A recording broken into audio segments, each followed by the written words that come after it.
Vice! You dumbass!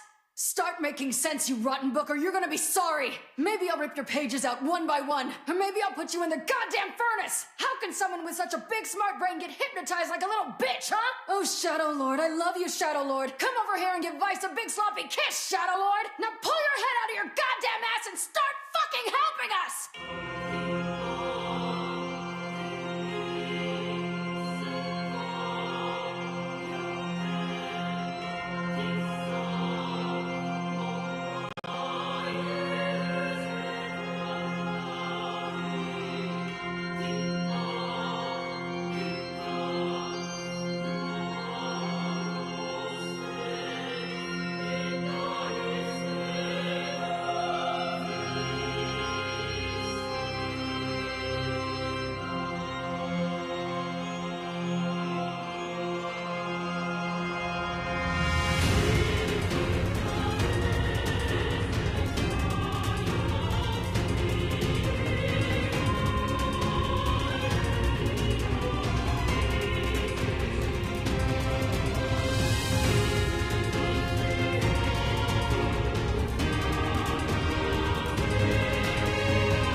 You can save Yona, Vice. It's you, isn't it? No! Stay back! Anyway, take it easy, yeah?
Is this beast a shade as well? No! You've got to stop this! Tool hope to stand against the Shadow Lord. I don't want to hurt my friends! Kill him, you glorious bastard! I have a reason to live!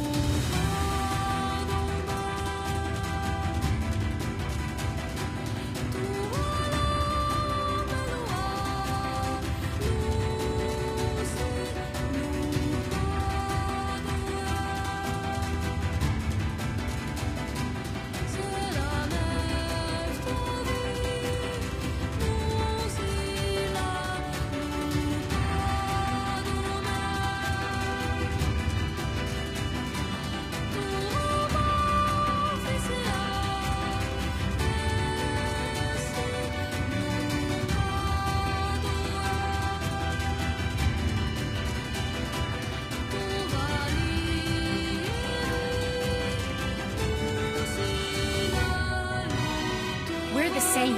Tools in the hands of a master. This ends here! Kaine! Our true memories are still there. How dare you ignore them? We were hoping to put it off for 100 years or so. I shall fight by their side, now and forever. I'm tired of this world and everybody in it. But I'll become his sword one last time. No! Kaine! I'm gonna save you! I swear it!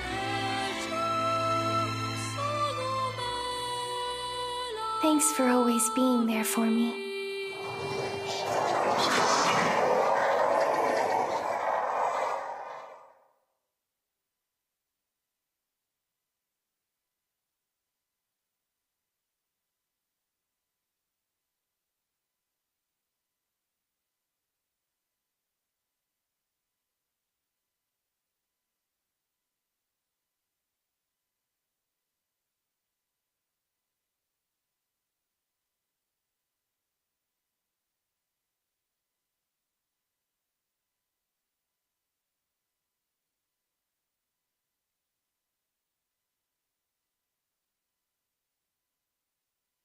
Vice! You dumbass! Start making sense, you rotten book, or you're gonna be sorry! Maybe I'll rip your pages out one by one, or maybe I'll put you in the goddamn furnace! How can someone with such a big smart brain get hypnotized like a little bitch, huh? Oh, Shadow Lord, I love you, Shadow Lord. Come over here and give Vice a big sloppy kiss, Shadow Lord! Now pull your head out of your goddamn ass and start fucking helping us!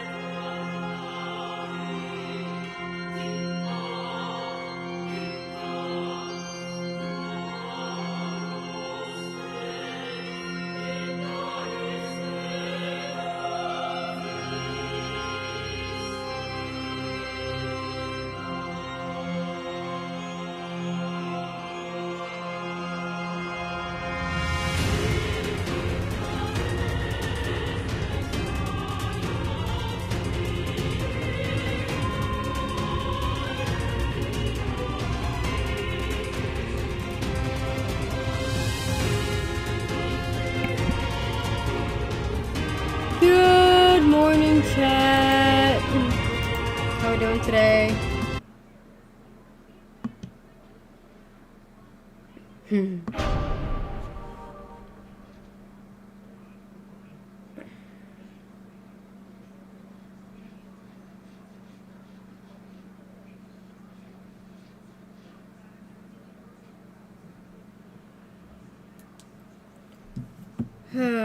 I'm not feeling too great. You're very, very cold.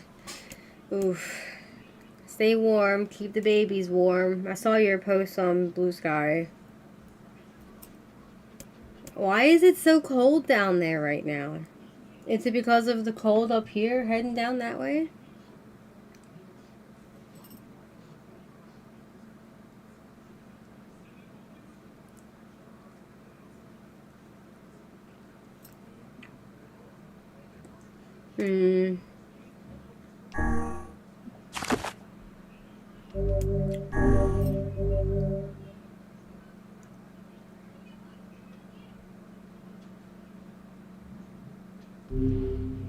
Drink lots of tea then.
I harvested the flowers. I didn't get any of the color I needed, but I did get indigo.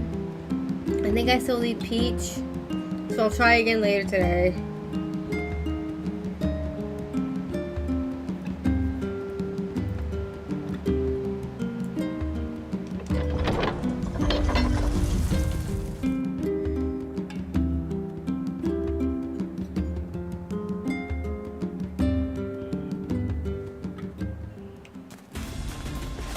I got one of the color I needed at least.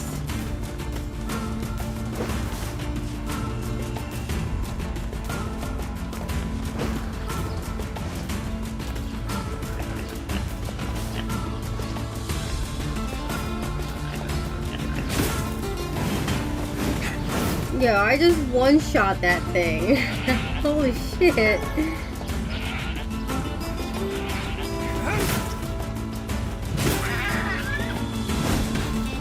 The animals are back!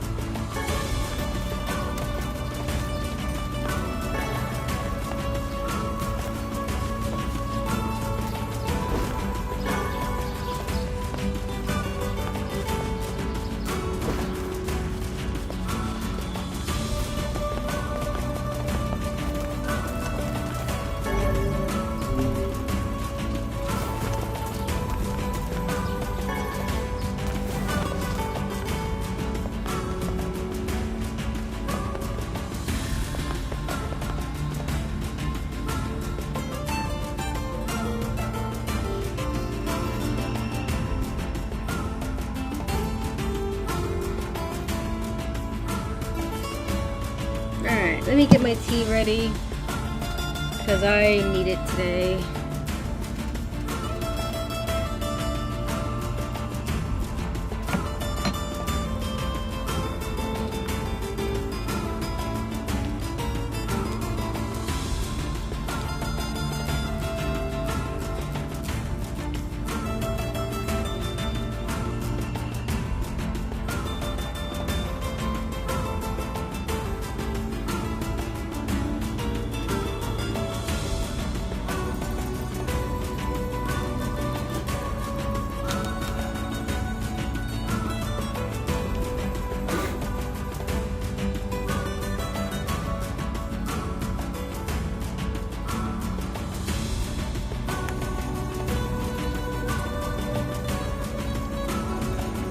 That's the end of the milk. Sad.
Alright, wedding time. Or very shortly, anyway. I'm gonna buy some more of that fertilizer, too.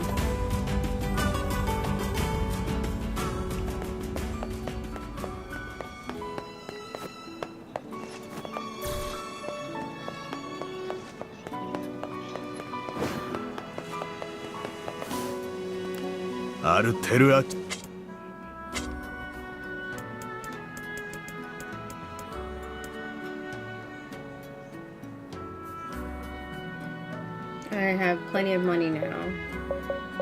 So I'm gonna buy a bunch of it. Just to have it.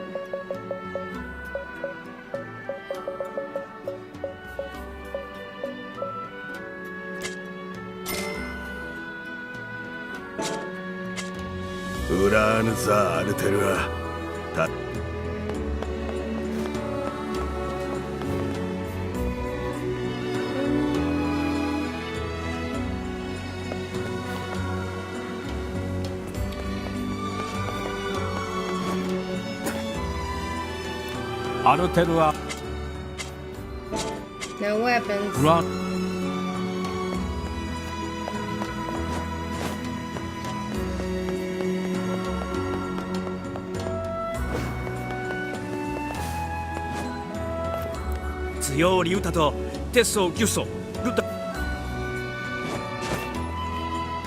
I don't need to get the mask first, do I? For the wedding?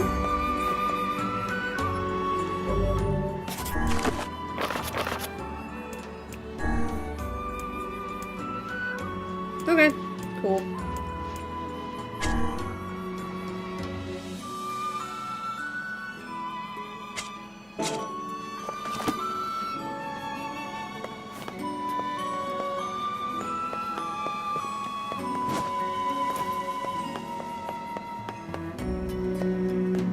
Makes it a little easier.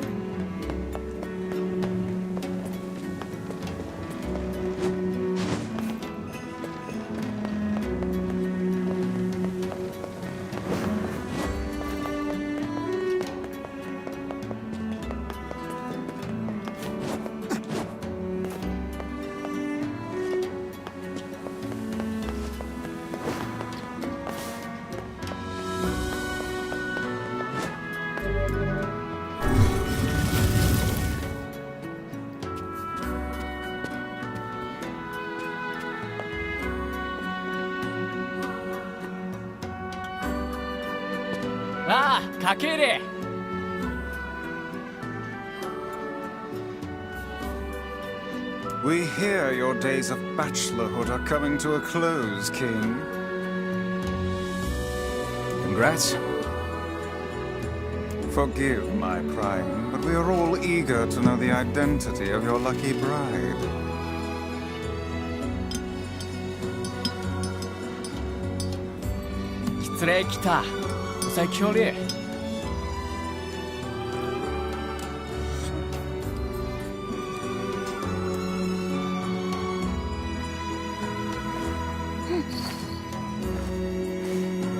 Oh, I knew it.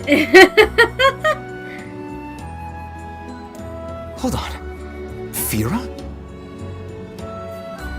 I even said it when we met her that she'd make a great queen, didn't I?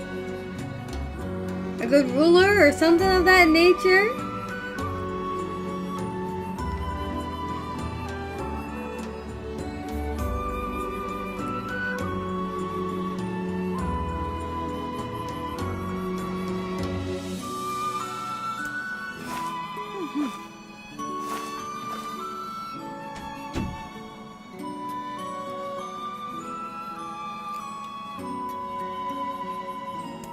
You have grown into a fine example of womanhood.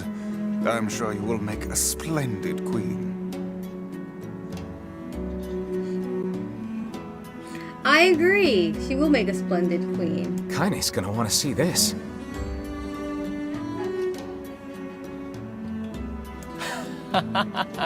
자. つえ、いらそうとさったら、銀と尊騎士って大釣りだったらけ。She threatened to boycott the ceremony if we didn't come.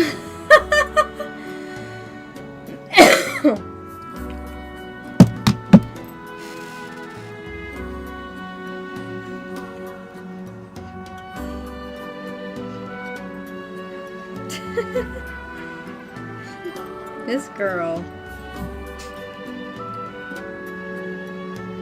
Oh, 見えるさい?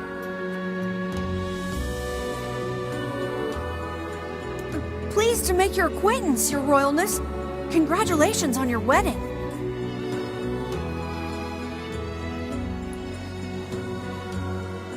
たく。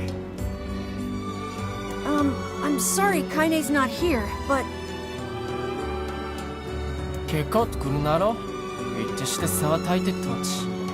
あだちやった。夜せれ、やりさたち、とちてすれ。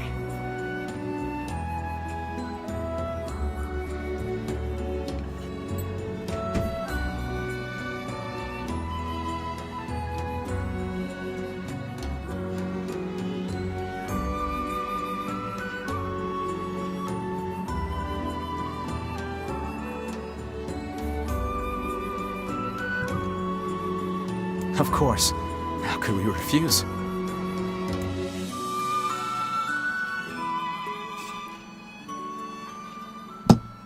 We'd be fools to refuse that.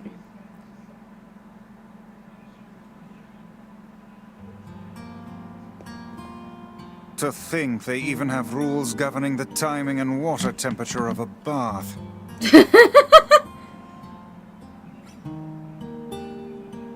That sounds like hell, to be honest. Jeez. What's it to you? You don't even take baths.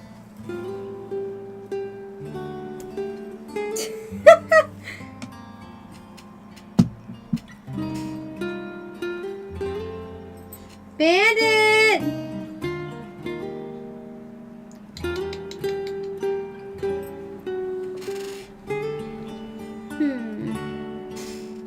Bandit!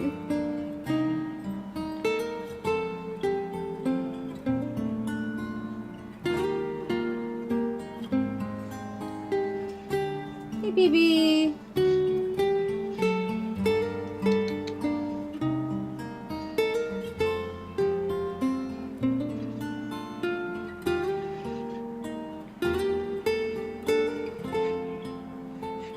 Bandit, hold still. You got something on your fur. Back here.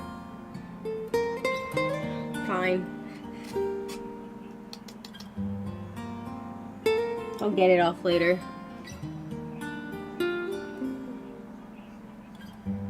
The bandit of our hearts.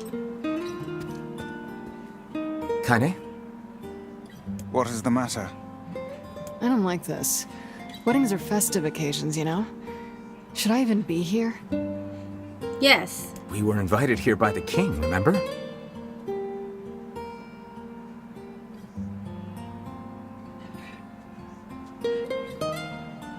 Sure. But what about everybody else? Beep beep. Can I get that thing off your fur now?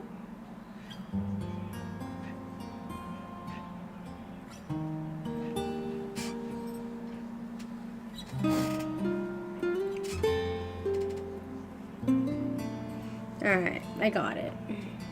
I think.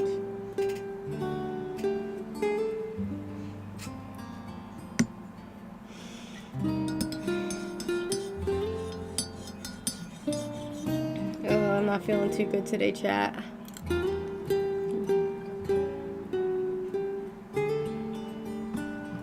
Hoping with some tea that my tummy will stop being rude.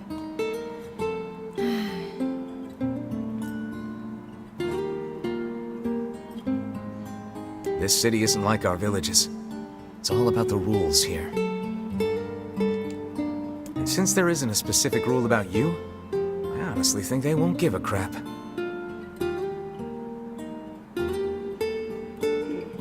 Yeah, maybe. Will you at least procure a new set of lingerie for the festivities? Some spring colors, perhaps? Vice, please. Keep talking, book.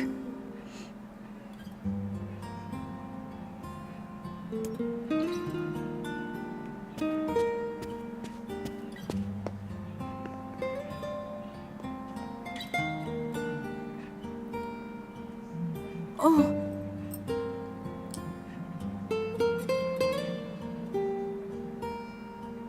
What's up?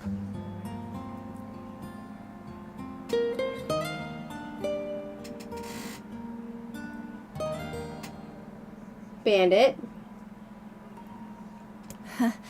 Just having trouble getting to sleep. Something bothering you? No, the opposite, in fact.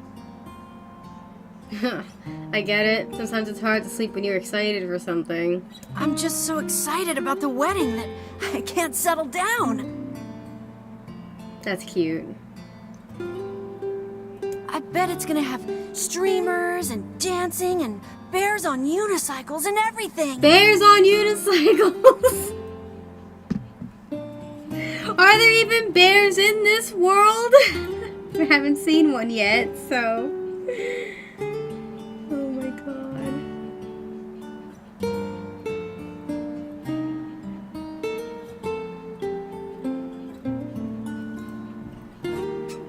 I'm sorta jealous.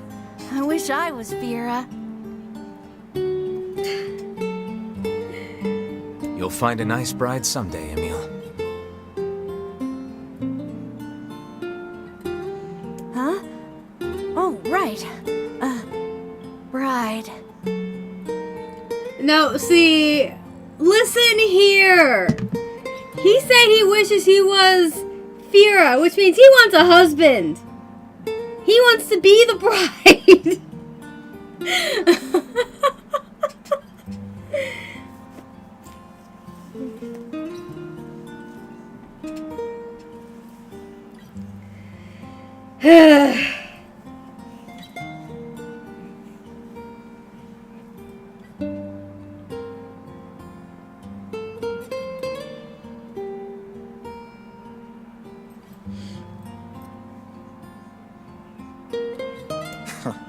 You must be tired indeed if you misunderstood that simple social nicety.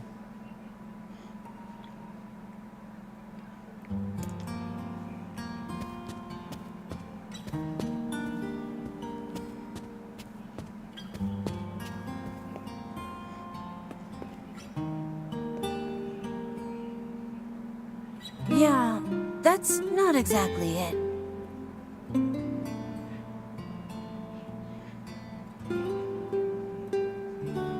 Get that nice boy a husband, right?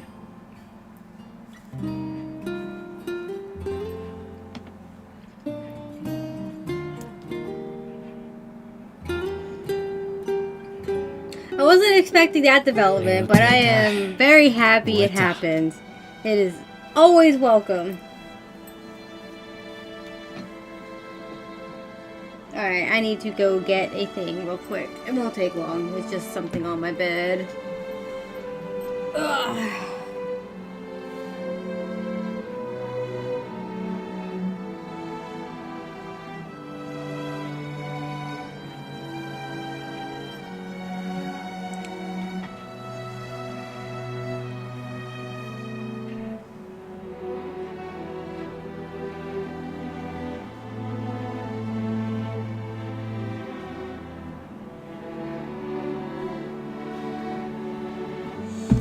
I hear people shoveling outside again.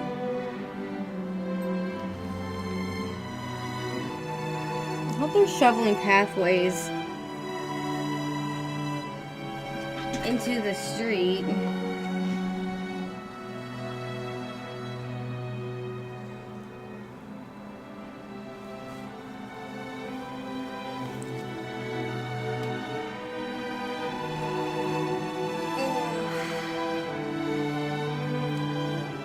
Feeling all kinds of bloated today, chat.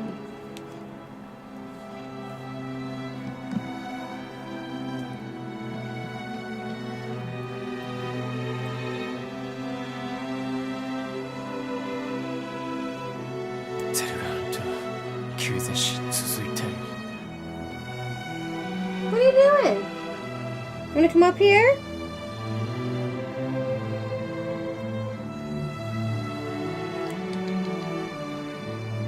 Come on.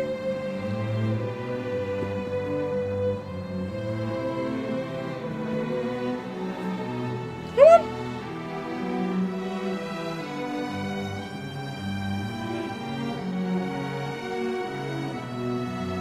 There you go. Good bandit.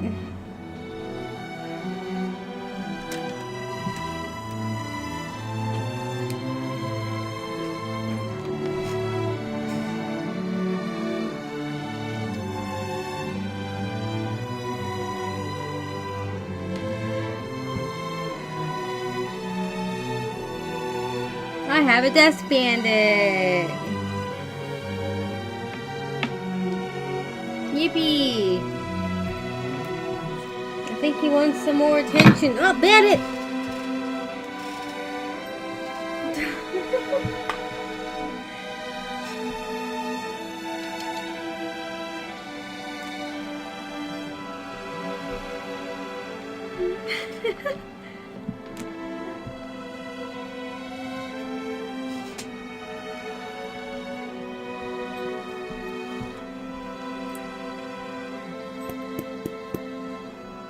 Oh, don't knock over these things. Let me put these back.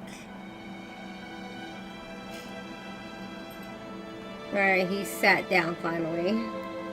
改ざんをつきて、기소도 야리했다.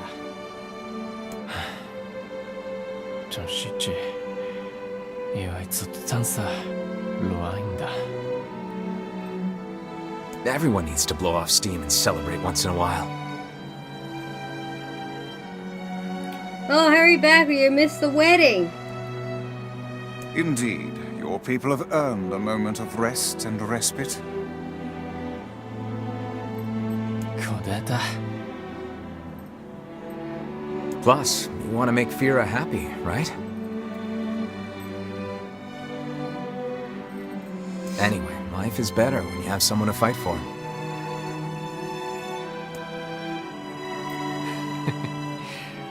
아르트르와 지사다다. 다이케츠 타스. 사.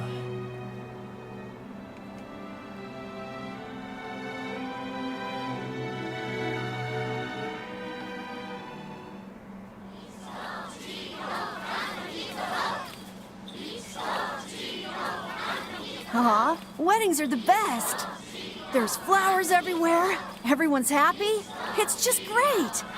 I'm kind of jealous. Aren't you jealous, Kaine? Nah. Oh, come on.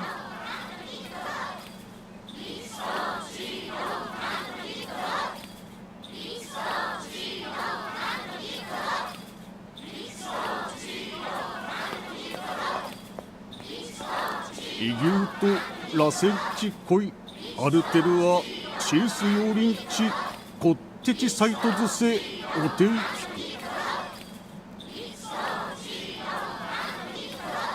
사토레르다. 이트.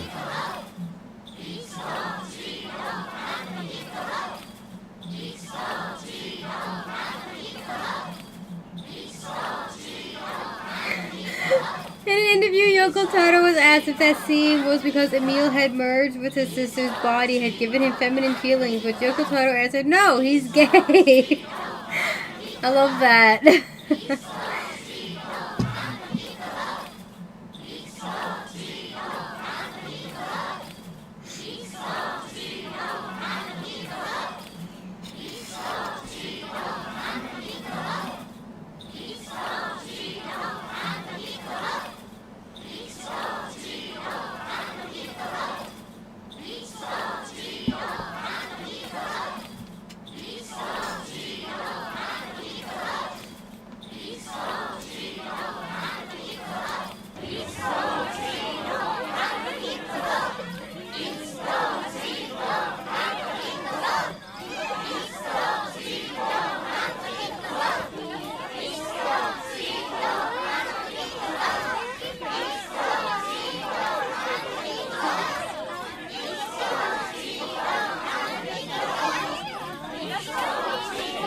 Everything's going great. What's gonna go wrong?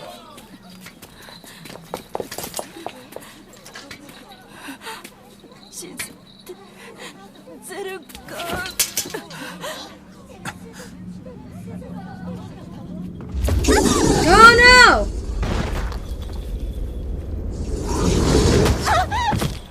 Vera!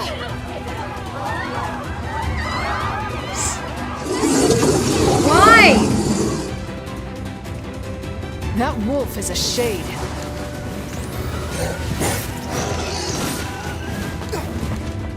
Where are you going, you dumbass?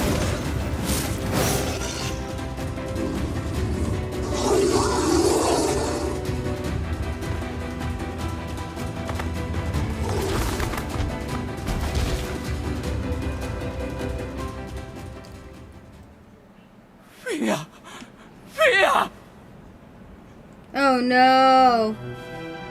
フィアサテンキサリヒロキッテスレ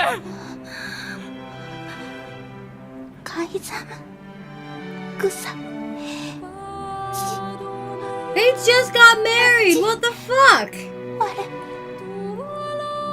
フィア答えよりるゆ Will the tragedy ever end? なんだ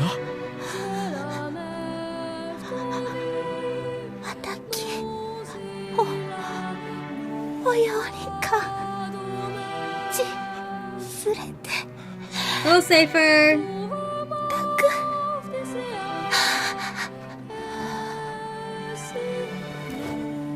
フィア痛いフィア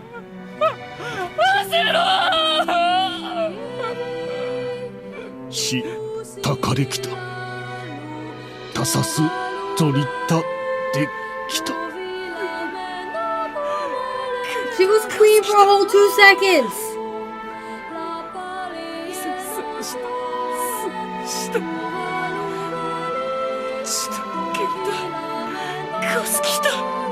改ざん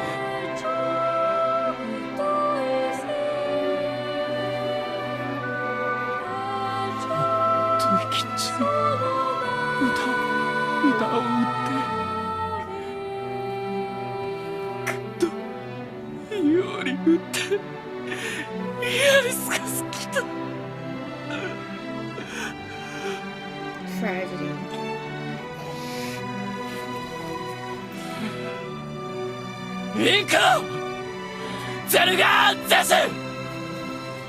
I would rethink this course of action, King. Ahead lies a battle you cannot win. カイザム有利あ、フィアナスねザルツザルツザルガザルツンタゾルキアレル The trauma is speaking here. Poor guy. 贈呈おられきたご Some ゆり voices of ペルワ reason. トルカイザムタトデクラクルトデクゼルガアントイカラツグキテテカイザムタリエキューサカイザムラ夫と来てソードリリスダカイ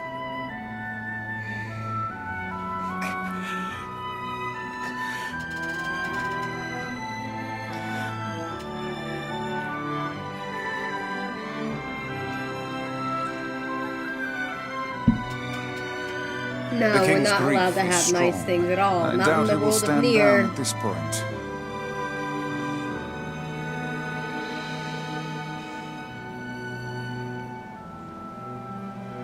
On the bright side, Emil has a chance now?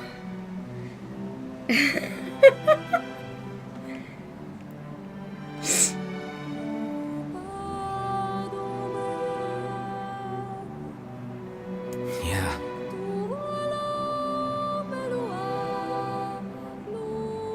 Tara, you fucking missed it!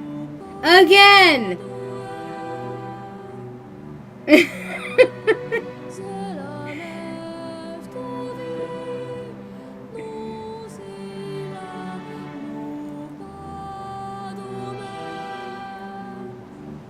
Guess whose blood that is?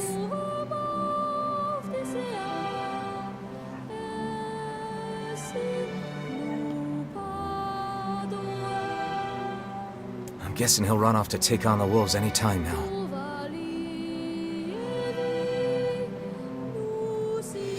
Yeah, it's Fira's. Seconds after they got married.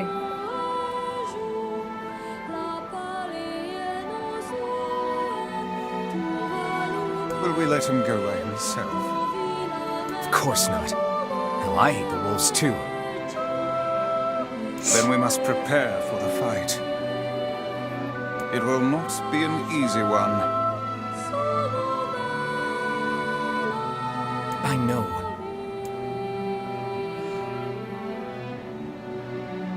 Alright, how are we on? Recovery items. Alright, we're actually quite good.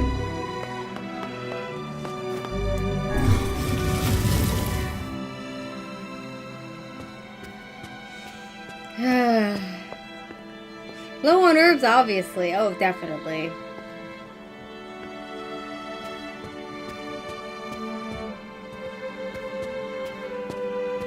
Are you ready for battle?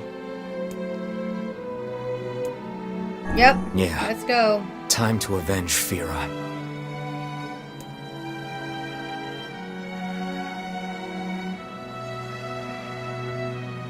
Fia Yariru.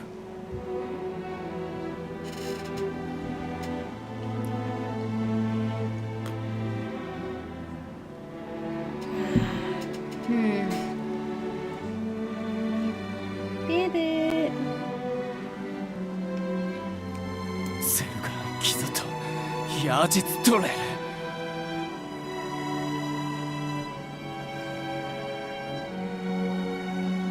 Just when they allow themselves a moment of reprieve from the battle with the wolves go and do this. It's unforgivable. 引き事件あう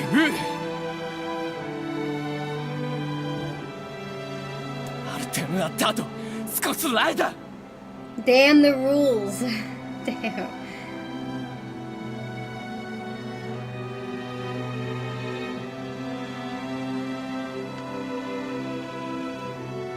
Right, this truly is a game full of tragedy. Even when something happy happens, something tragic is almost assured to happen soon after.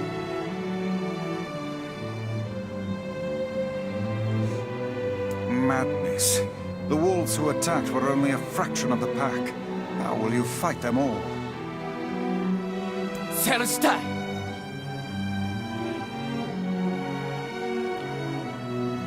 King, do you even know how to fight? Question mark. And count us in. でけは中和せ Nah, one of them was a shade. We're gonna fight anyway, whether you like it or not. I'm not doing it for you, dumbass. It's for Fira. Kaine, you can't speak to a king like that. Well, she just did.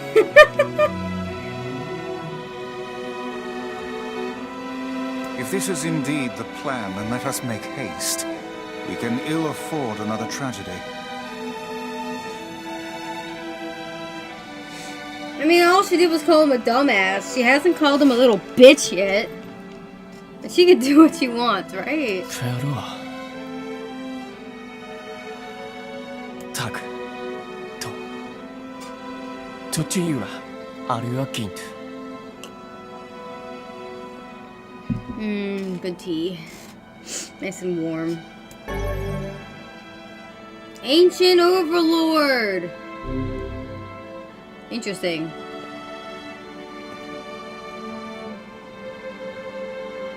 Kaizamu Akura. Uh-oh.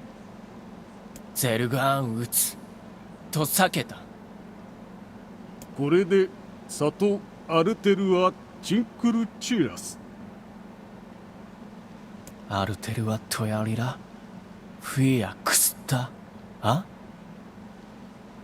ディム。フィアギキタタトサダキラツヨリウタタキツチリュウリュウトサ I know all of this is tragic, but I am pretty sure Fira did not die unhappy. She died a hero, protecting her husband. It's still tragic, but still. I don't think she died in vain, per se.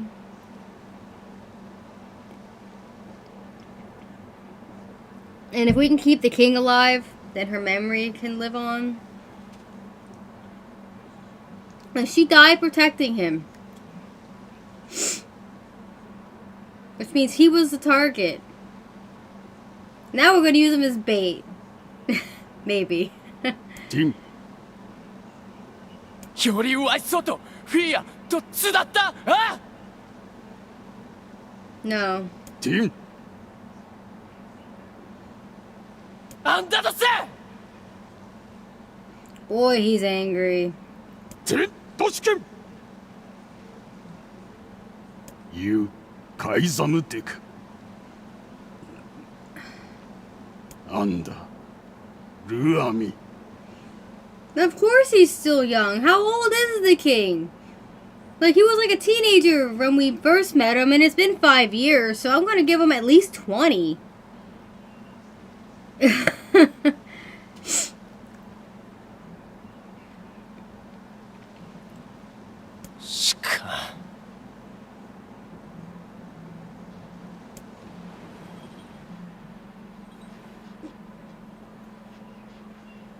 Okay. I was being generous then. フィア、ロテとやりかきそできた。と食いてゲルだ。エラ、ラールエルラとカイザムってカイザムとアイタフィア、アイザムってフィア、ジュレセキタとトダゼルガンってアンダゼルガンヤーリツガシチクリトカイザンゼスタルペラ老体リスラ関係かけてしたすわれアルムーキエルトチギサンってきたアルム浮きわせんクユリエ押してキルたちエククギリスアーガイえカイザムより生き落ちじでくご15 then? I'll give him that. 15, 16. カイザムチゼストジーおわくれたしよりこうだだちより歌い Getting married so young. It's a very ancient tradition. クリゼルガンタチトグだ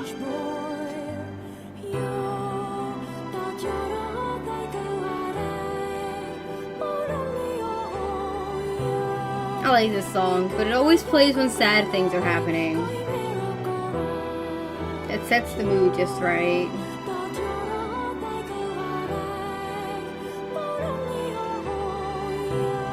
Lee, 行ってくたい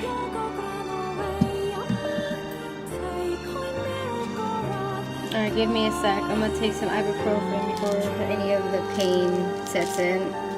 Worse than it already is. And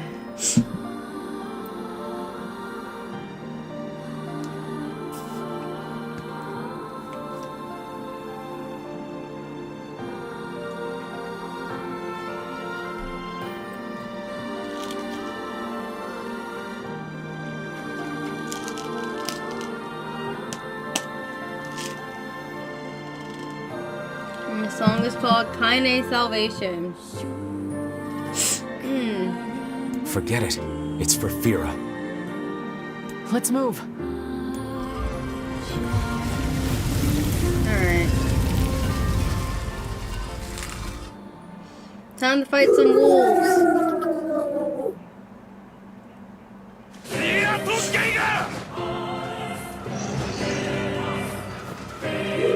Come down here, you coward! The wolves appear to be targeting the king. セゲルダカイザムカイザンにケオリ He seeks the king of Facade.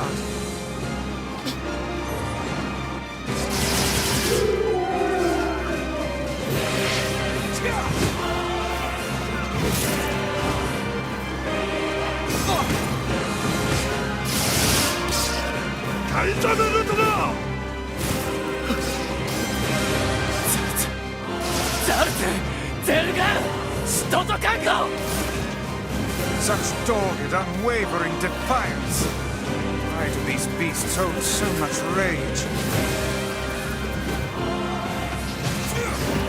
The smaller wolves are not infected with shades. But as for the leader... If even one shade is here, then I have to kill all of them.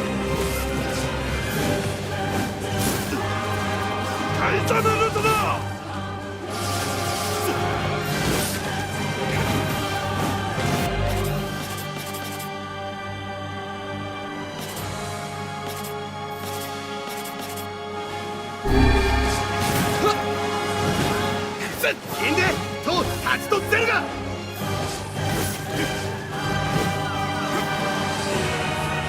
Above you! Stay on your guard!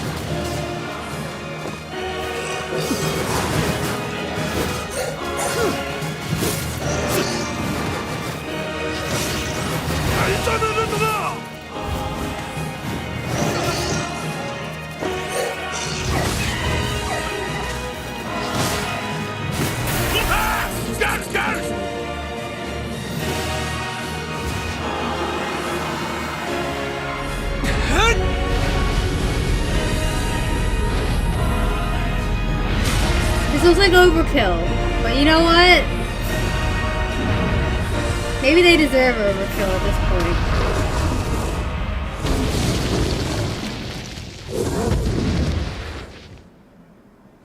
Of course, that was too easy, so... せだと言うと秋get 大使 I'm willing to bet the wolves themselves aren't really the issue. It's this one here that's commanding them. Without this one, they'll probably be just fine. いやと喧嘩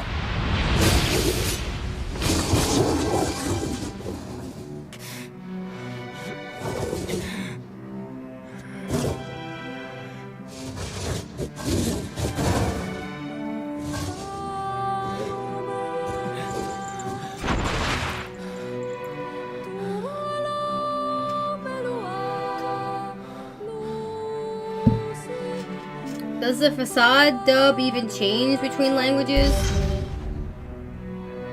Like, is it exactly the same in all versions of the game because it's randomized letters?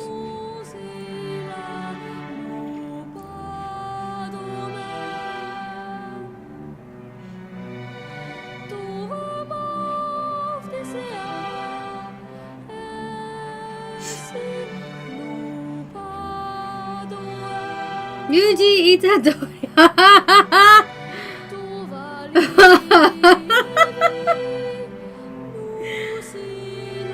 Oh, it's funny.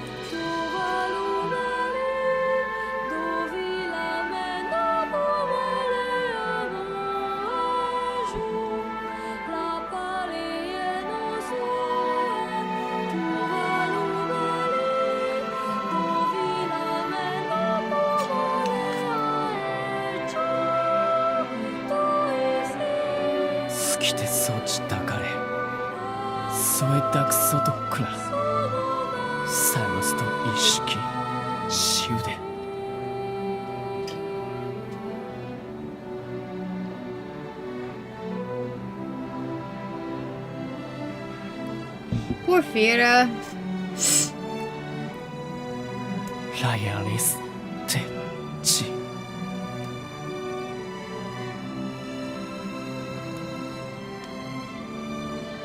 Oh man, I'm excited to watch JJK with you guys tonight.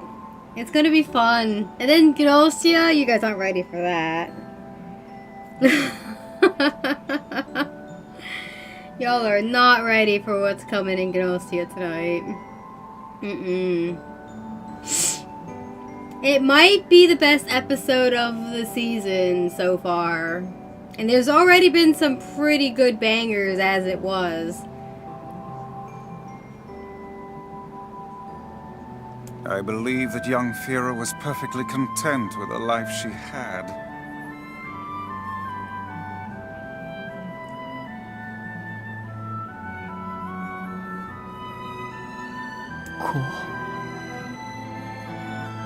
Yeah, no, I'm pretty sure she was happy.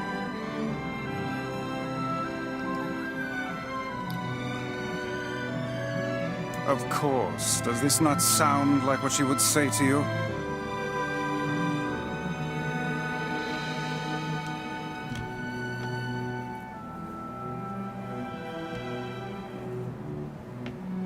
She was terribly proud of her king, and now you must do all you can to honor her memory.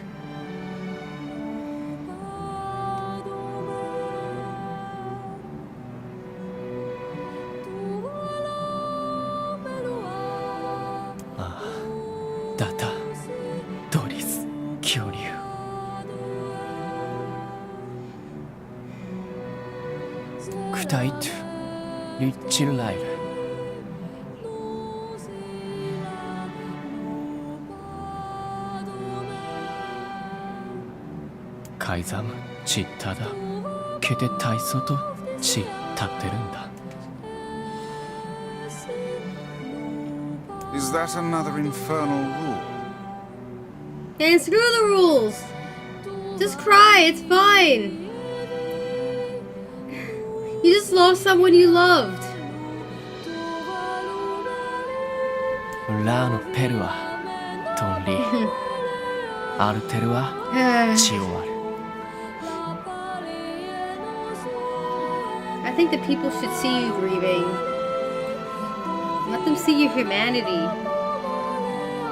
あんた年々アルテルはやりるロフィア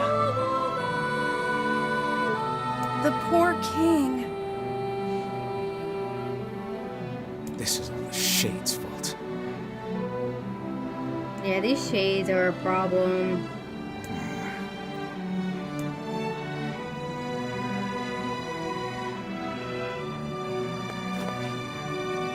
Come, we'd best to leave him be.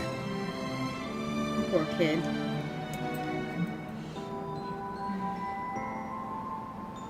Alright, let's go. He'll be This is the okay. last of them. Now we can find the Shadow Lord. And Yona. Am I near the end of my first playthrough, Lee? Like, can I finish it today kind of deal? We certainly can.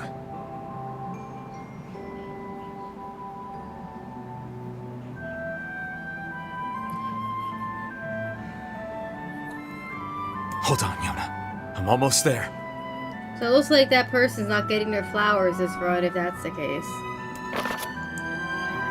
If that's the case, if I'm near the end of my playthrough, I'm not going to plant the flowers then. I'll wait until the next playthrough to do that. Because you said that quests and things carry over, right?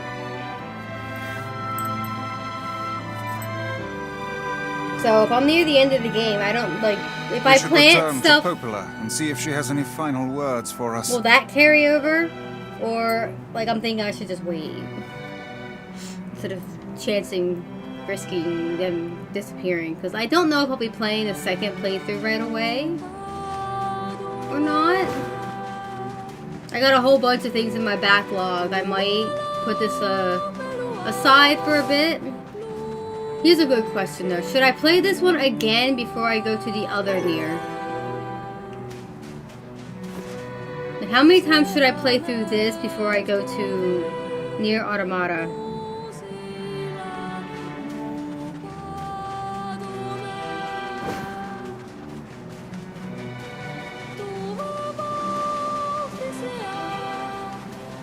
And to risk burnout, I'll be playing something else on Mondays, and then maybe I'll go back to this after that.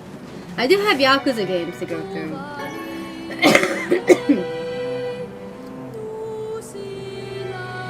Yep.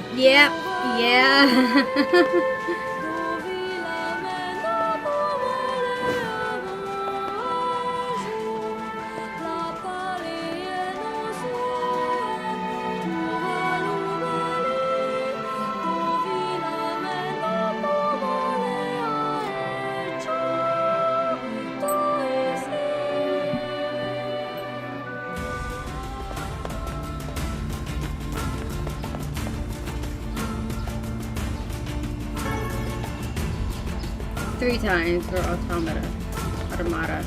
Okay. So it might be a while before I get to it then. Come back here, lizard! Where'd you go? Give me your tail! Thank you.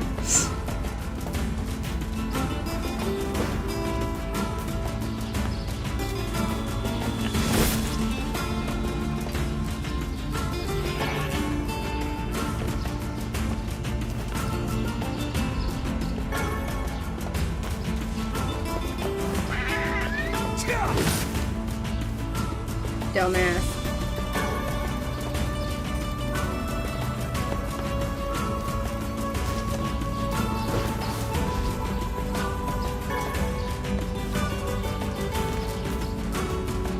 Okay.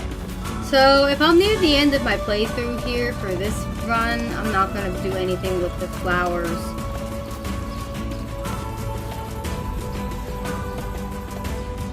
I recommend 3 of them before the burnout. If the other endings are that important, I could always just go and watch them on, like, YouTube.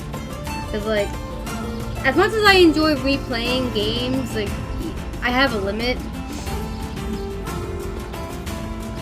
Plus, I want to get to other things. I have a pretty big backlog right now. Also, speaking of getting close to the end of games, how far from the first ending of Jack the John am I? I feel like I'm getting pretty close in that one. I think the ending is completely different and gives you the one thing you want. You are close. Okay. I'm also pretty close, I think, to the end of Gnosia.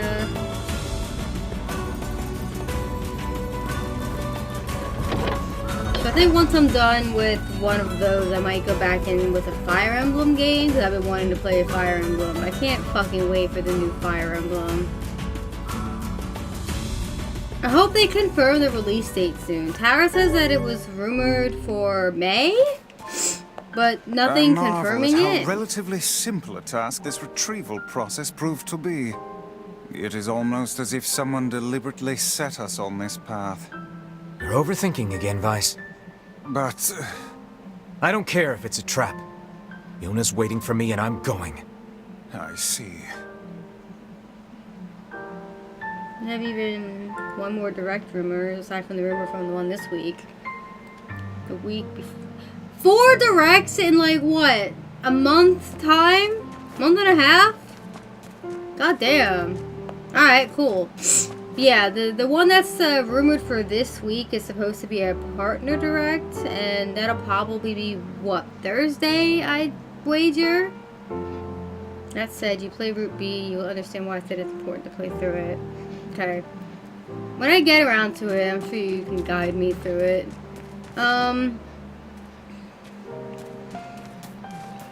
Yeah, I want to play a Fire Emblem game. I want to go through 3 houses again.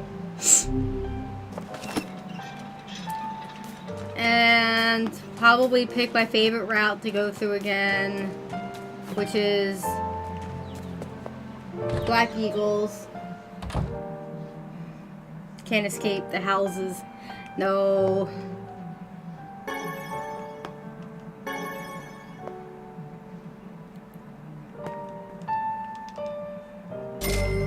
Where is this money coming from? Is Popola leaving money around? Like, before I could, like, easily say it was just Yona leaving money for me that she might have earned on her own. Somehow, in some shape or form. Because, like, if we're gone for months at a time, we don't know what she's doing. She could be, like, doing chores around somewhere. Like, little things that don't cost energy or much energy. Or maybe it's just her, you know, allowance. And we're just taking it! Hello, chicken. Chickens.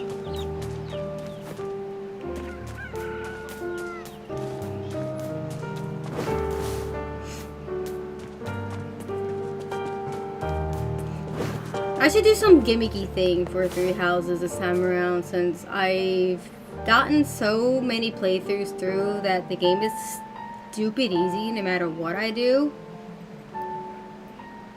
So I should maybe consider making everybody like the same class and only recruiting like particular characters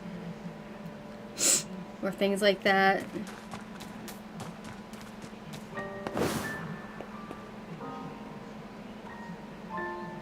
And also make the best dancer to ever exist.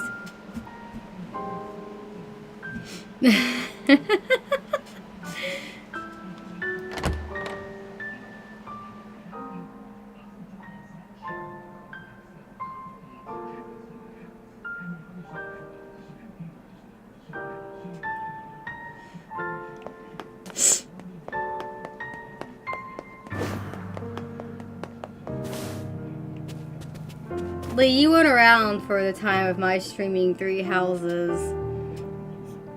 but in my playthroughs, I made my dancer with such high avoidance rate that literally nothing could touch her. Nothing. So she would dance circles around the enemy as I sent her into battle as bait. It was great. And this is all on maddening playthroughs too.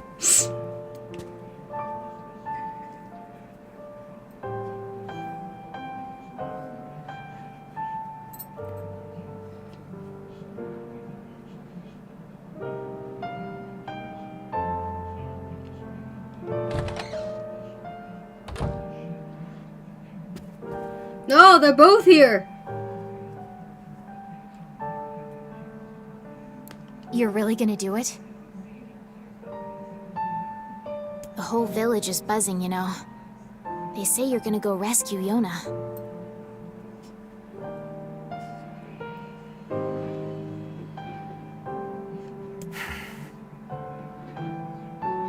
I guess it's really happening, huh? I'll bring her back. I promise. About that. Yeah? Nothing. Never mind. Just say it. Popola just loves to worry. Anyway, you be careful. Yes, do be careful. Are they voiced by the same person? Are they pulling a Mion and Shion thing here?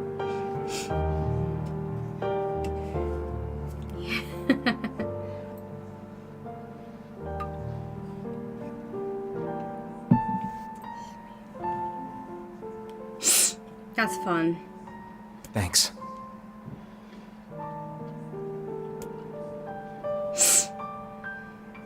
Please be careful. Be careful, alright? I do respect it because they aren't exactly speaking with the same, like, tone. But you can tell it's the same person. That's cool. Voice acting is cool.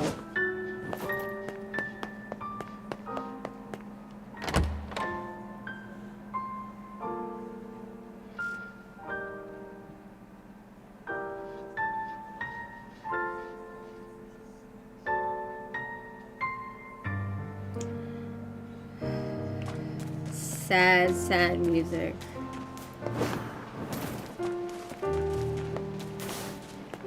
Alright.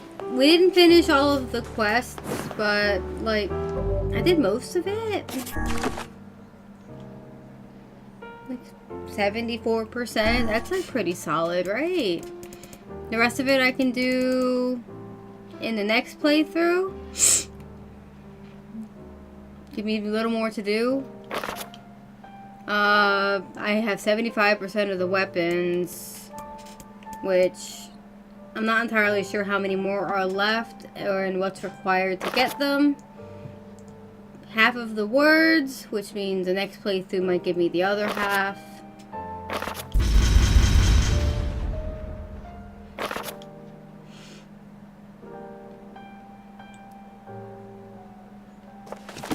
Alright, let's go save.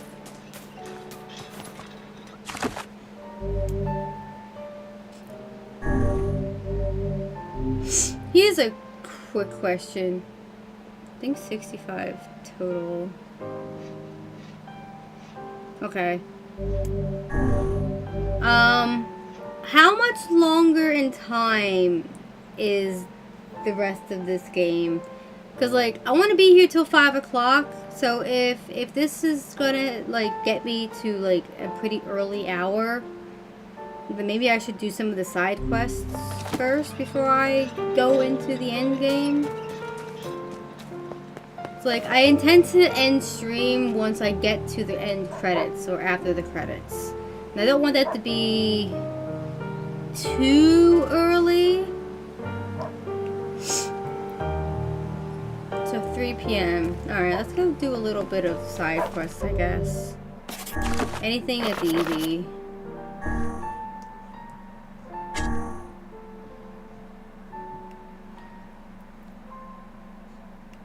Alright, where would the other thing be then? The cargo.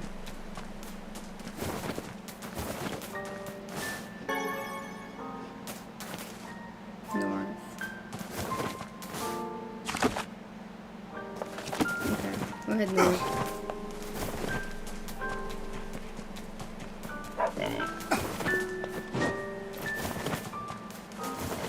I think we'll start getting toward the end game after I've had lunch. Just take the ferry. Well, I'm already here now. I'm stalling for time here, Lee.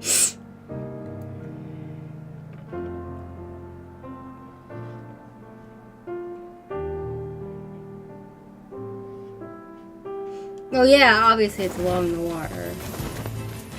That much I know.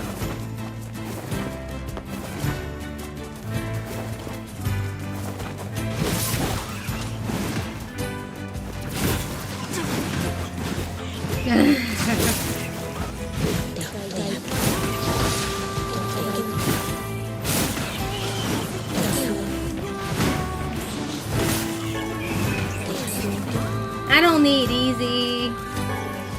I need to just waste an hour of time. Cause like if I start the end game at 1 o'clock and it's a 3-hour thing, it'll get me to 2, 3, 4. And that gives me an hour of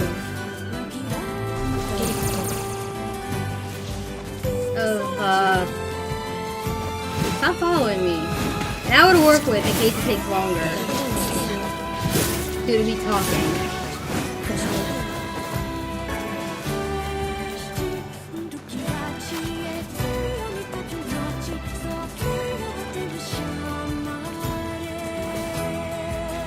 Look at this way.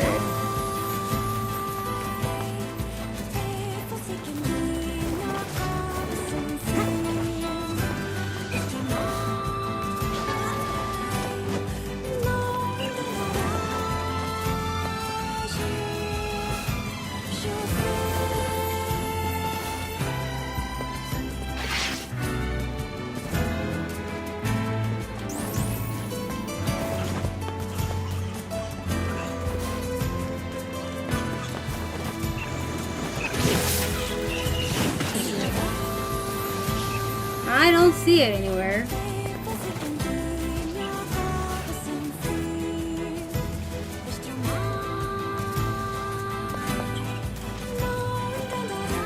Is there another shoreline I need to check?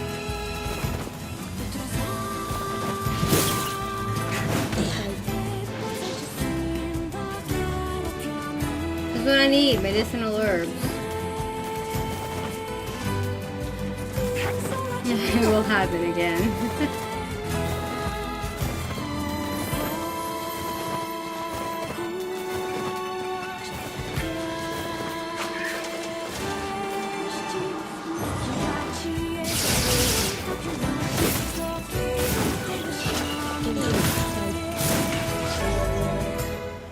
Any more words? Also, in the next playthrough, I can work more on upgrading my weapons. Speaking of which, maybe I'll head over there and see if there's anything I can upgrade before I head into endgame stuff.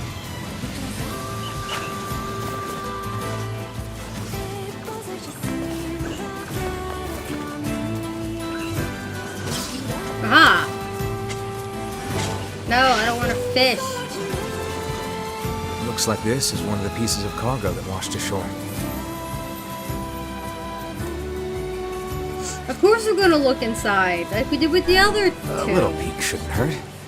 You know, just in case. Just in case? Just in case what exactly? Need I remind you that... what are those? Unlabeled medicine bottles with some kind of white powder inside. Uh-oh. White powder, you say? Oh, given how carefully they were packed, I doubt we are dealing with sugar. It's not flour either.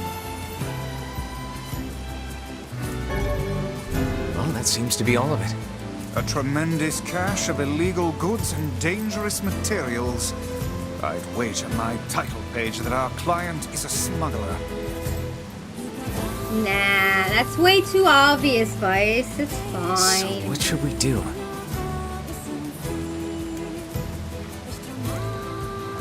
No, we're gonna deliver it to the client. Smuggled or not, I'm a man of my word. Let's take this back to the client.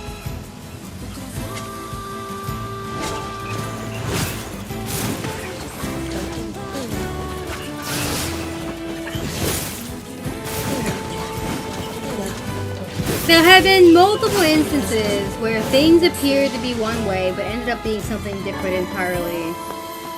We only looked at the stuff. Unless we actually opened it and sniffed it, tasted it, used it ourselves, we can't say for certain what it is or isn't.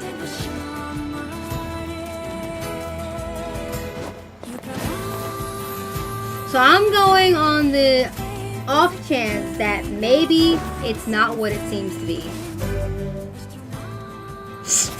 I could be wrong. Alright, anything else? Where would I even begin to look for a map? Can you guide me on that one? No, wait, I did want to go see the two brothers. Library, okay.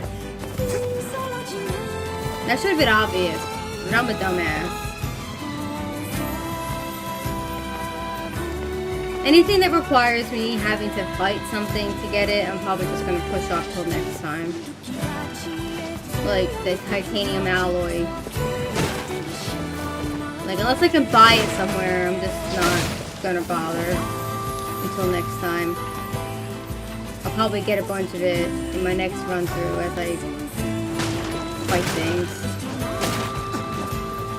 More medicinal herbs! Just what I need.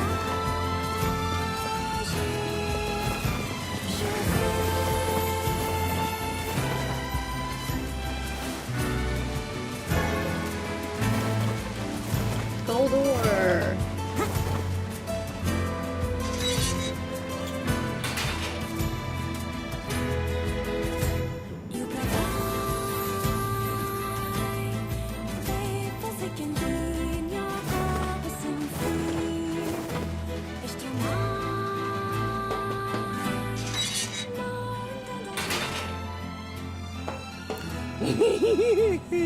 Welcome. What can I help you with?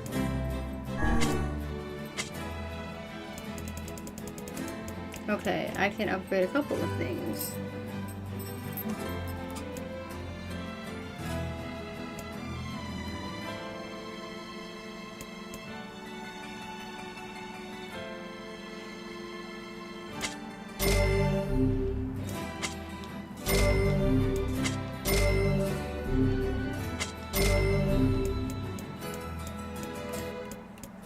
That might be it.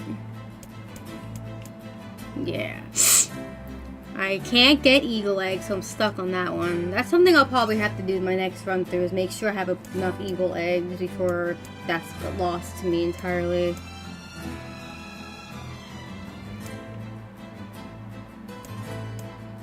I don't even know where to get some of this stuff.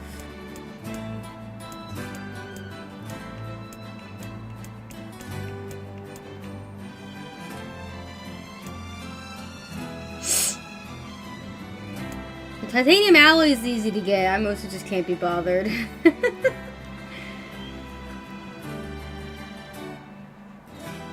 Like, if I had that, I'd be able to upgrade a bunch of these weapons. Come back soon. Rip 'em up!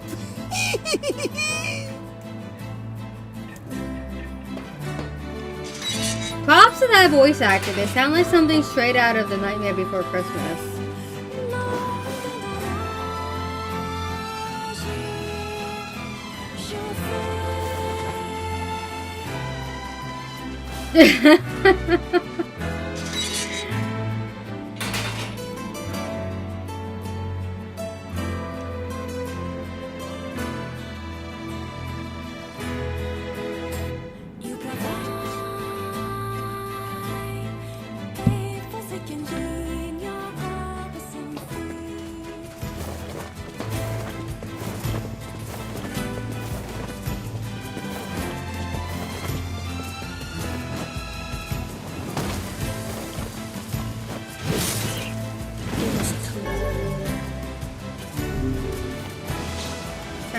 let me check my words and see if there's anything better than what I've got.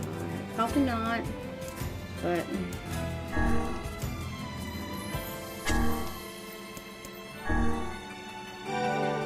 Oh, hold on. I guess that's fine.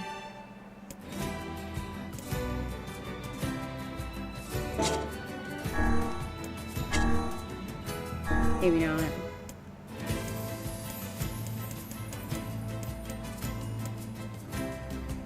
I think I'll go with physical strength instead.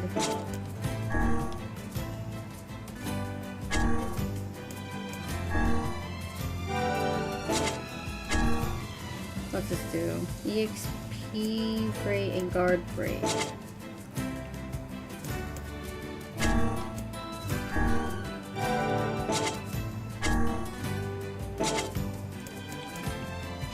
He's wanting me to have guard break.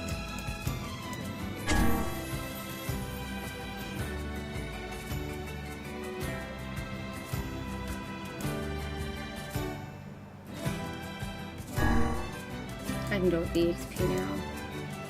Chibi!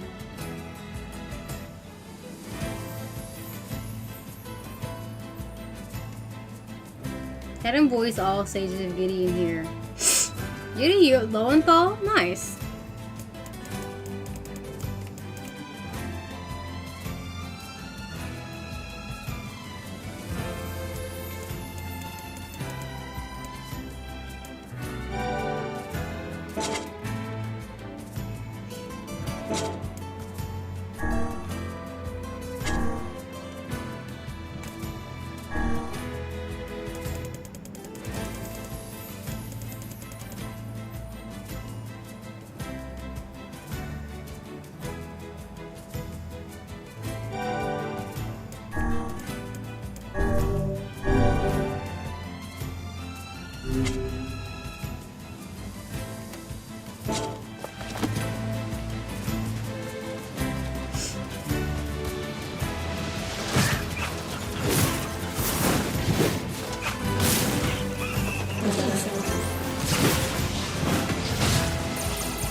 We'll take the long way.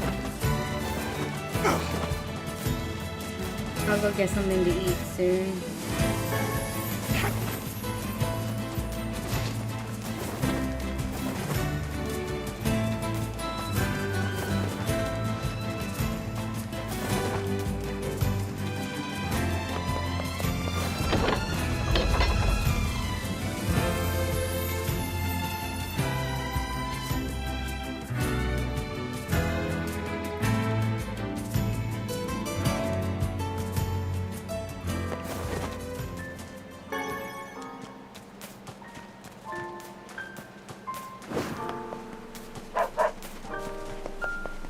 That sounds like a good idea, Tara. You can go do that now so that you don't miss the end game.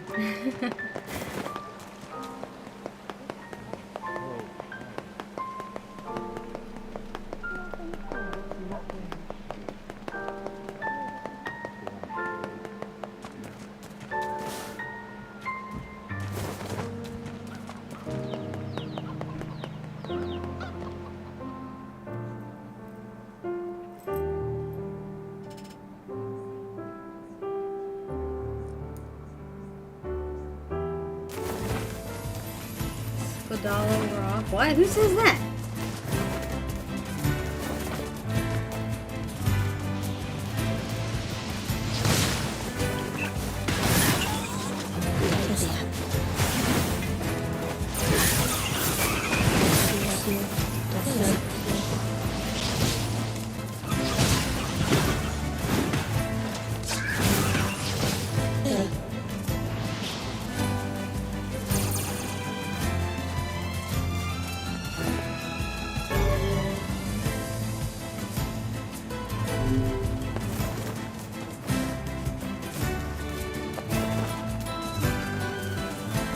More medicinal herbs, just what I need.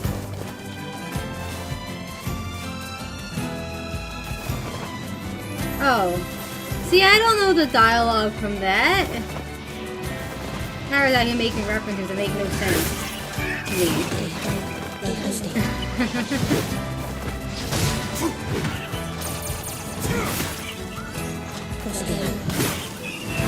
Alright, go shower.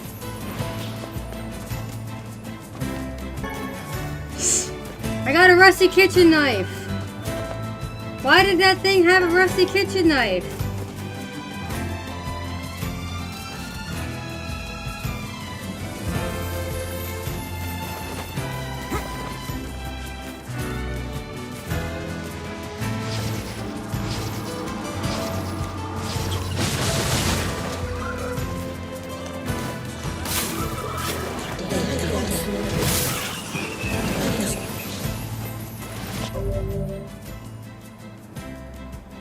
It didn't take care of his culinary tools. It definitely did not.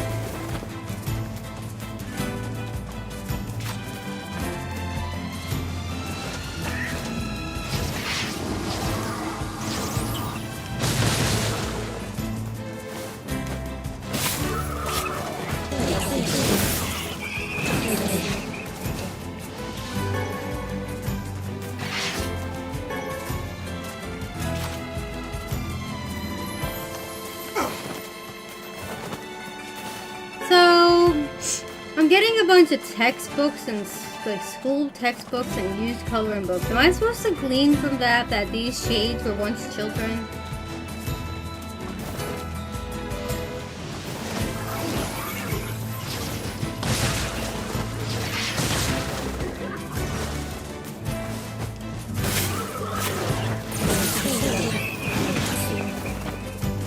Which in itself is quite a tragic thing to think about.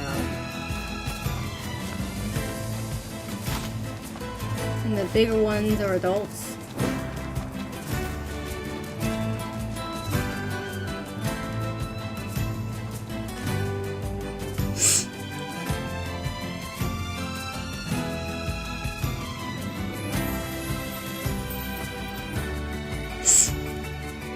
I know that the shades were once humans. It's just sad. Or tragedy.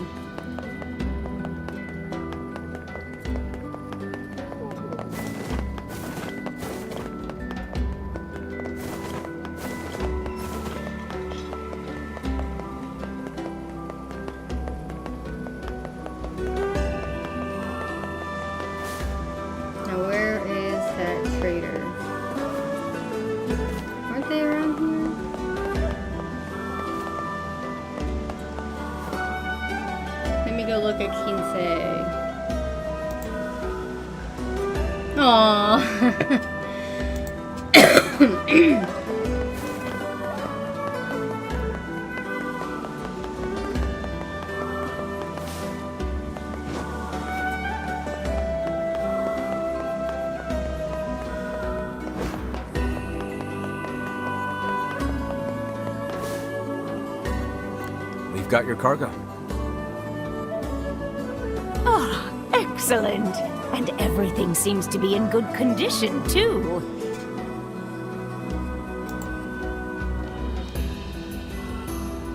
He looks just like me in the cold. Here is your payment. Please take it. Also, I know the owner of the item shop in this town. I think you should find your future transactions there a bit more welcoming. That's good news. Oh, you know how it is. In my line of work, people tend to owe you favors. Anyway, I'd best be off.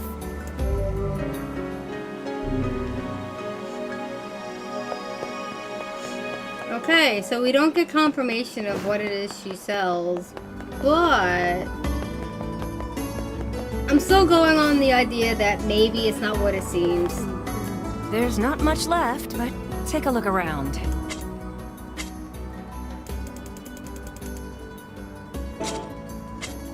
I'll try to get my stock up by the time you return.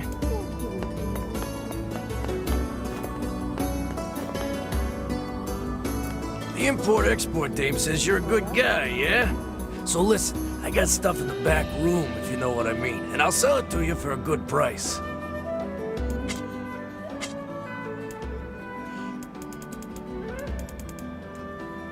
Oh, in the back room, huh? You tell that dame I said hey, yeah?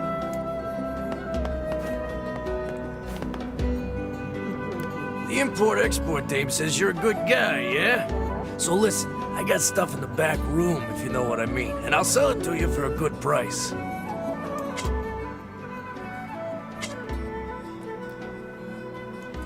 So what is this stuff that he sells that I can totally get for a good price, and where can I get it?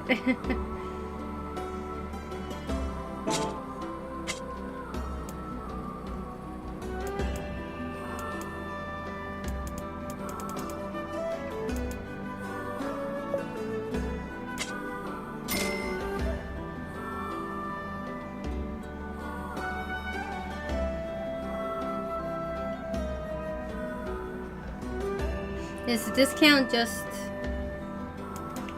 on the items that I'm buying here? It looks like it actually.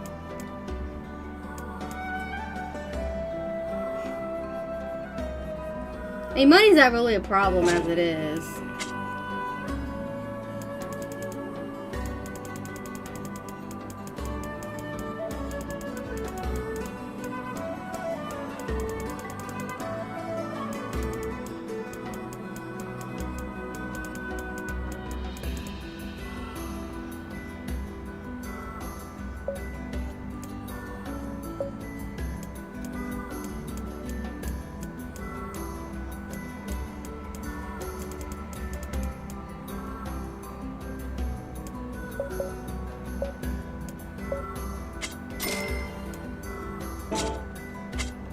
You tell that dame I said hey, yeah?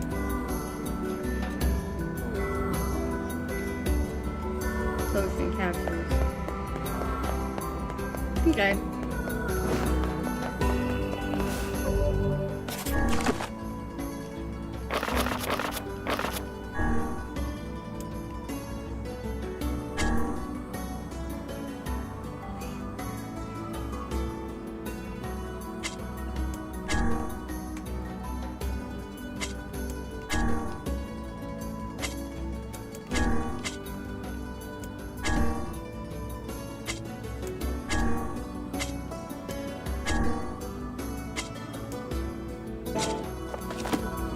Alright, back to town. You get a map. And then that'll probably be the only quest I do for the rest of the day. Do the last one. Then I'm gonna go get some food.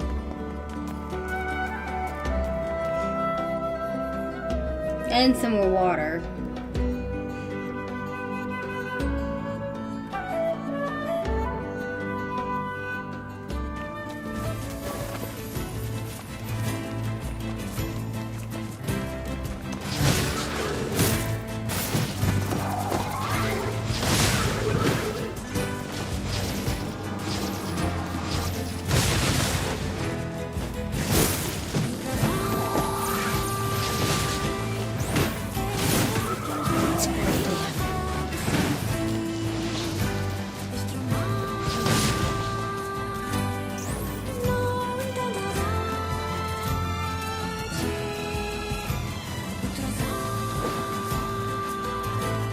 Small guys.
Is there a quest I haven't gotten yet? What have we got today? Which job should I give you first? Oh shit, there's a whole bunch more.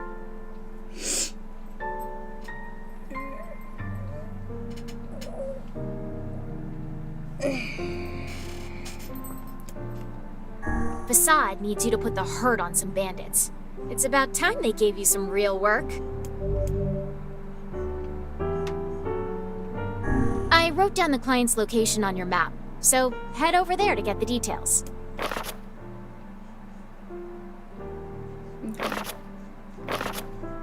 Oh, you want a different job? Which job should I give you first? Are all of these in Facade? Another guy in Facade wanted your help with something. I tell ya, if it wasn't for you, that whole city would just fall apart. I wrote down the client's location on your map, so head over there to get the details.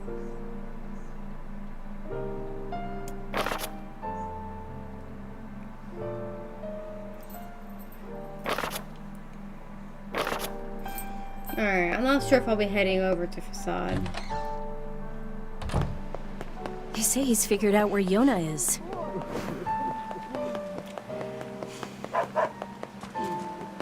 We might not have time for it.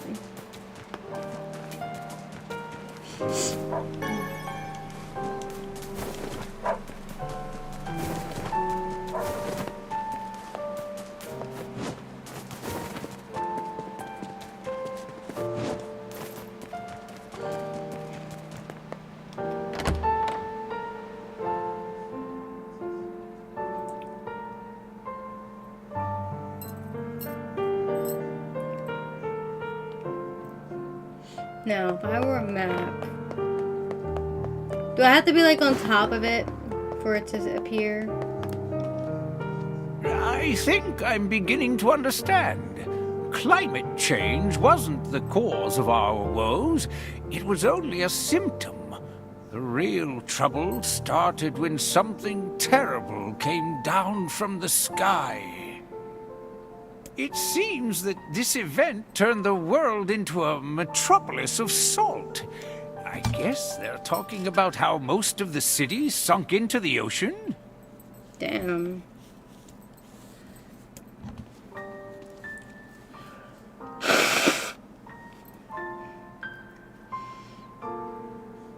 How does that happen?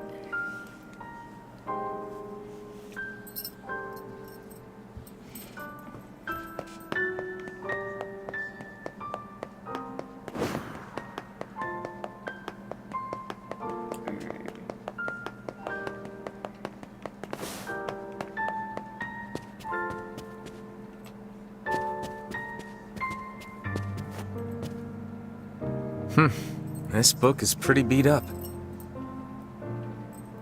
As a fellow tome, I find this a sad sight to behold. When will books receive the respect they deserve?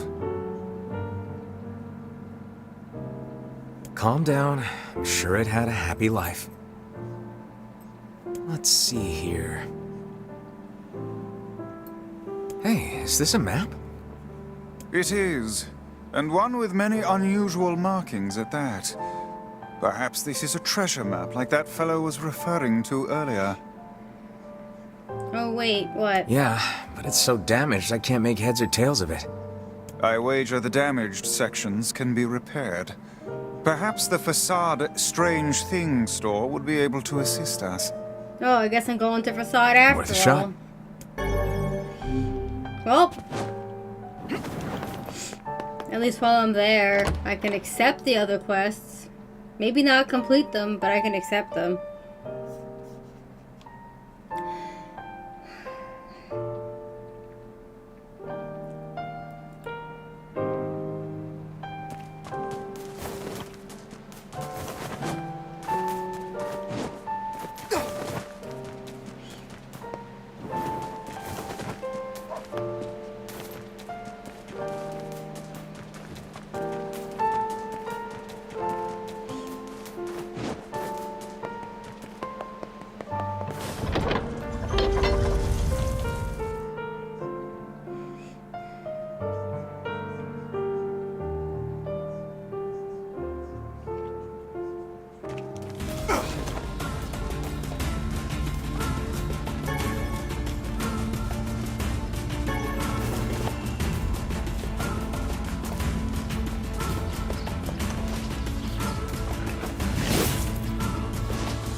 I saw something.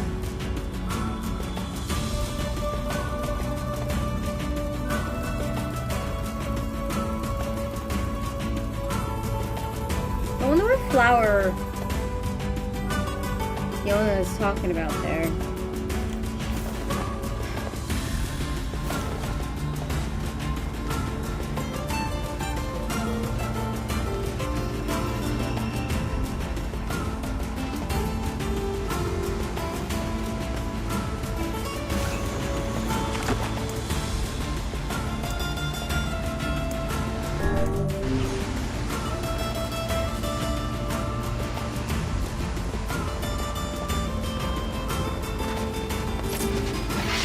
Wow, that was rude.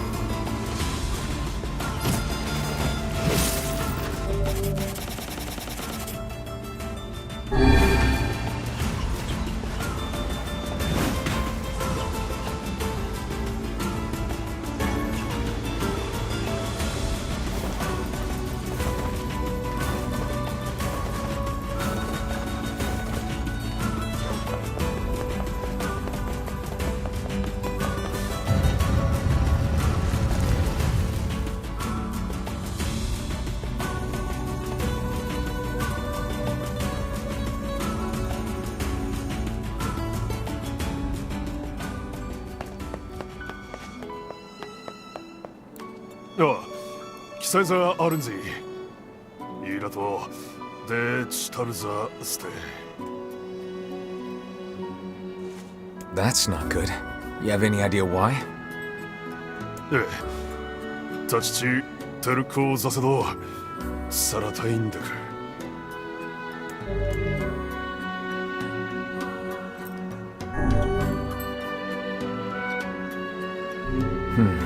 We'd better look into it.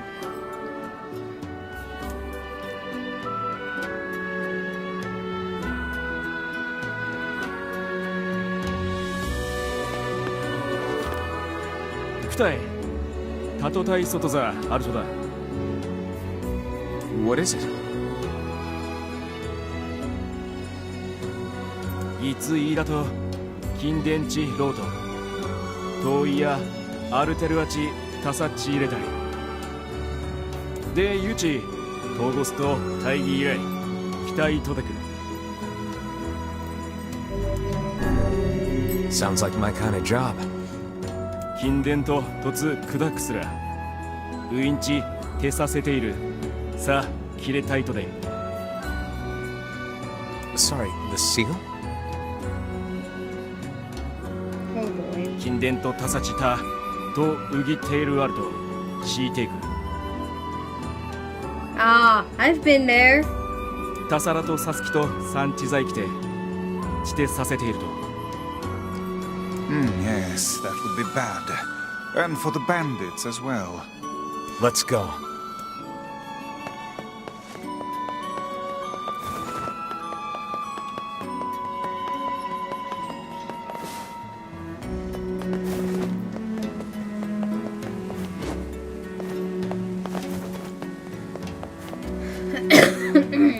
Hey, can you fix damaged books? 打ち崩さるとととざたとでこれ足して And what would those materials be? シサやら監査とタク監査 Eggplant? やリジとセザワ勘一ってし Okay, I て don't have any of that, I think. キュースチ Nope. I guess I'm not completing that.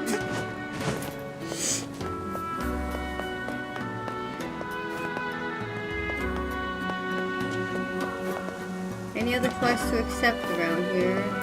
アルテルア Still no weapons. Run.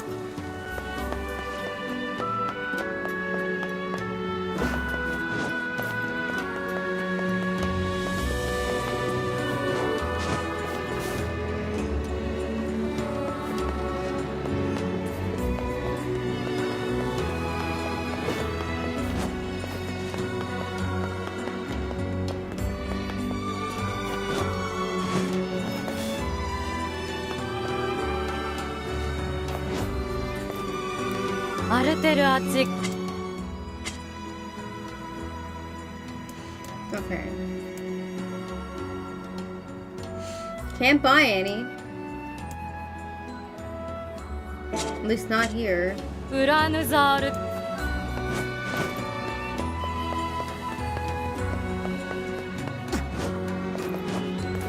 Start. 区域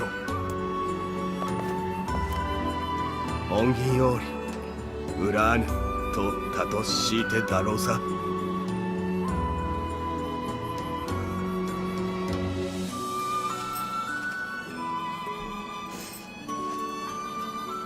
Are you talking to me?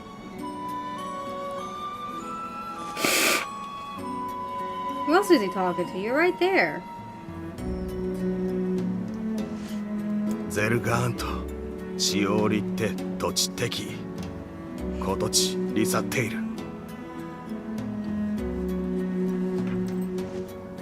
妃ザ・アリチしさったたやりざ来てきって。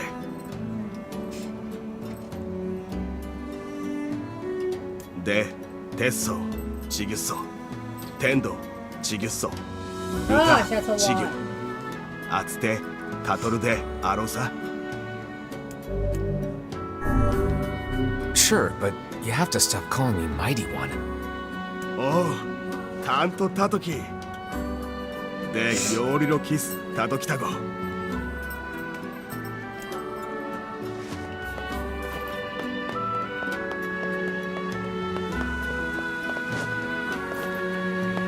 アルテルアーチ。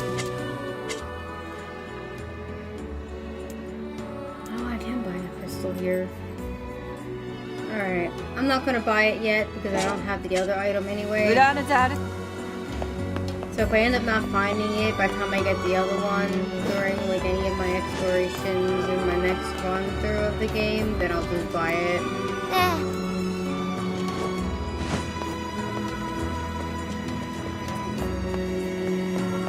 But for now,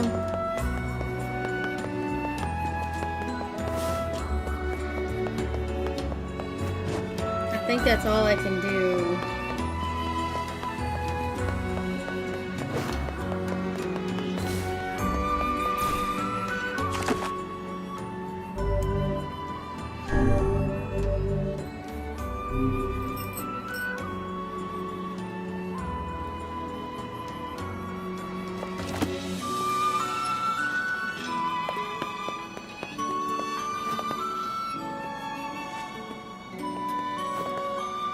Kinda just hanging out.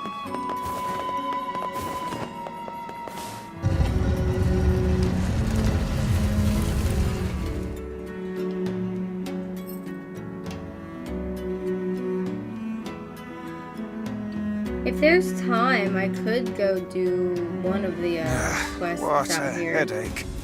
What is? We've not the time to worry about random bandits.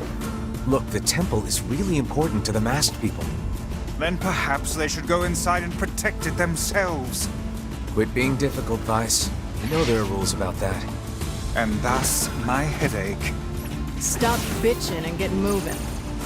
Everybody in Facade seemed kind of depressed. Little surprise when they were attacked by wolves and their queen lies dead. They all really loved Fira, didn't they? Yeah, they did. We should help them if we can. They've earned that much. You're right. Kaine.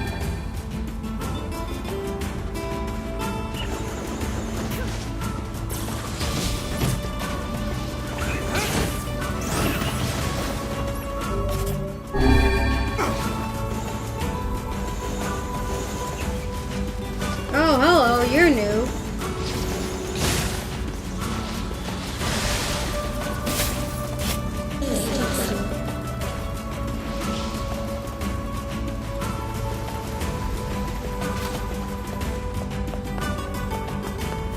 The heck was that? So this was a graveyard.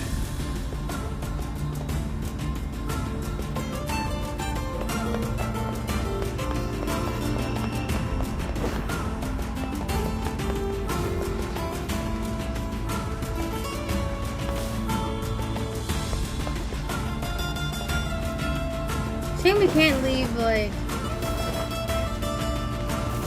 flowers for Fira.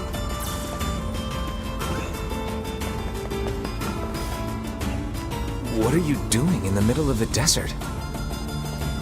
Nier, Zeldaとじゃあ来たってきて。Oh, well, be careful.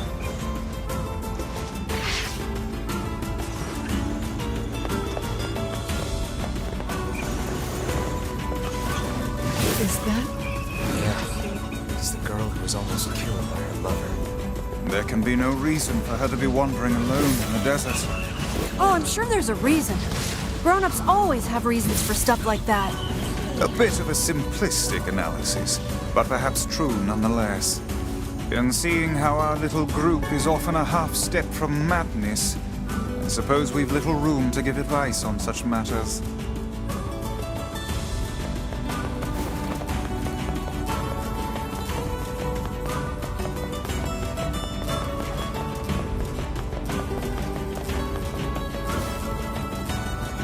Oh there, getting on?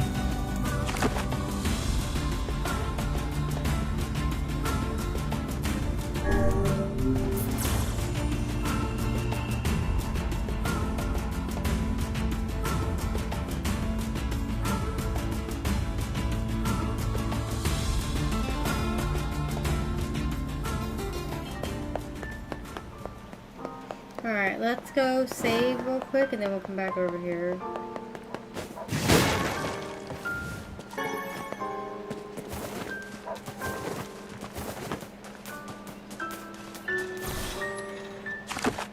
And then I'm gonna go get lunch too.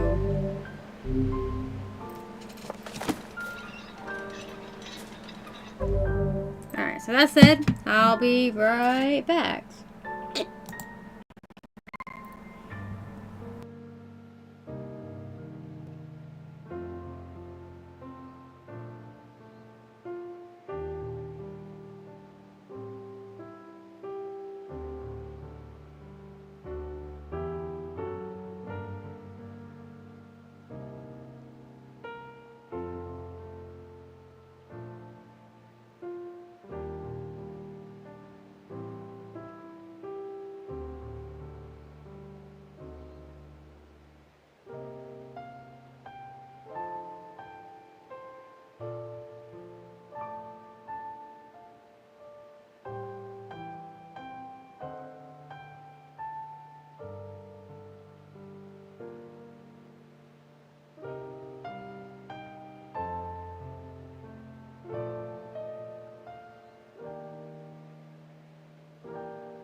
I'm back. Also with food.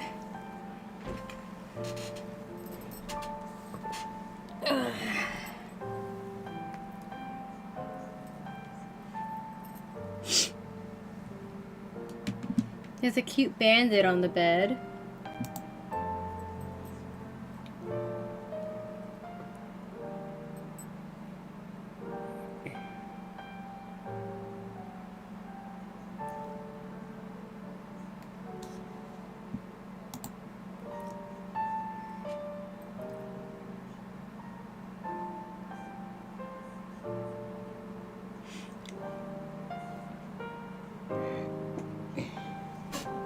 Kitty's gotta stay warm.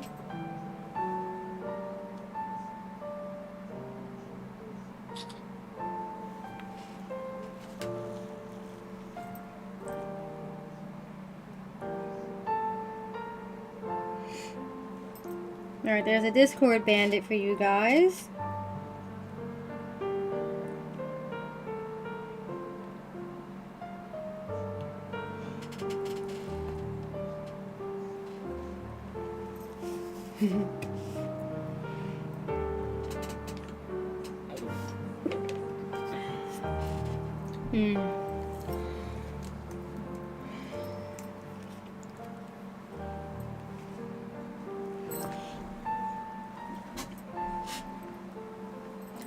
Head for the Shadow Lord's castle. Oh boy.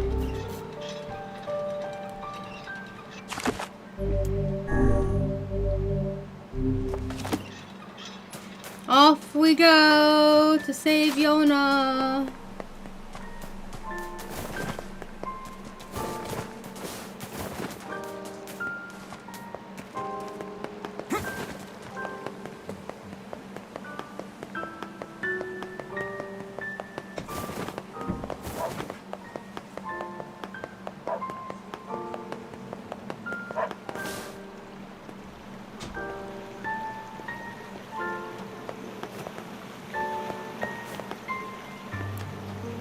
Oh there, getting on?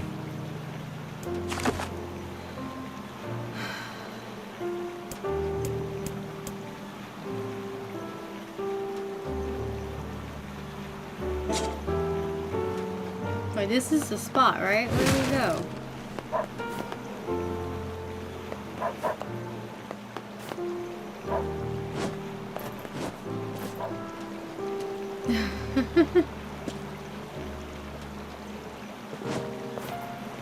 Okay, thank you. Oh there, getting on?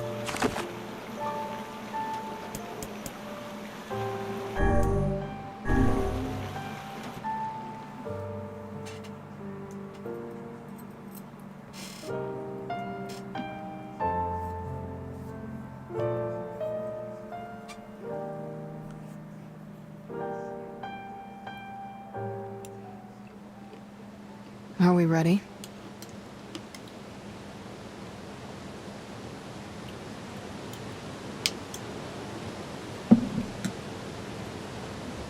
Let's all make it back alive, okay? It's a plan. Emil, you don't say things like that. That's how you end up dead.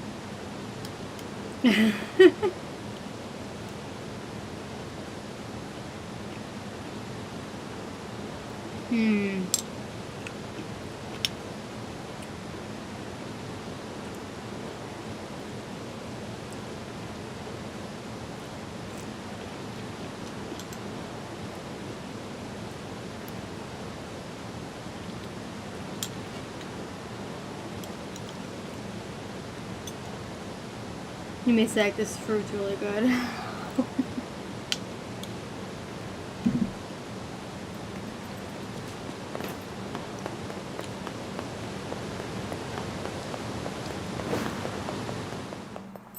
Girls gotta eat.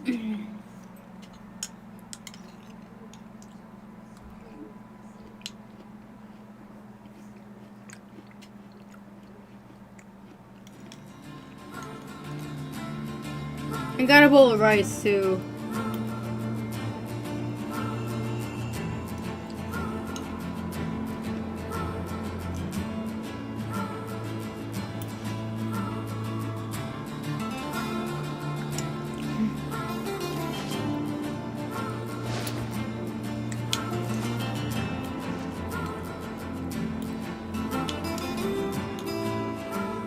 braised tofu at midnight. Hunger strikes when it must. Mm-hmm.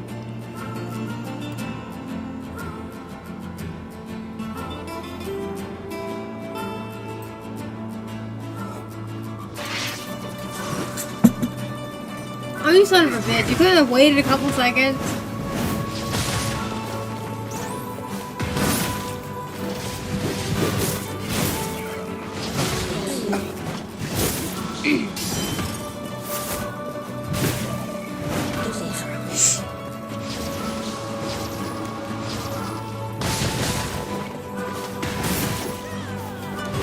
Oh, knocked him off the map.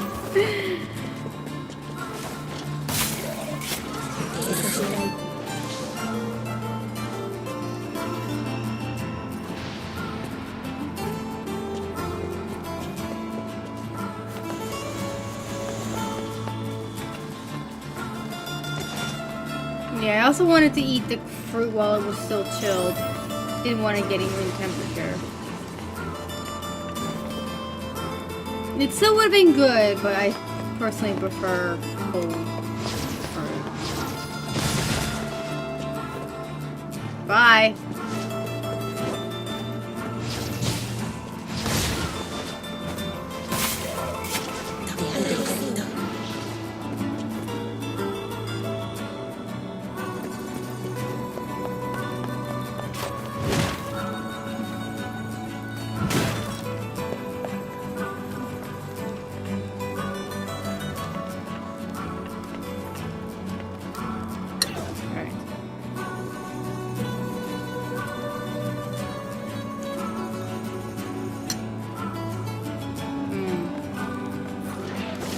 I cooked my rice this time in curry seasoning.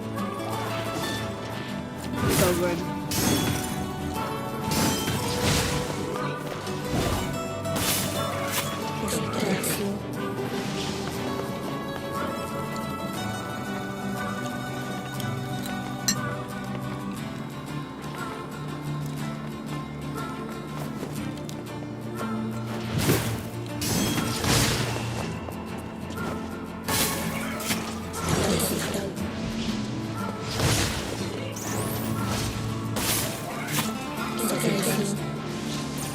I think I'm gonna do that more often if I can. I gotta go get more rice. Maybe while I'm up there I'll get some more curry seasoning. Just for this purpose. Even if I'm not making curry per se. The seasoning's really good.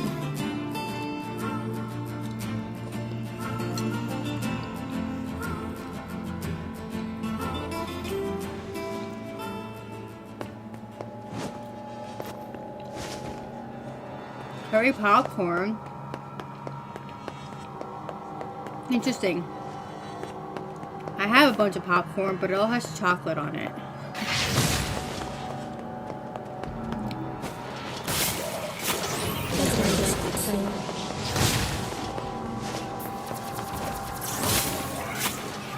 Just don't do what I did. Which is...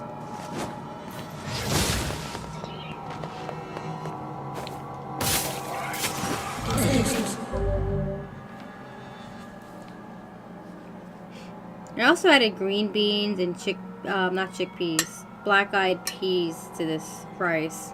I don't think I care for the black-eyed peas too much. Like, they don't taste bad, but I don't think I'll be eating them again. I'm sprinkling the seasoning directly on the popcorn. Well, how else is it gonna get on there? I don't butter my popcorn.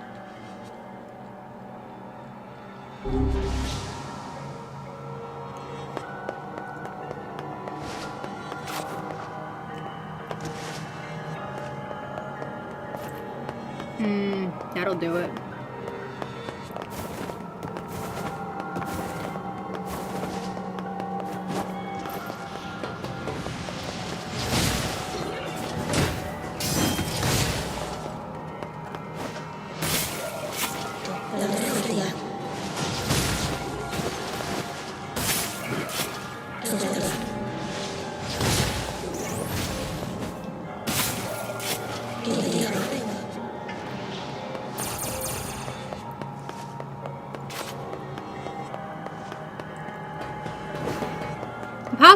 pie is like fresh kernel that you make on a stovetop in oil and or butter.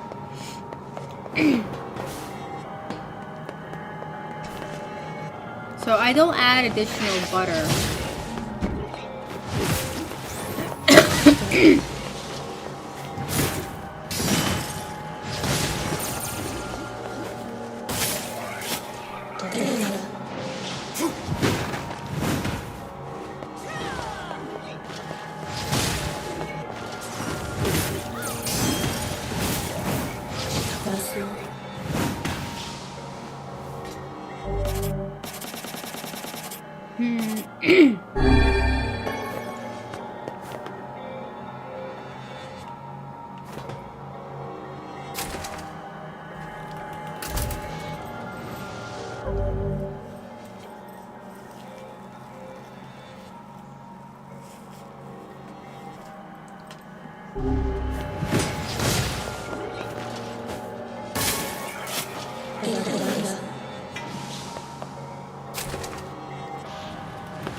It's okay, she's allowed.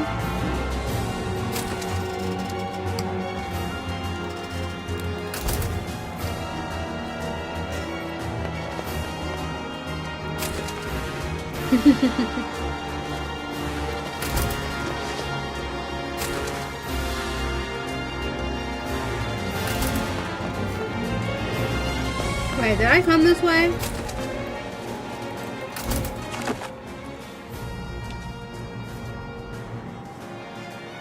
No, this map is confusing.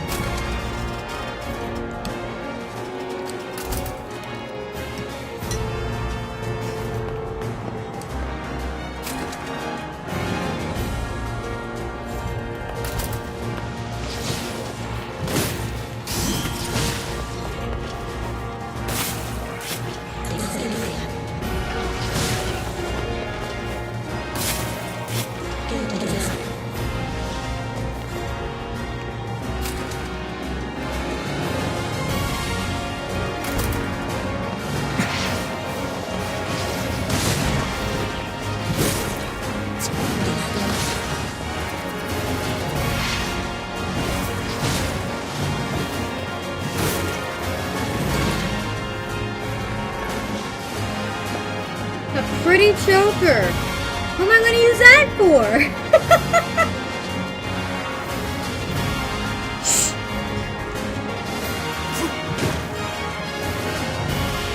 That's funny.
pretty choker.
As good as this rice is, it needs more curry powder next time.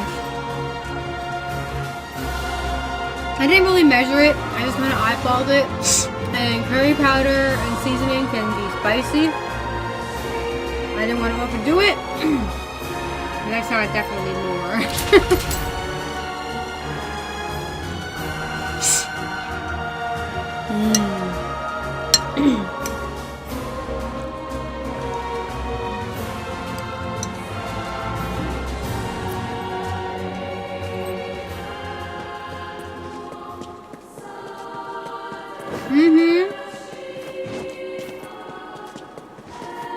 I didn't want to overdo it, like I said. It's better to underdo than overdo, and then adjust next time. I can still feel the spice and taste it. It's just not very strong. That's okay. It might be just right for Tara.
before.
Gonna take a moment to eat some more of this rice before I run into the castle.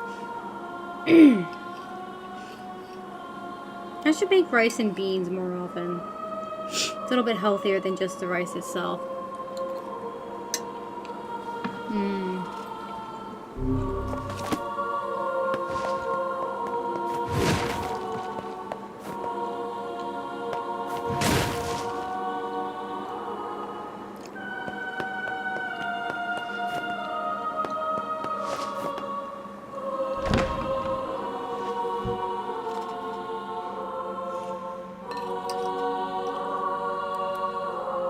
Such an ominous sight. And yet I find it strangely nostalgic. Yeah. This is where Vice and I first met. And first fought together. Wow! This is where you used to live, Vice? Well, yes, I suppose. In a technical sense. Pretty nice digs for a floating magazine.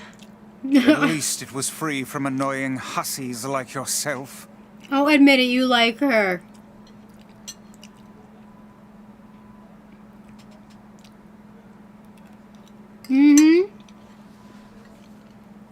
Yeah, and it couldn't hurt to get more protein in my diet. Not just the beans, too. Like, adding a veggie as well. Like, I added green beans, too.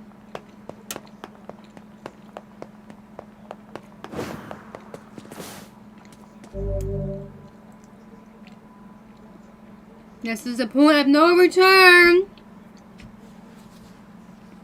Are y'all ready for this?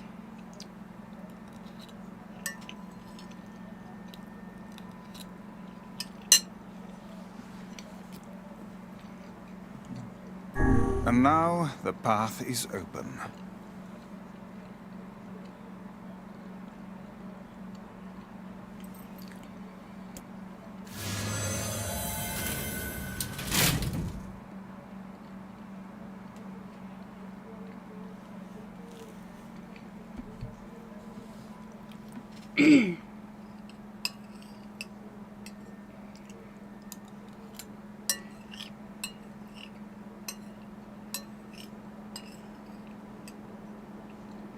Oh,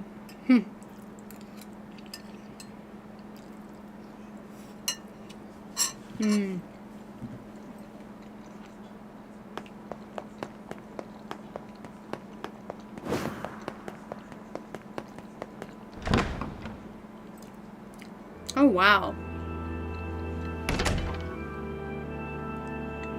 This is pretty.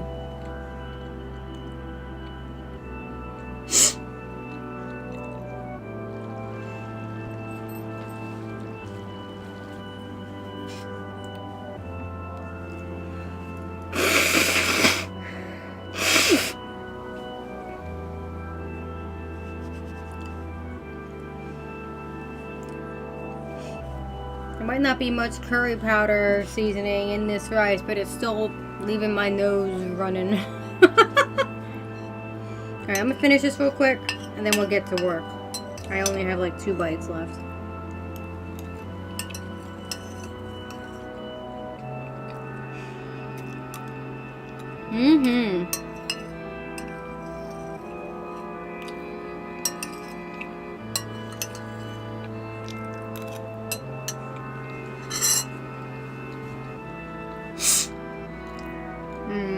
Yummy.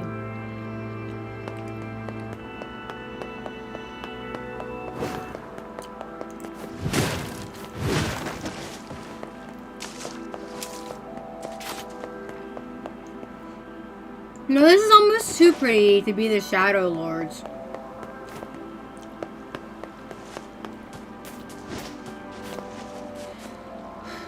To whom does the true voice speak? Talking bird! To whom does the true form show itself?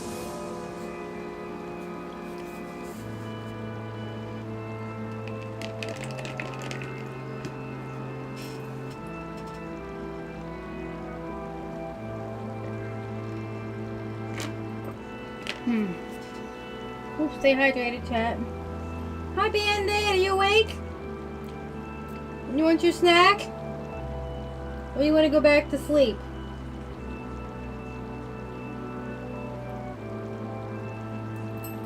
I'm sure he'll want his snack if I got up and got it for him. But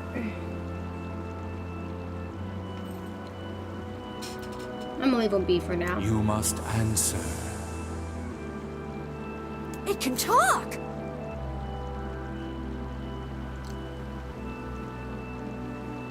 I ask, why did humans disappear from the world? The hell is this? Quiz time? Damn, I didn't think I'd be quizzed before facing the Shadow Lord. How dare he? My one weakness. Tests.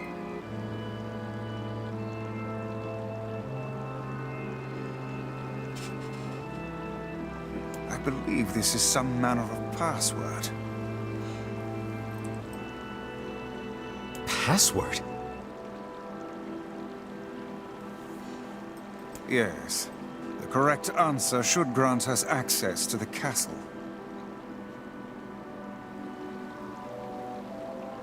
I feel confident I've heard this somewhere before.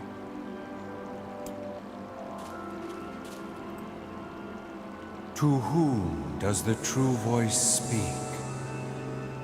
To whom I ask, why did you must... Because their lives are short because of a black disease? Isn't both true?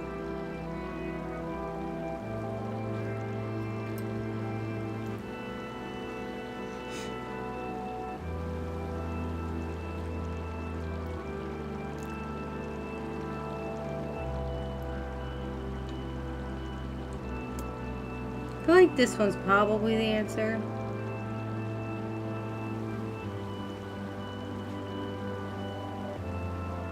I mean, it's only one or the other, right? So. I answer, because of a black disease. I ask, how can humans extend their lives?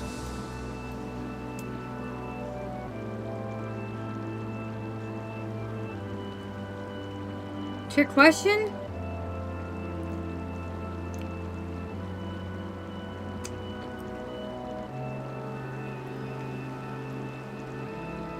Is there a way to acquire this information? Like, how was I supposed to know this stuff?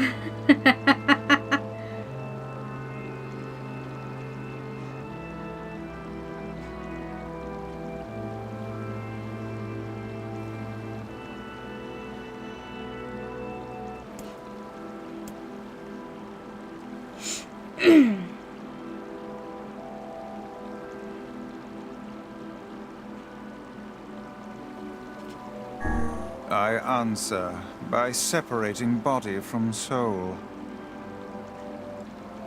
I ask, what is the destination of souls?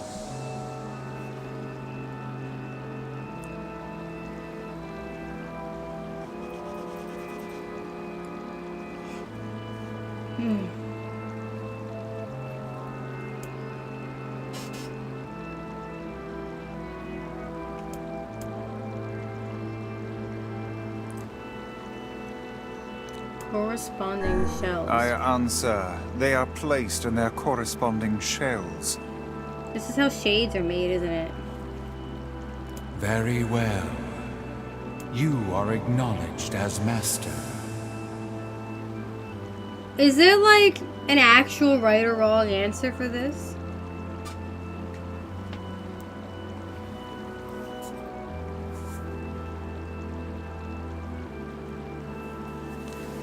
Did I get them all right by luck?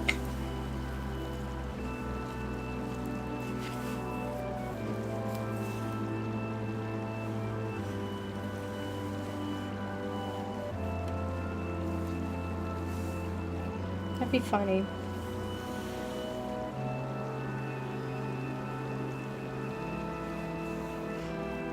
You may enter. Yippee! We can enter!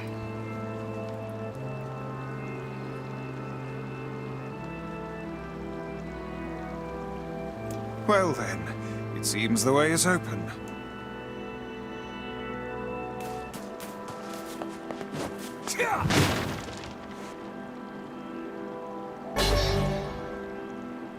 Phoenix sword.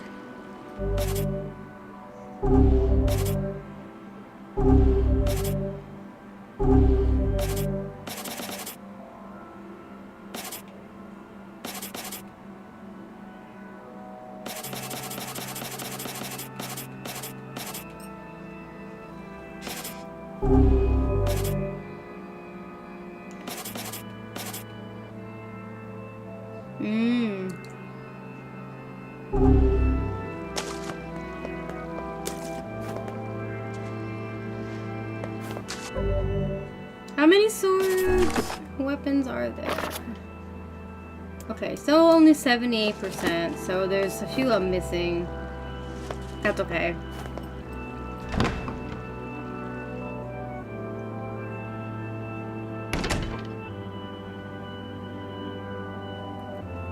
What? It's the twins from your village. Why?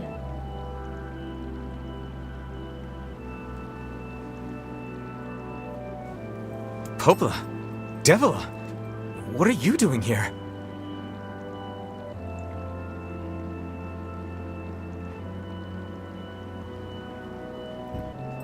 Hey, any chance you'll just go back to the village?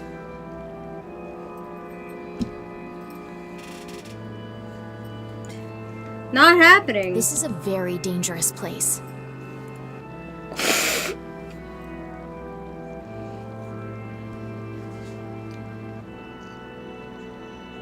Even if you can find Yona here, you probably can't get her out. Wow.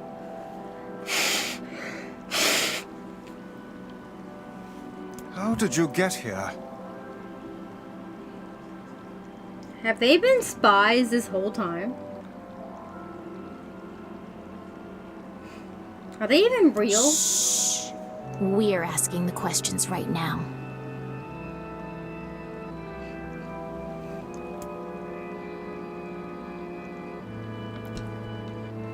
They're right. Let's go back to the village. Yeah, okay. There's no way he would ever say that. He's been angry and searching for Yona for 5 years. For him to just give up when he's this close, yeah, okay.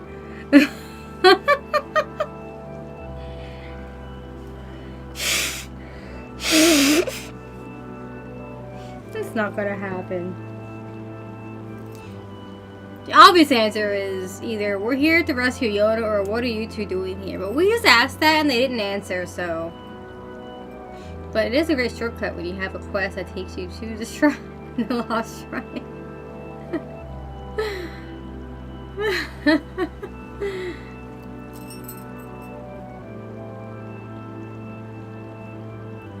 No return. One return. We're here to rescue Yona.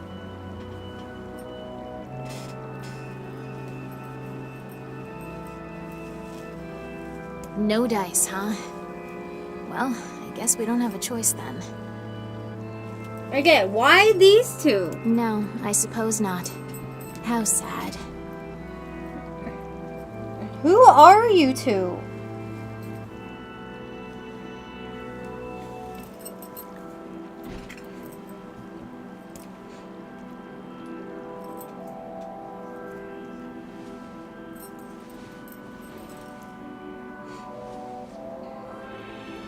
We didn't want to fight you.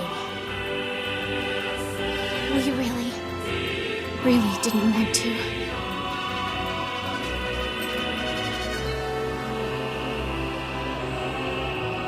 Devil! What's happening? Sorry, but this fate was predetermined.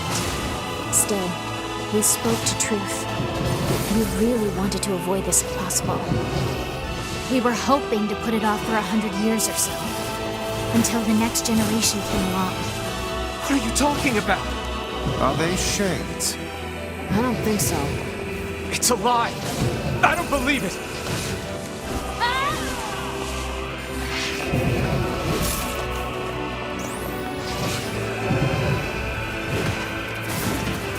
We never thought you'd grow to be this powerful. This is madness. Why do you block our path? You have no cause to speak so with us, Grimoire Vice. You are a traitor. You're the traitor.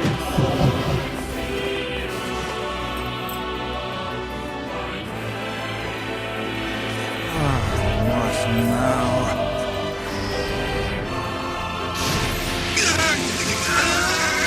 No, Vice!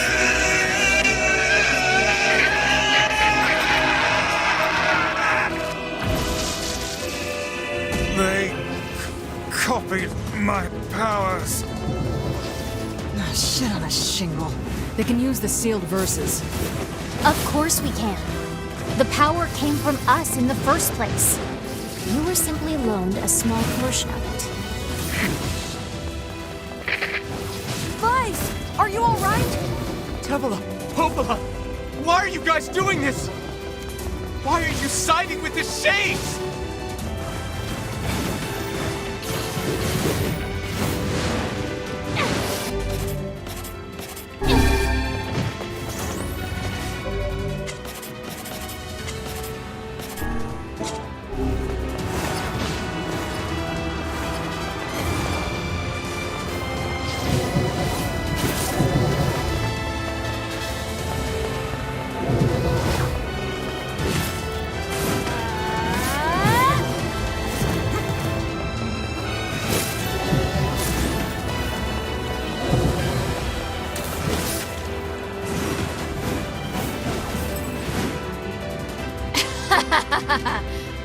Why?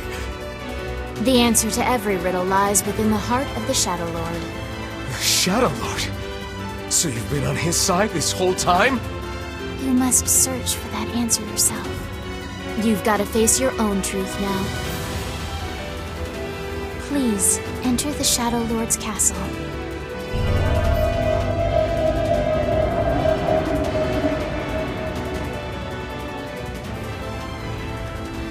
What the hell? Why? Devila and cupola are fighting us. Yes, they do seem to be putting us through a great deal of...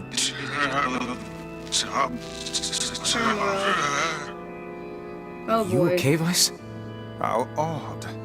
For long years, my mind and tongue have been my greatest assets. But now the latter seems to be... Well... Vice? Do not look at me like that. I am Grimoire Vice. I am perfectly... You don't sound fine. You sound like a dying machine.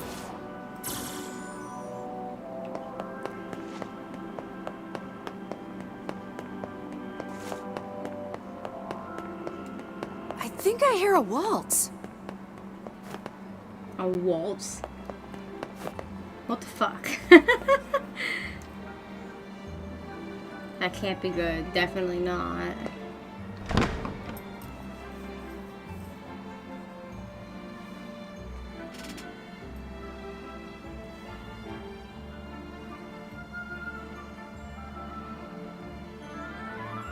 I mean, we'll fix them, sure. Maybe he needs a new battery.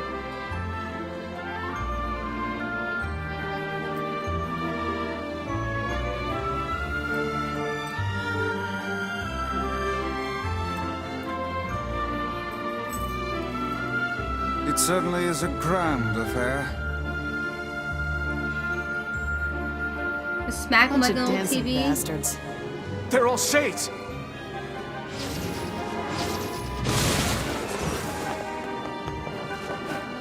I think we're locked in! It's not like I was planning to leave. Yeah, it's a bit late for that.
stop coming!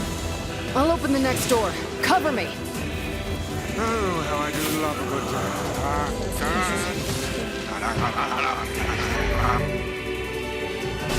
Fights! Oh, right. Protect the hussy, yes? Good plan. Let's go. Protect Kaine for us! Stupid door. Come on. Oh, come on! Kaine!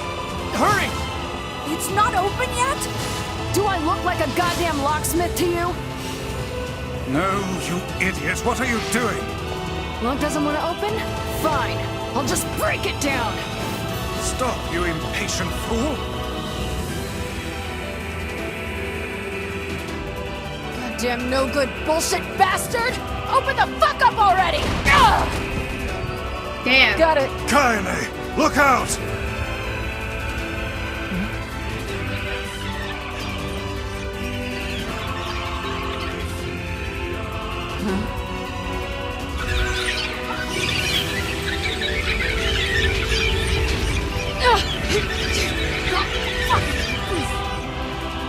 Are they laughing?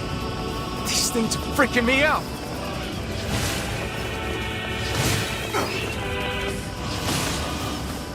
Kaine! What's wrong? We need to help Kaine!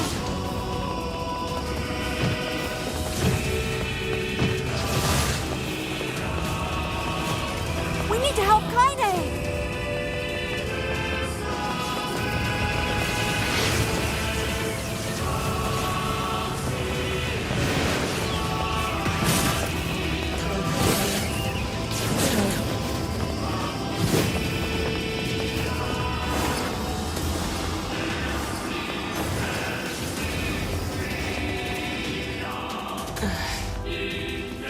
You okay?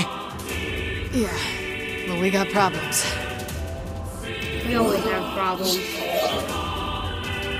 Almost as strong as you wrote the prologue. Are you suggesting that the prologue was a flash forward and not the past?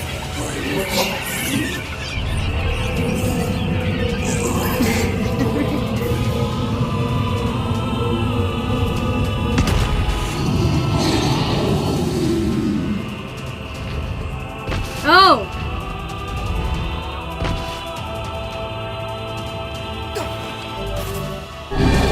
We don't need forgiveness, asshole.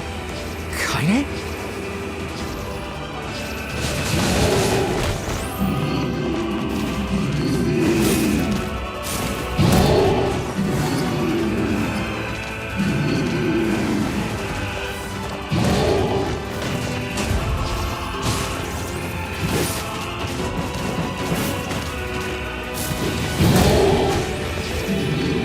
How should I know?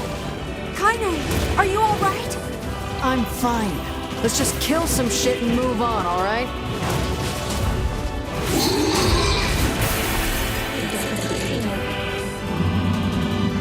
Damn shit. Kaine's not Oh alright. dear. An armored boar?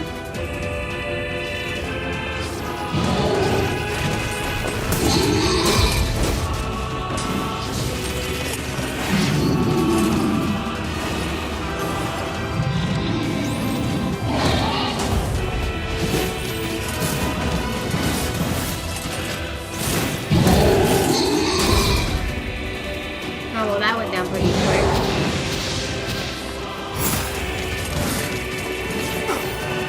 Even That this thing? explains it. That fog! Oh no! Can't stop now. Damn it. Stay focused, Kaine. Don't fall victim to such distractions. Come on! We have to keep going! Let's go!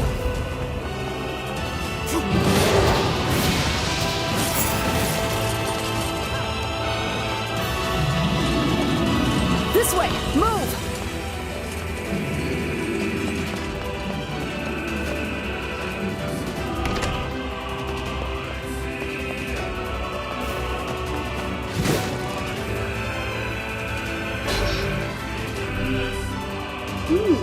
weapon. Up here!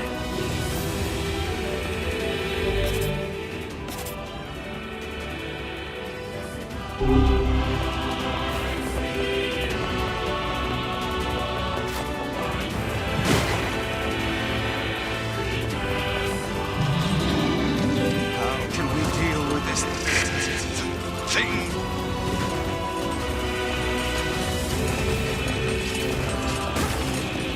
We don't. Please, hurry!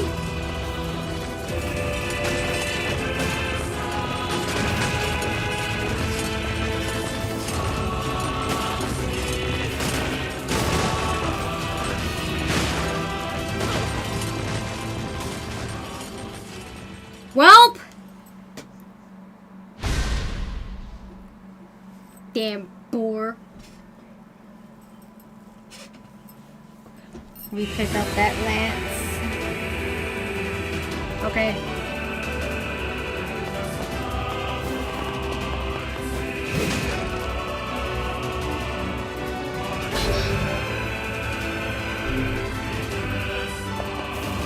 Up here! Hello, Lycan.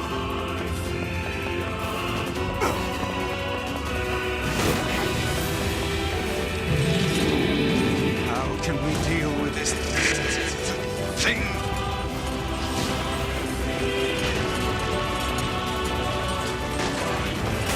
Please, hurry!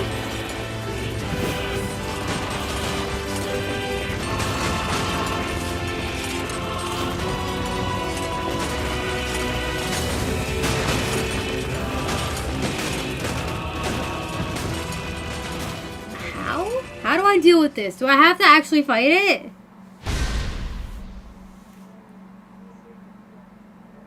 Running doesn't seem to be good enough.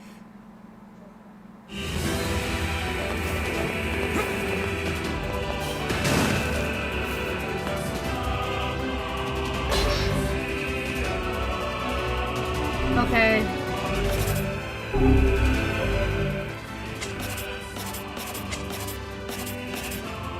I don't know if this will help, but I'm gonna equip it anyway. Up here!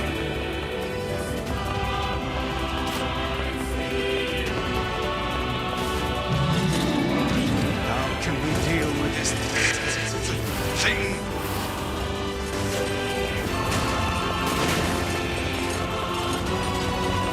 Please, hurry!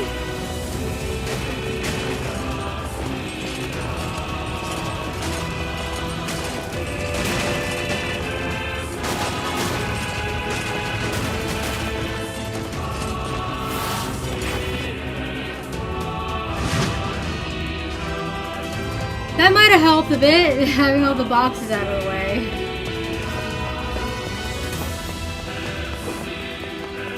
Damn it, I can't get it open. Attack incoming!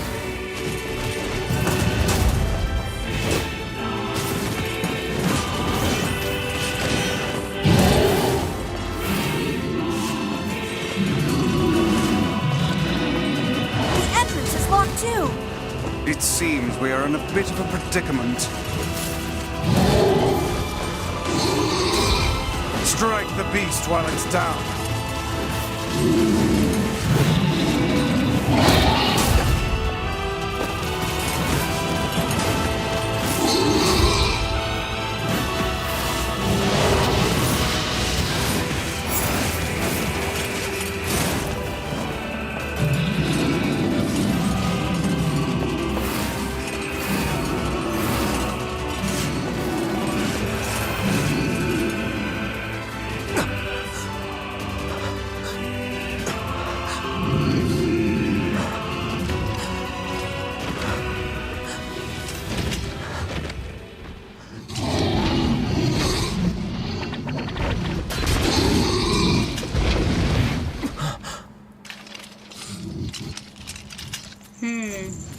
Oh, hello.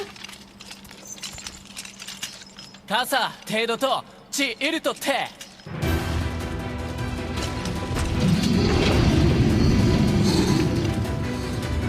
What 出づちわせようり一旦おきとだあらペルアと試練地無責音イラコフなあつて What are you doing here?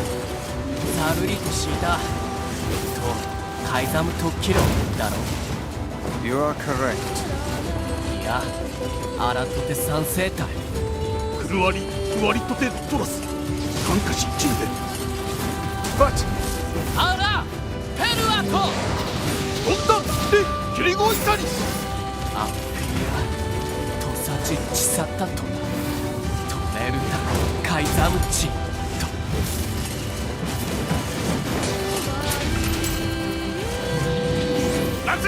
Get it out! えタッカー奇跡をあ Hey! Stop! Let me go! Stop it! Damn it! King, no! ギ後でアリクラーサ箱 No! Open the door! You can't fight that thing on your own! ゆっくくおタオキアルタビート来るとこっちいる勝てケタルイトエチケロアルテリアだせギウジ各石騎士真鍮カレルタカイザムテラスなんだアラタテウラーヌペルアトチウラーヌカイザムトトチ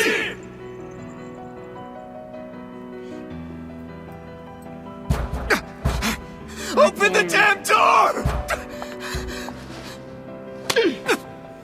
Nice. Knock it off already. Let's go. Kaine.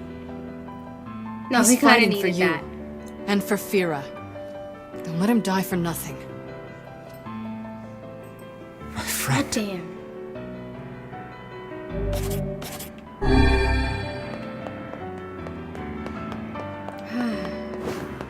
One tragedy after another.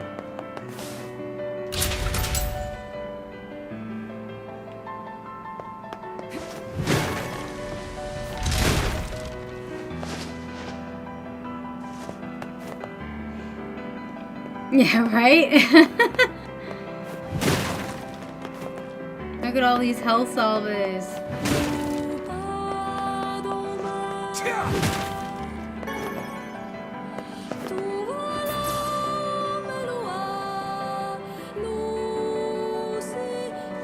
This too.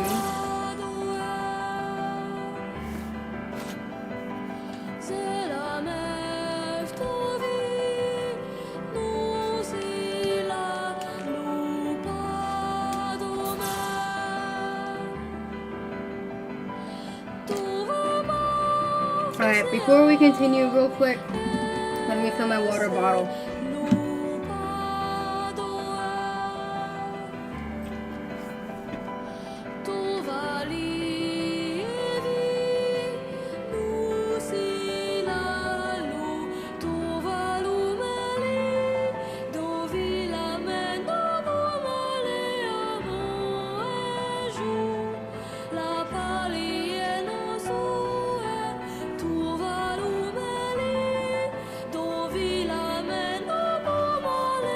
Okay.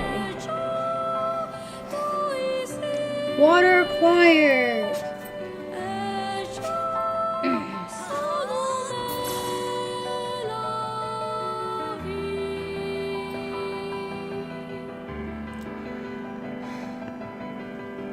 Let's go. Boy, another hallway. How many are there?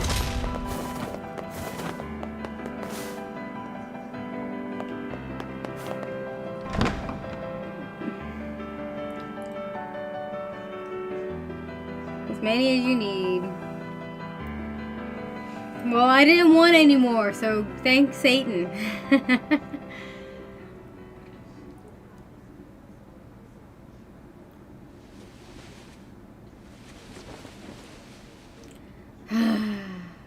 these two again.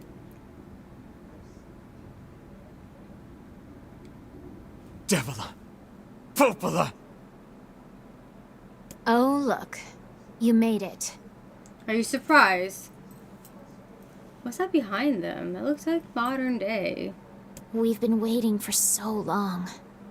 Have you? Why are you doing this? It began 1300 years ago. Humanity, finding itself on the brink of extinction, undertook a last-ditch rescue plan called Project Gestalt. Gestalt? Do you still not remember, Grimoire Weiss? Then let's give you a refresher.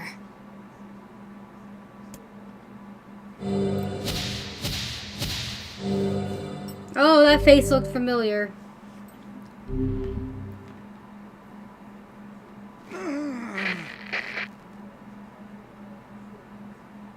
Weiss! My mind.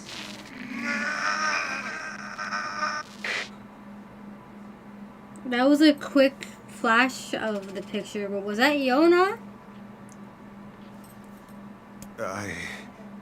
I remember. Devila. Popola. You are not human. In fact. Oh no. Yeah, sometimes the truth can be a real bitch. You want to finish that thought for him, sister?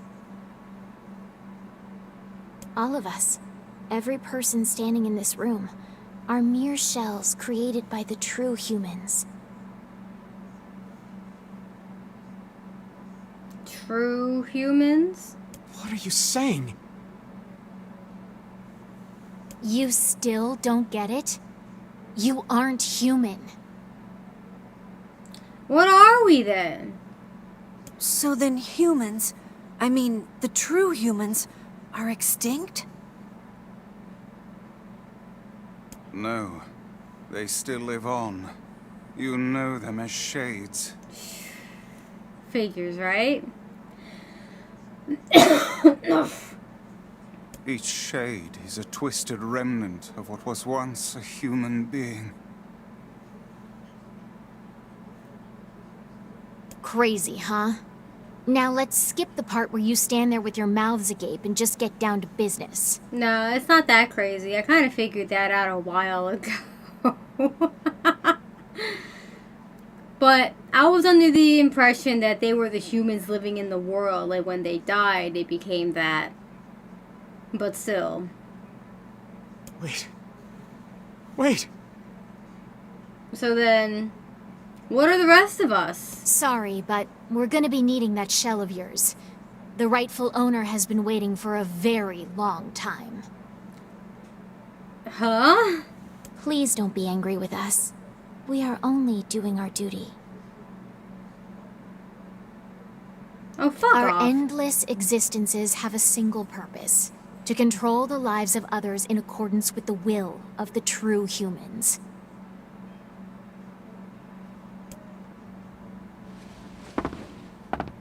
You have your own motives, your own desires. And we have ours. I fear it really is just that simple. Don't speak such foolishness. Sorry. You're not sorry.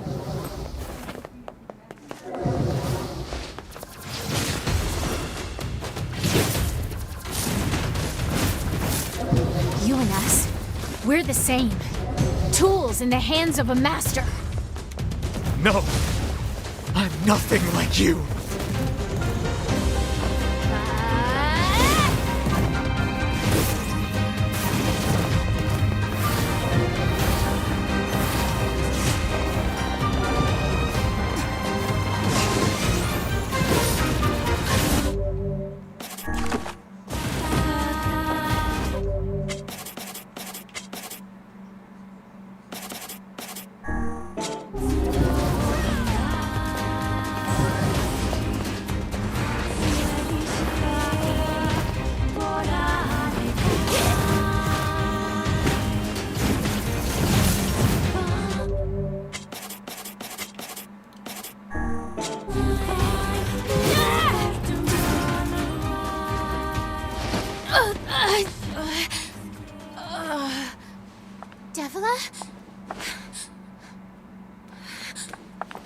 Devila?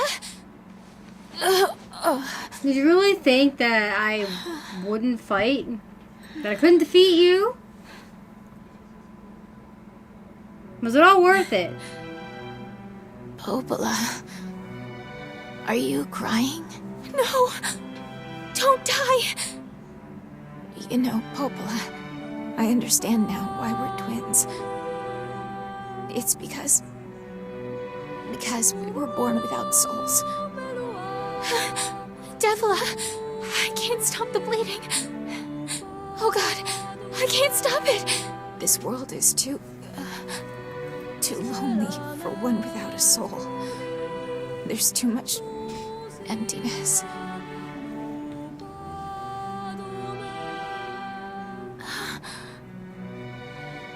Our souls are missing. And yet somehow our tears still work. It's kind of weird. Sorry, sis. I love you. Devila! Devila! Don't you go! No, I can't be alone! Devila! You know, this is the fate you brought upon yourself by siding with the Shadow Lord. More tragedy! Popola. Let's stop this now. Stop? Stop? Now you want to stop? You think you have the luxury to stop? You cut down my sister like a goddamn animal and now you want to stop? Popola, wait! It doesn't have to— No one stops! It's way too late to stop! No one stops! Well, she touched us first. Don't do this, Popola! You and Devila were like parents to me! Those two have watched the world wither for time immemorial. Who is of such a fate as different? Oh, Jesus. I don't want to do this! I don't want to fight her! Stop bitching and start fighting! It's the only way!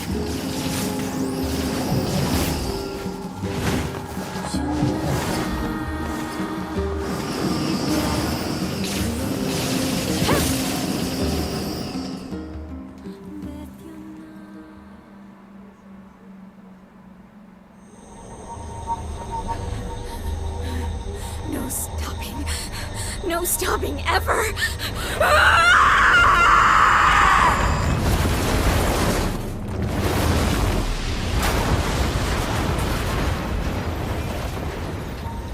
The bridge! Blast!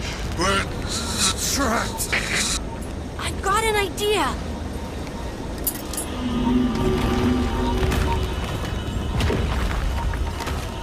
You could do this the whole time, Emil?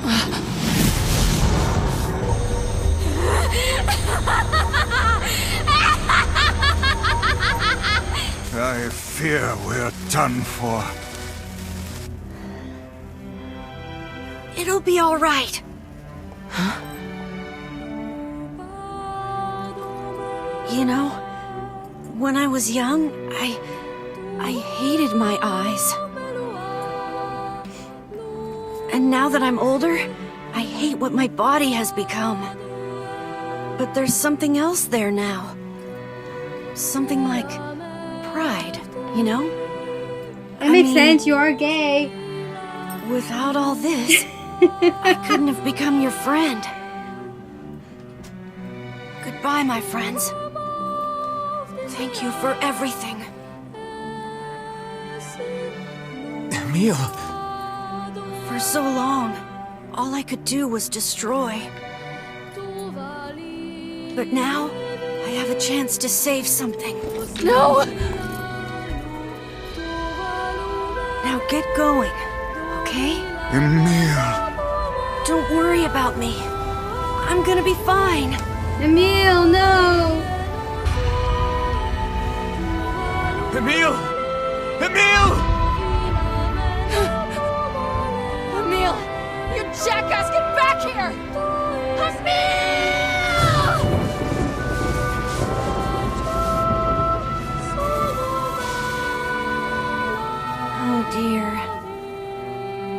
family's so unstable, and Vice can't stop arguing with people.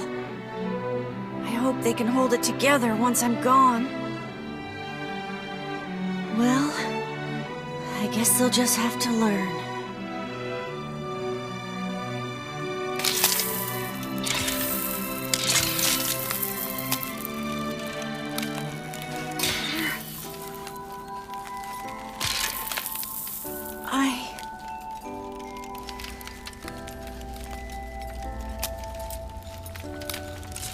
I want to see you again. I want to see all of you again. Just one more time.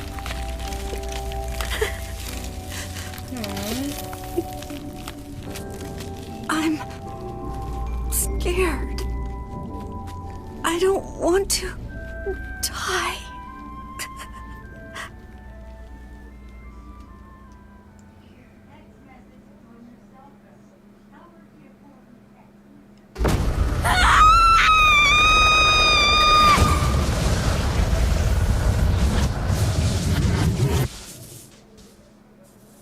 Holy shit. Obliterated.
He can't let his death be in vain.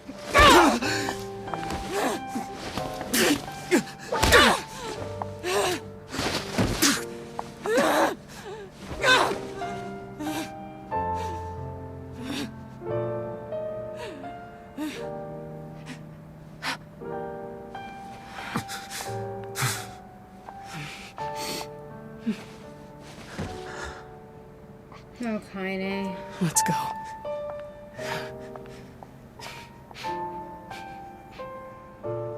Yeah.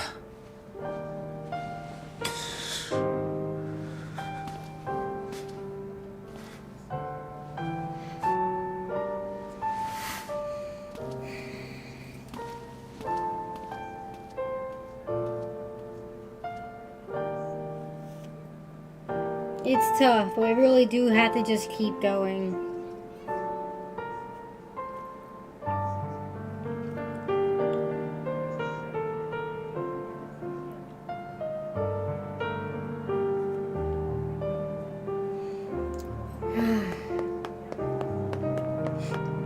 More endless hallways?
Yona!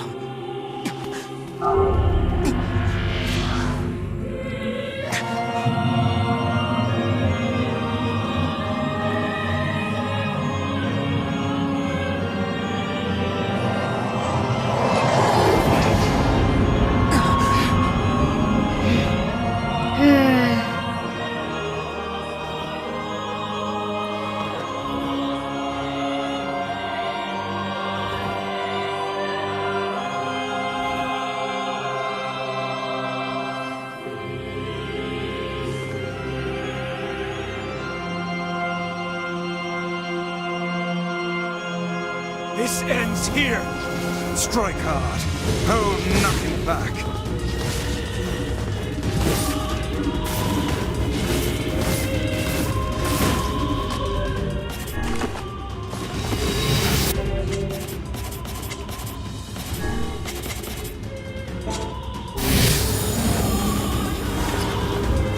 How can a mere tool hope to stand against the Shadow Lord?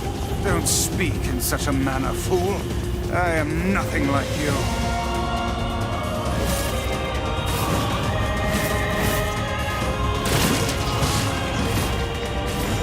Watch out!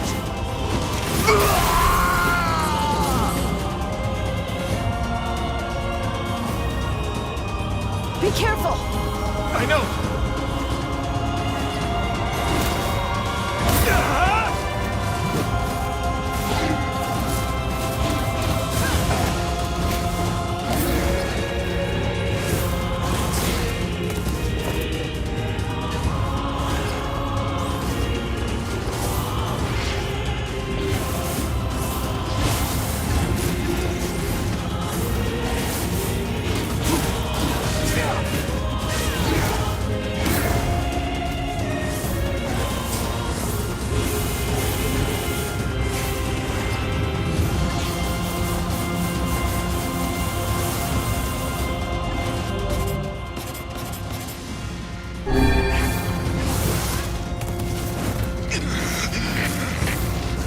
Vice, you alright? Naturally, I am as fit as a fit.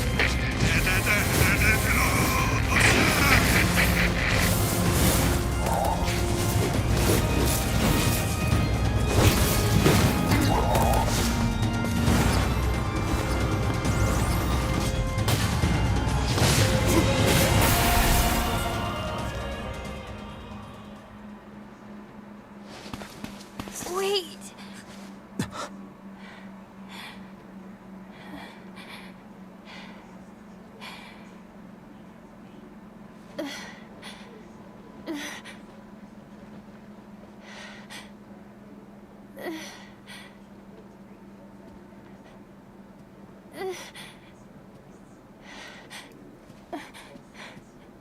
Brother?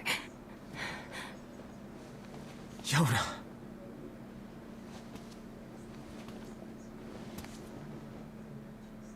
Huh?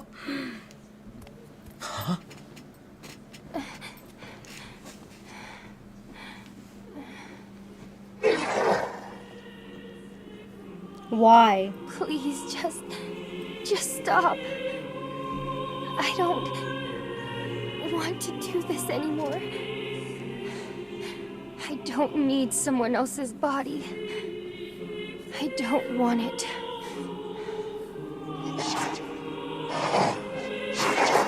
There's another girl inside this body.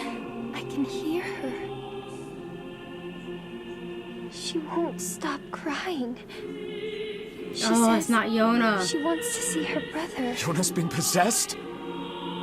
This girl loves her brother too, just as much as I do. It's not right, you know? It's not right that she can't see him.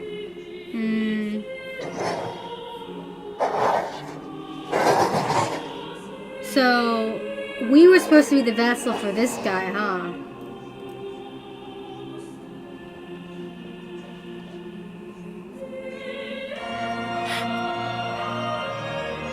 It's you, isn't it?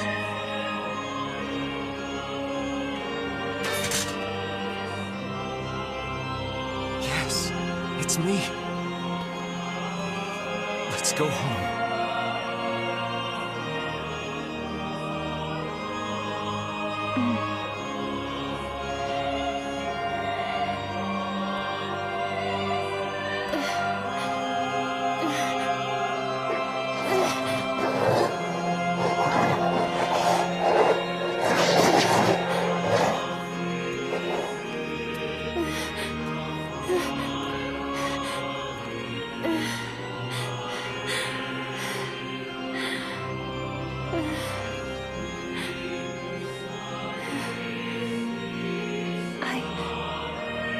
I'm really sorry.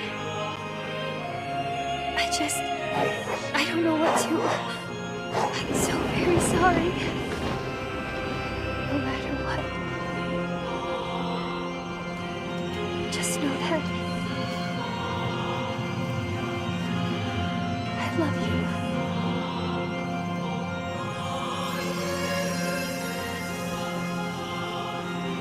Possessed by a shade. Hurry. The shade that possessed her is gone.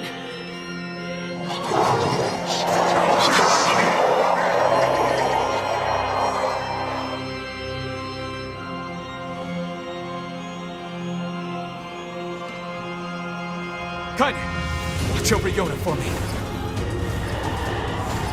Allow me to understand your sadness. You think I'm going to sympathize with you? I swore to protect my sister and my friends. If someone puts them in danger, they must stand aside or be cut down.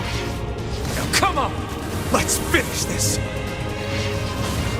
Come down here and fight!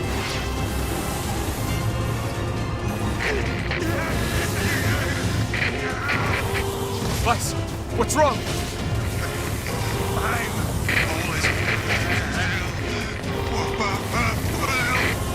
You're freaking me out here, Vice. What are you doing? Come so. Just do it. Strike the killing blow.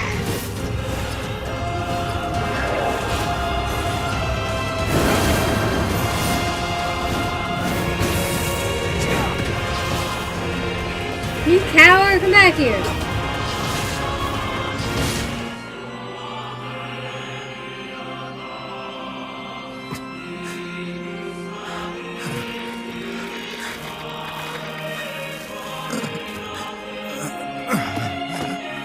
No bother. One moment, please. You okay? Fine, just fine. All right, no, I'm not. Vice. It seems some headstrong idiot has decided to push me beyond my limits. I should have taken that job as a cookbook when I had the chance. Vice. I'm sorry. I'm sorry. Only joking. I hate cookbooks. But... Let's go. Out of the way. I have one final task to fulfill. Look, if he's joking, he's totally fine. Why, to stop him, of course. But after that, it's up to you. Only you can see this battle to its conclusion. I wish you luck, my friend. You can't. Another one I dying. swore I'd always fight by your side. You are an exceedingly stubborn lad. You know that, yes? Perhaps that's why I've so enjoyed our time together. But I fear this is where our journey ends. Vice! Oh, and remember what I told you about using my full name. Well, forget it. I've grown rather fond of vice. Nice. I knew you'd come around. Don't let it go to your head now.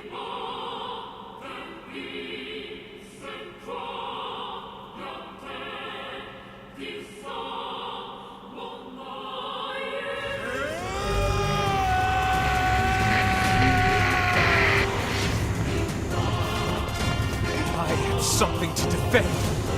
I have a reason to live. Oh, come on. Shut up.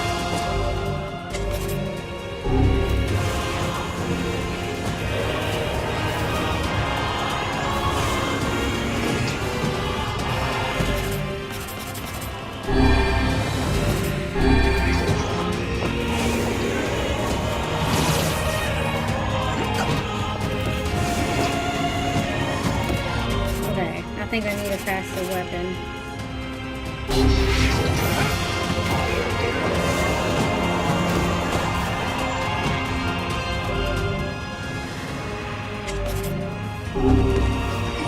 You know what's actually fucking me up right now? The game changed my dodge roll to a different button that I was using the whole playthrough.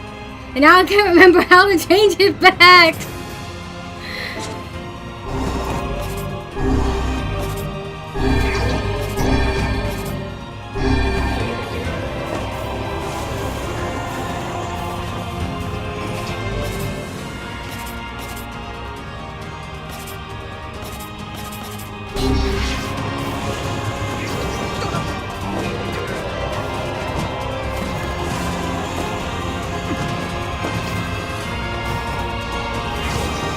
Magic right now.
For fuck's sake!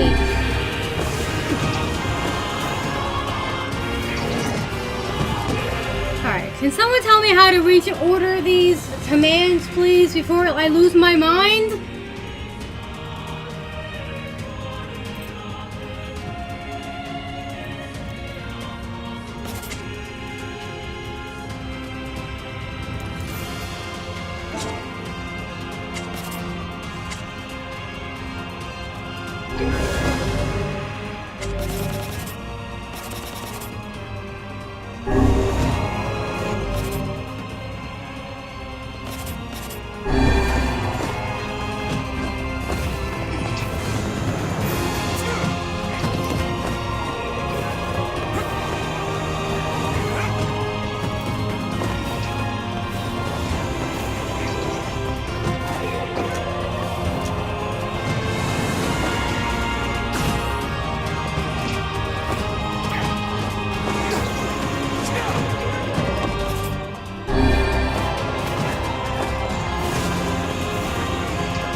Anybody, I don't care who. Someone fucking tell me.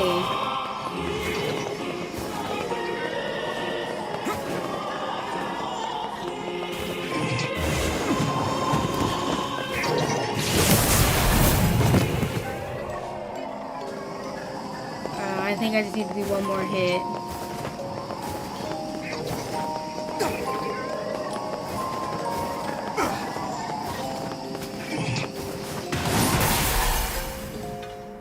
Alright, never mind. But still, that's so annoying! Jesus fucking Christ, why would you do that?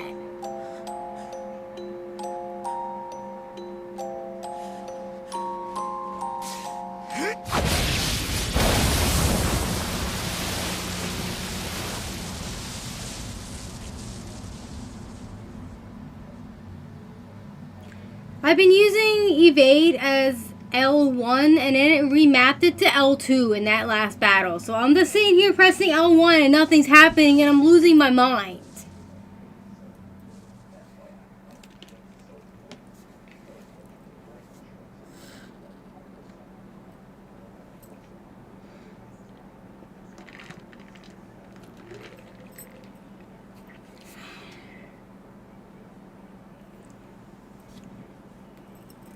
Alright. My only gripe about the game is that. It's the only one. Fuck it. It's like the worst thing you could do is remap a control to a different button than the one you've been using the entire playthrough. And then no way of changing it. Or at least I couldn't figure it out. It's not okay. That's frustrating.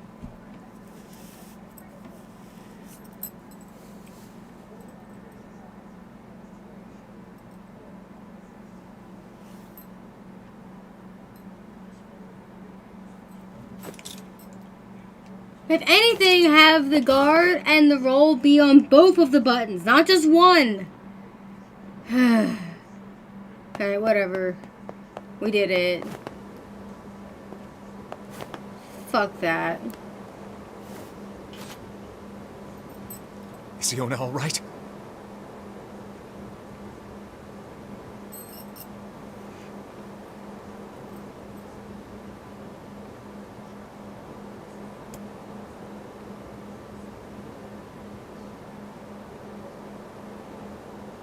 Oh God, no.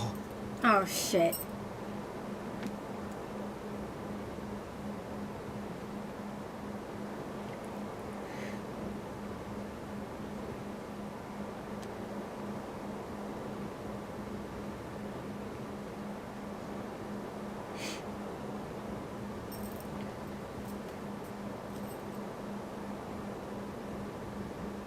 Well, now I know next playthrough, I'll just keep the dodge on the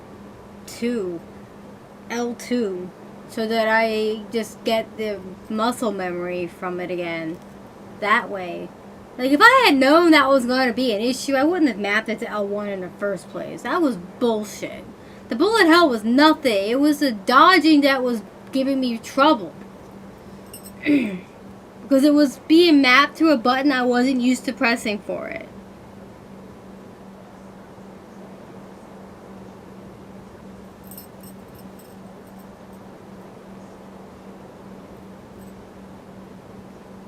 Oh, please, the girl is fine. Vice!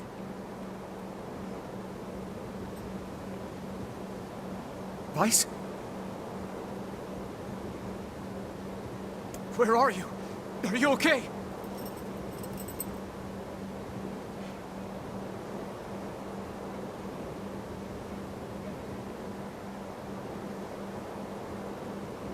I am as well as can be, considering I have lost my physical form. Yeah, that bullet hell wasn't anything. I was able to get through it once I was dodging it just fine. It's just the problem is that my dodge was on a button I wasn't used to pressing. That was the problem. It wasn't the bullet hell that was the problem.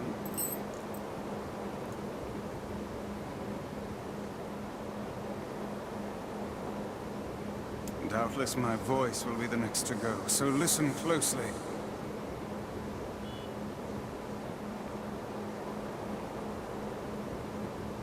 Your sister is safe. Do not mourn her, and do not give up hope. Instead, you must call her back to you. How? Use your memories. Recall the times you spent with her.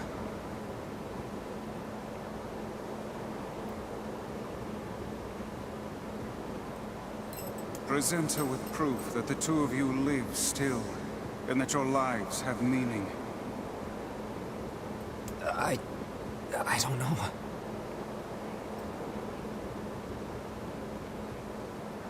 Typical. But take heart.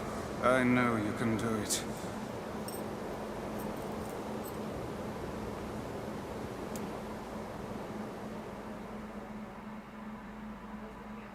How do you not know? What's my favorite food? Cookies. Of course it's cookies. What's my favorite book? Is it Vice? That's my magic storybook. Yeah, that. What's my favorite place? Home with you. What's my favorite flower? The lunar tear, of course. Okay, one more question. Who do I love more than anyone?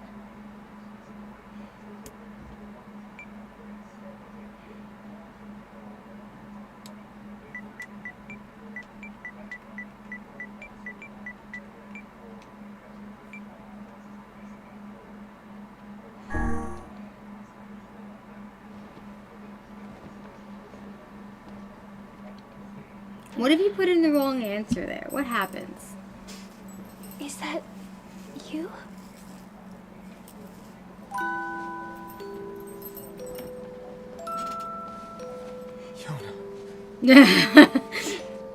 Scolded by Kaine, I hope? Is this my body? Yes, Yona. It's yours and yours alone. Yona. You look bigger than before. Like you've grown up. Oh, yeah. I guess you haven't seen me for a while. Have I been asleep this whole time? Something like that. It's almost like I'm a princess from some fairy tale. Oh, Yona. I'm so happy to have you back. Me too. Kaine. You and your sister. You have a good life, okay? Where are you gonna go? Guess I'll... You could stay with us, you know. Thanks, but I'll pass. You know how it is. I got my own shit to take care of. What do you mean? Personal shit, alright? Anyway, take it easy, yeah? Kaine, you don't have to go. Look. It's beautiful.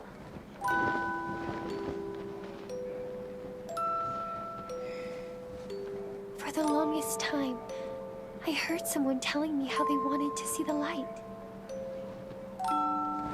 And now, they can finally see it. So the black scroll, is that just a person being possessed by a shade the whole time?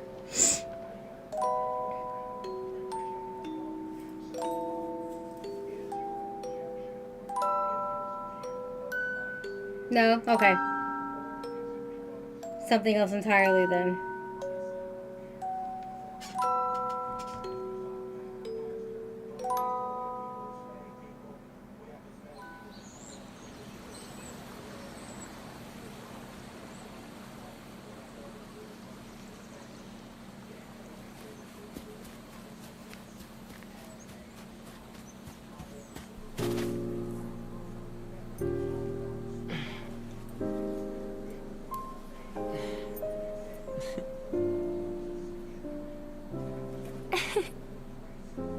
Thank you.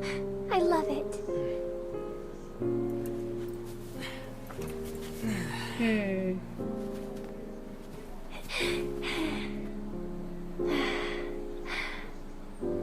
It's so sunny today. Yeah, it sure is.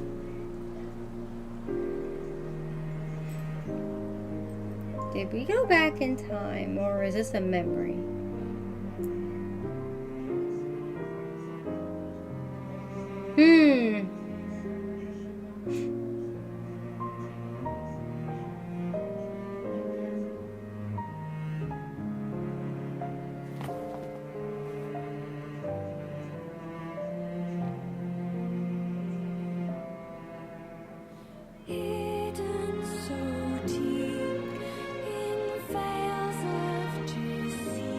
That went by faster than I expected.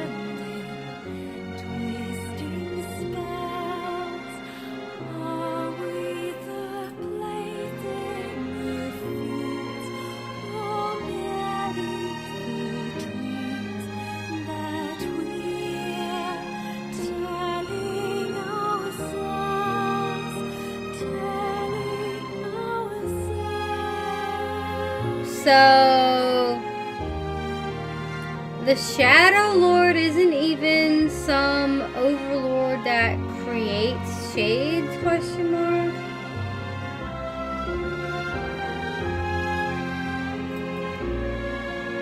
He's a tragic character looking for a vessel to put his soul or whatever in, the same as his sister inside Yona.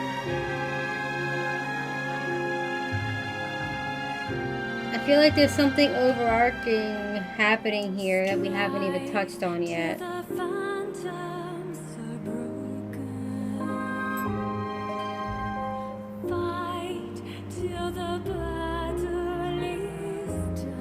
Which I guess would come from the other playthroughs.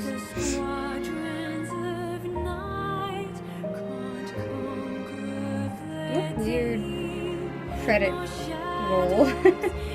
Levels are higher than expected. Yeah, level 30.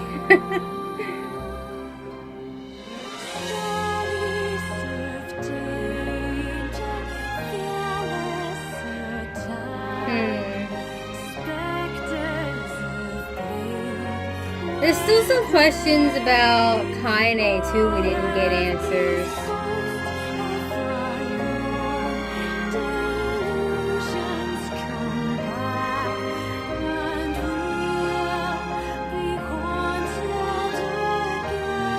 I mean, I could just go find the documents online and read it that way.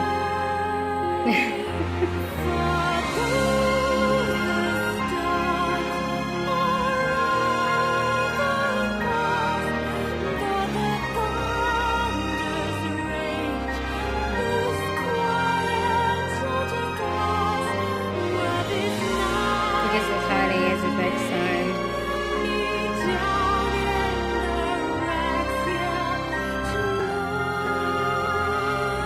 Yippee! Though I don't know your kind of questions. Well, the biggest thing is her being a shade. Half shade. Like, if something like that ever gets resolved.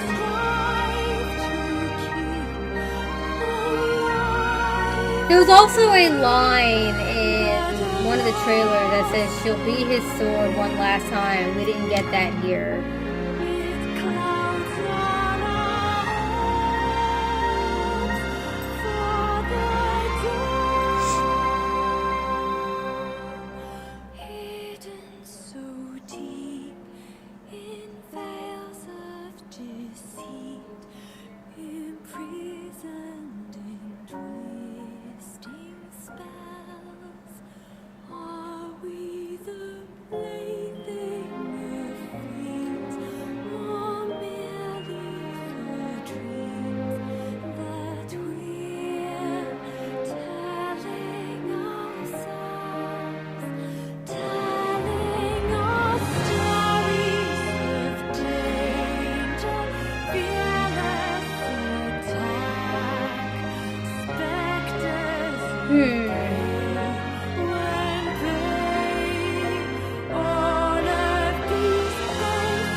Yoko Taro's name's the only one in all caps. This is a very weird way to provide a credit roll. Everyone's name is in alphabetical order, and what they did is next to their name.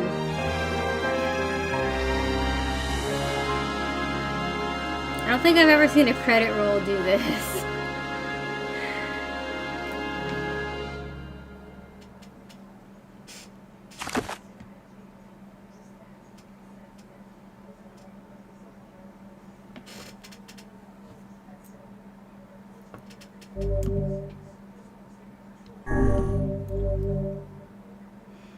Okay, I guess that's the A ending.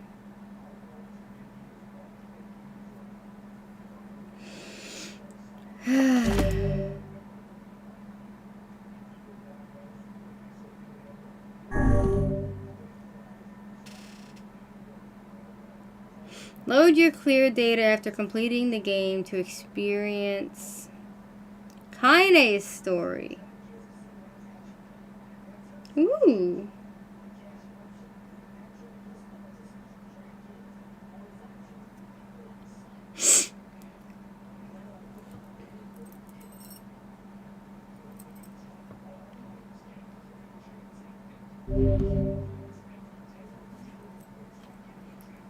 A departed mother's diary in your house. The wardrobe has been added to the options menu. New outfits can be obtained by progressing through a departed mother's diary. We can get new outfits! Boy, New Game Plus is looking good. We can change the music.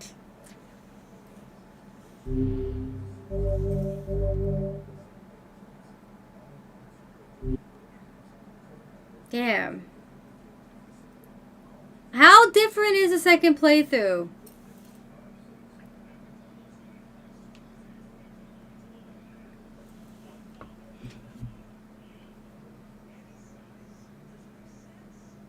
The outfits and diary DLC in 2010. Amazing how much this game gives you. I want to see what the outfits are. Same story, but it gives you so much new information. We got 2 hours. Do we start it now, chat? Or do I come back to it after a break and play something else for a little bit?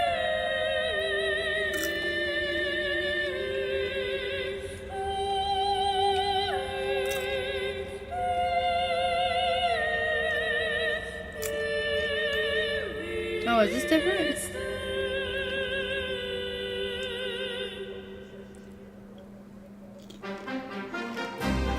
You can save Yona, Vice. It's you, isn't it? No! Stay back! Anyway. Thing is, if I stop now, next week we'll do something else.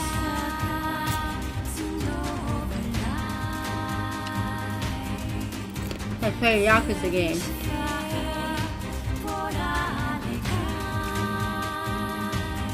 Or I can go for the second playthrough right away, and then take a break after that one.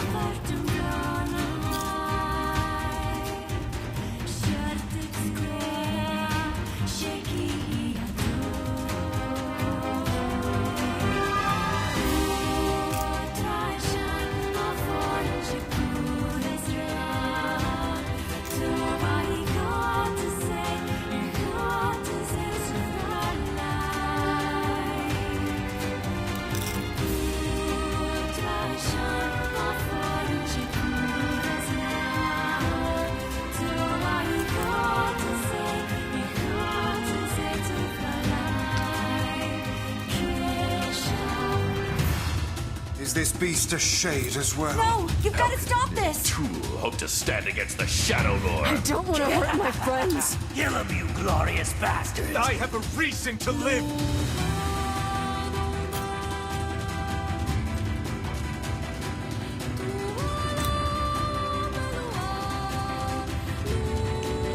Okay. I'll let this finish playing. And also finish my popcorn.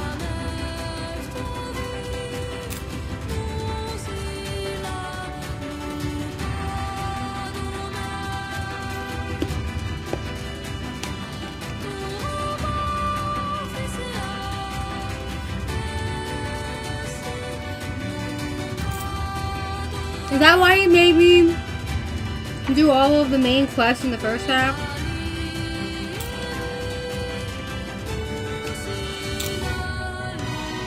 We're the same. Tools in the hands of a master. This ends here. Kaine! Our true memories are still there. How dare you ignore them? We were hoping to put it off for 100 years or so. I shall fight by their side, now and forever. I'm tired of this world and everybody in it. But I'll become his sword one last time. No! Kaine! I'm gonna save you! I swear it!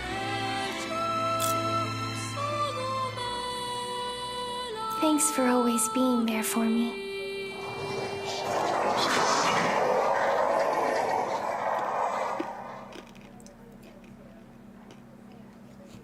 Alright, popcorn done. What outfits do we have? Find out. It's in the options, right?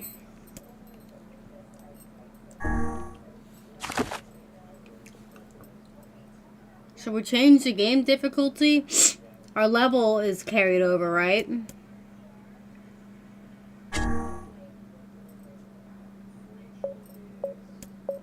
I don't have any outfits yet.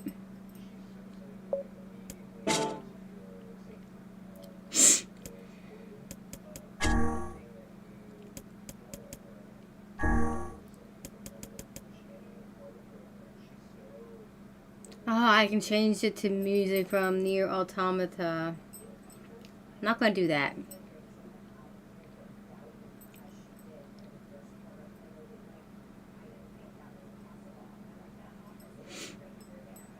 I'm sure the Automata music is good, but I also really like this music.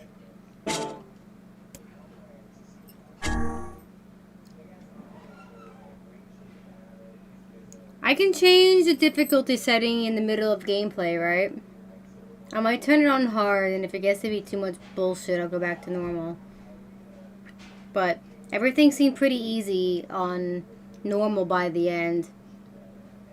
So a challenge might be welcome.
I'll leave it where it is for now.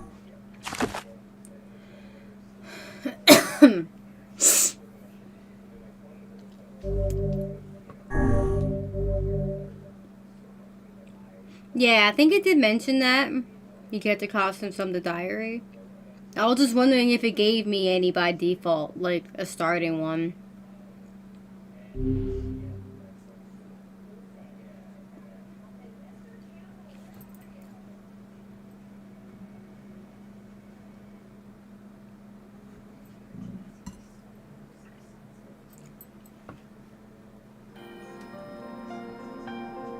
Whenever I interacted with Kaine, I was reminded about something from my past. Maybe my mind has been confusing her with my sister this whole time. Anyway...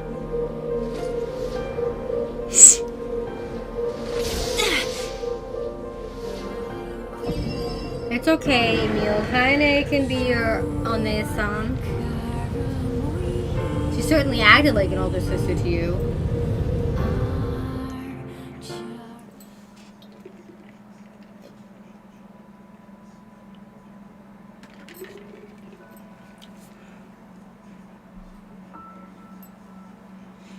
The sound of rain filled the village.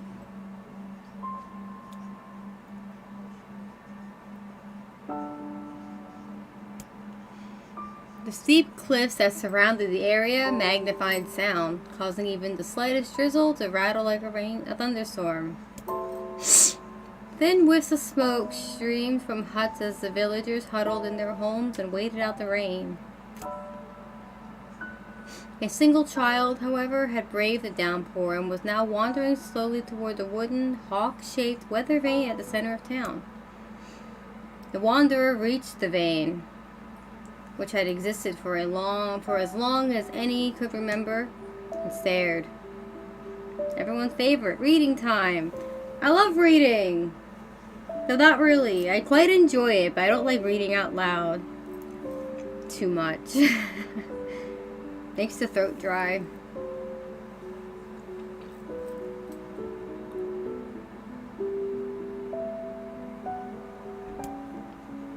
The child's face was simultaneously delicate and fierce, like a teacup that had survived a shipwreck. Those traits combined with pale white skin to give the face an almost sexless quality. What's that got to do with anything? If the beak turns east, I go home. If it stays west, then The child blinked, rain slowly dripping down the young one's short hair, and began its long descent to the ground.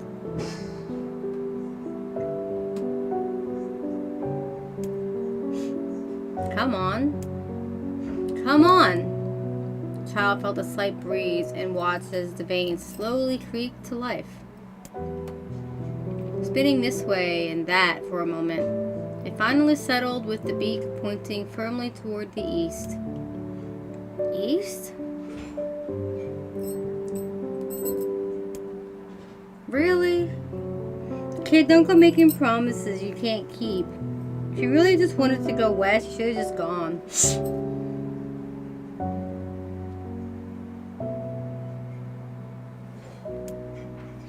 Before the vein could move again, a jagged rock came spinning and tumbling through the air, striking home against the child's head. Ouch. The force of the blow dropped the child to the ground as a hail of stones began to fall all around. Oh no, they found me. A heartbreaking smile crept across the child's face as the stones continued their assault. Oh no. Through the rain, the sound of multiple footsteps grew louder before a voice rang out. Yoo-hoo, Kaine! The voice belonged to Demo, worst of all the bullies in the Airy. As Kaine struggled to stand, a final stone came skittering through the mud and bounced against her foot. Blood oozed from a cut above her eye and blurred her vision, but she could make out the shapes of Demo and his usual gang of idiots. Oh no! Bandit! Alright, before we continue reading, it's Bandit's snack time. He's finally awake from his beauty sleep. Bandit, you want a snack?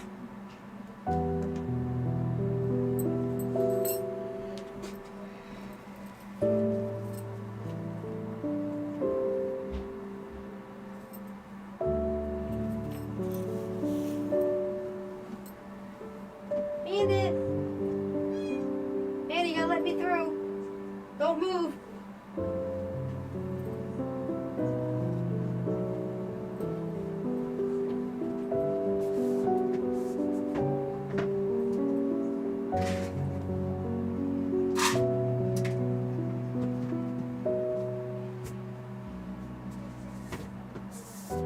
Come on, Bandit.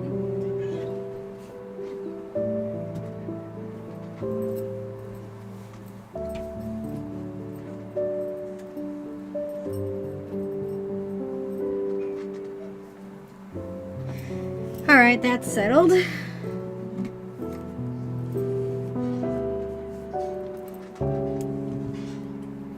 The boy boy seemed taken aback for a moment by Kaine's seeming indifference to the blood dripping from her face, but quickly regained his bravado.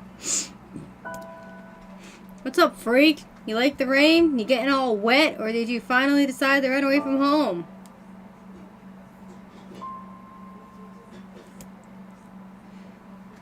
Though she knew it was futile, Kaine turned to leave. Before she could get more than a few steps, the other children scrambled to surround her, cruelty burning in their eyes. Children are the worst to each other. Kaine knew those were not the only eyes on her. The tormentor's parents watched from the safety of their homes. She was attuned to this sensation. It was one she had experienced many times before. Oh, the parents are even worse if they're allowing it to happen. Jesus fucking Christ. Everyone's awful here.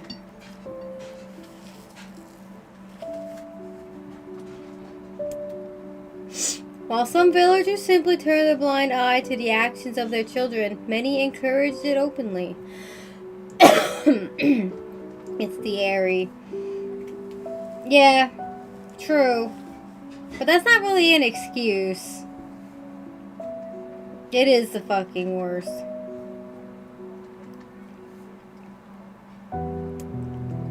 In a society ruled by superstition and fear, Kaine was something to be hated and, if possible, destroyed. Why, though? I didn't say you could leave, freak!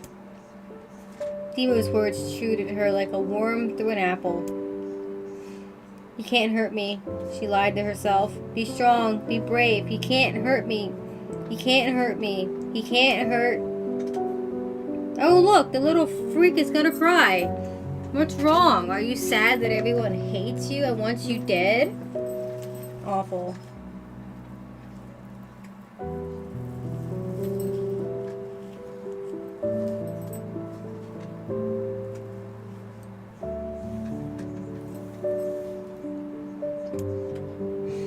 Kaine prayed for the rain to flood down and carry her away from a world that seemed to have no place for her.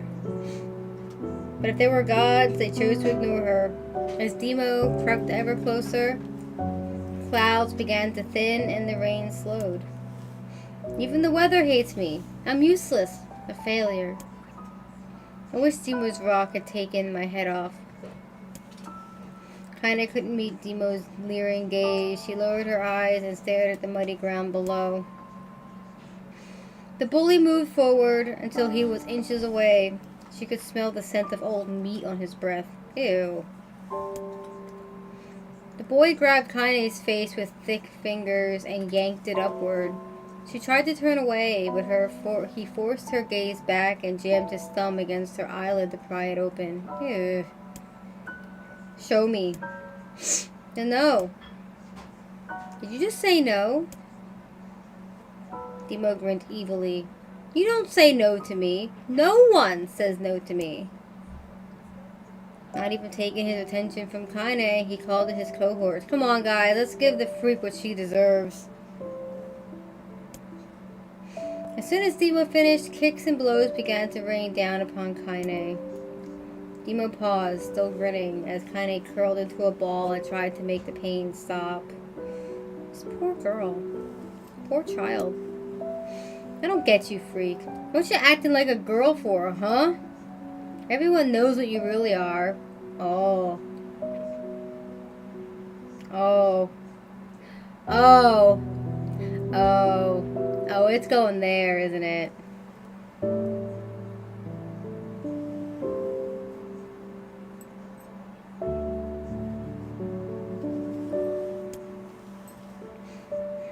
Kaine ignored the question, choosing instead to stare at the weather vane and continue to point east as if supremely confident about the future it had chosen for her.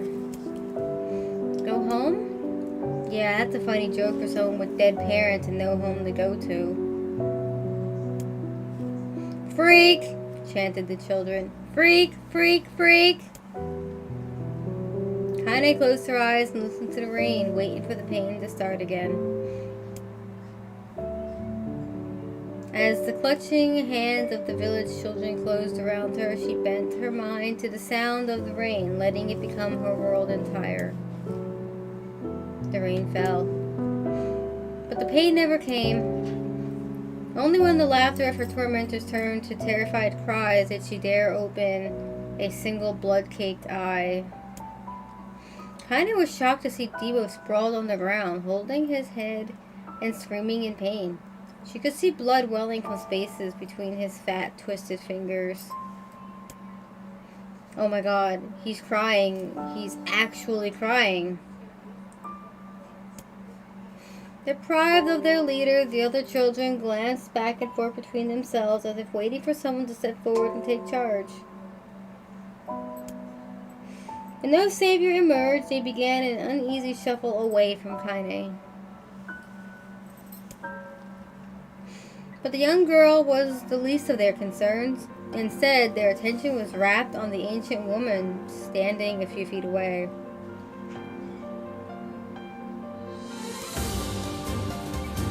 After struggling for breath for a moment, she finally spoke in a voice thick with rage. Hurts like a bitch, don't it? Now I suggest you scatter before I throw another one. And if any of you little bastards ever touch my Kaine again, I'll do far worse than throw a rock. You can count on it. Who? The old woman crouched down and gently touched the hand of Dino, who was using the cover. Touched the hand Dino was using to cover the wound. Before he could think to protest, she ground her palm into the wound and twisted back and forth. Ow! He screamed, leaping to his feet. Stop it, what are you doing? Hit one and ain't no one ever died from a scratch. Well, now we know where Kaine gets her language from. It's her grandmother, isn't it? Or the person she called grandmother? I think it was grandmother.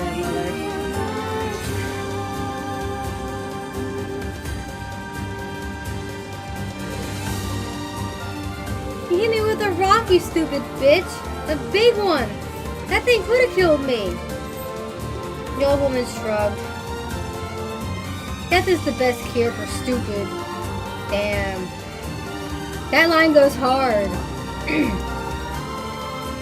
Demo's face twisted with rage at her words. Locking his eyes on Kaine, he took a step backward and spat on the ground. Get out! Leave this village! No one wants you here, either of you! Seeing the old woman grab another stone, Demo and his companions turned tail and ran. Yeah, you little bitches. As they fled, the old woman grabbed her side and barked out a single laugh. Ha! Look at the fat boy go! Guess he's healthy enough to run from a fight. The woman's smile faded as she turned her attention to Kaine. Kneeling down, she removed her shawl and placed it around the young girl's shoulders, then produced a cloth from the folds of her dress and began blotting at the blood on her forehead. Oh, Kaine, she said, why didn't you fight back? You're stronger than that lot. The words of her grandmother stung Kaine, and she turned away. Don't be nice to me, she said. I don't deserve it. Nothing matters anymore. Her tears, held in check for so long, finally began to fall on the muddy ground below. Everyone hates me. They think I cause bad things to happen. They think I'm a freak. I wish I was dead. As Kaine's tears turned to sobs, she felt her grandmother's hand on her shoulders. Despite her advanced age and diminutive size, she was a woman of surprising strength, and Kaine found herself unable to turn away.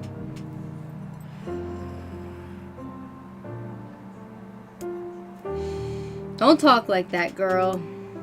It's a river wide and deep that flows between the realms of this world and the next, and it grants no mercy to any that attempt to cross it. You got a duty to fight until your last breath. Understand?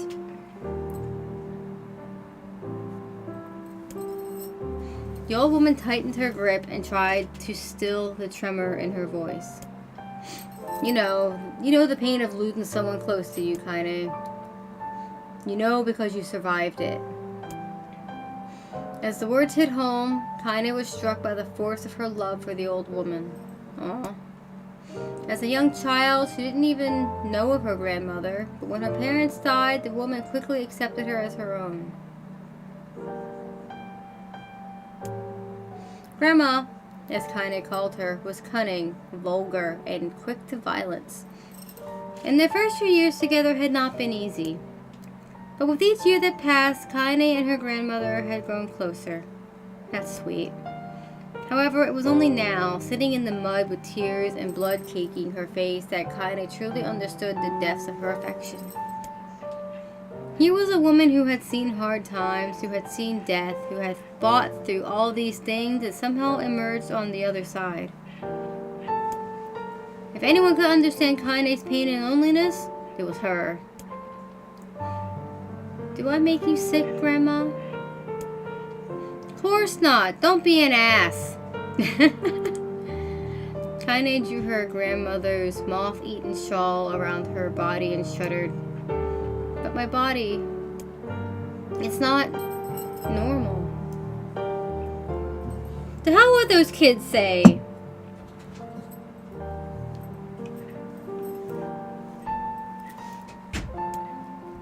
If I was born normal, then Mom and Dad wouldn't... Hush, interrupted Grandma. I'll not hear another word of this nonsense. You're my granddaughter, and I love you, and if folks have a problem with that, they can just go to hell. With that, the old woman reached out and placed a wreath of dried flowers in Kaine's hair. The skill it took to bend the flowers without breaking the stems or losing a single petal was remarkable, and the beauty of it made Kaine want to cry all over again. What's the word for people like Kaine?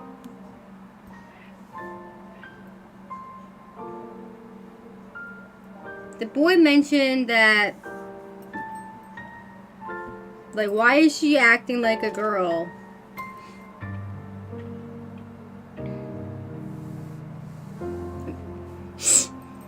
Which gives me the impression she might have been born with both.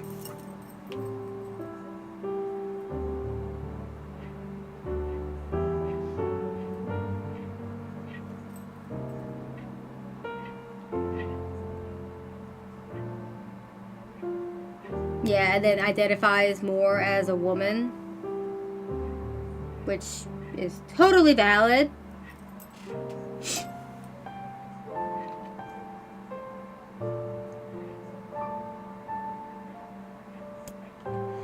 Oh my gosh, these are lunar tears. Grandma, you made this for me? Lunar tears were legendary flowers. Most people could live their entire lives without ever seeing one, yet her grandmother had somehow collected a dozen or more. Magic.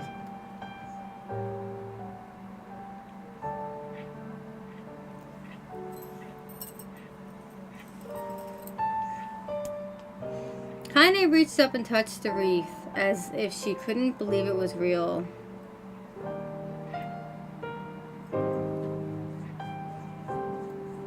The game doesn't explicitly state it, which was why Yoko Taro was shocked that her character page on the game's official website states she's intersex immediately.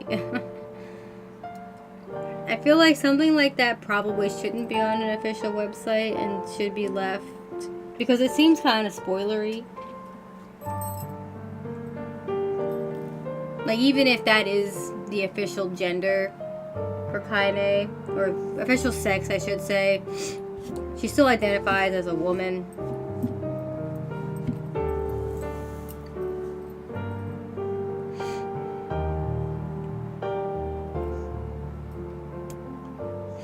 Where did you find these?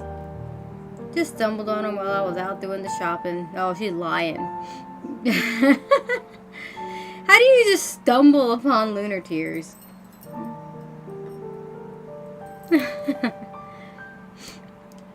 The old woman turned away as she spoke, leading Kaine to suspect that the search had been more difficult than she was letting on.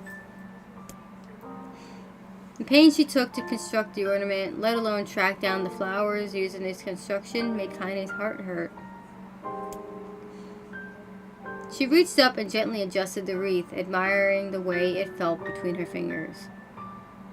Schrodinger's spoiler.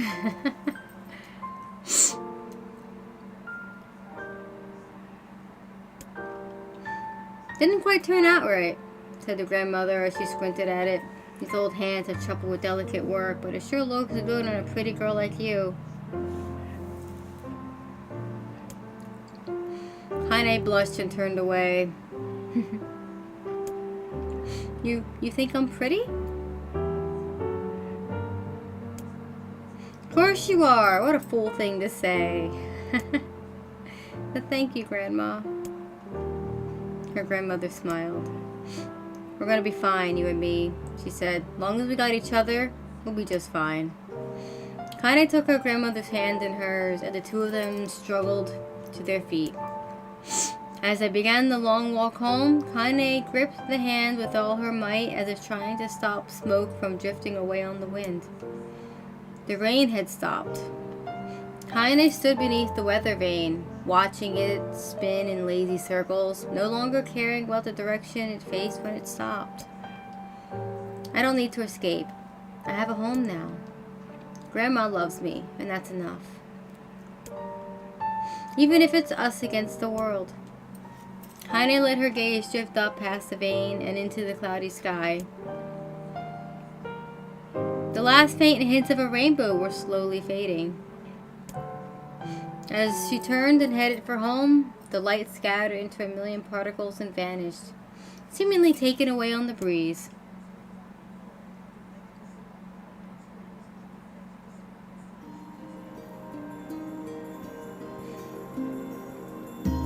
In the distance, Kaine heard the steady sounds of an axe striking wood. The noise had a purposeful duty to it, as if she was hearing a master woodsman go about his work. More reading! The firewood began being produced, however, was as far from a work of art as could be. Pieces of every shape and size were being flung about a barren yard with wild abandon. Anyone trying to stack such wood would probably die of frustration before the job was through.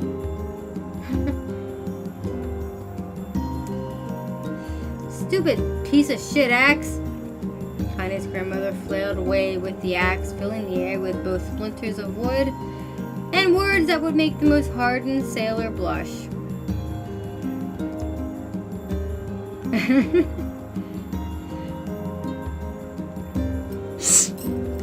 Grandma! Called Kaine.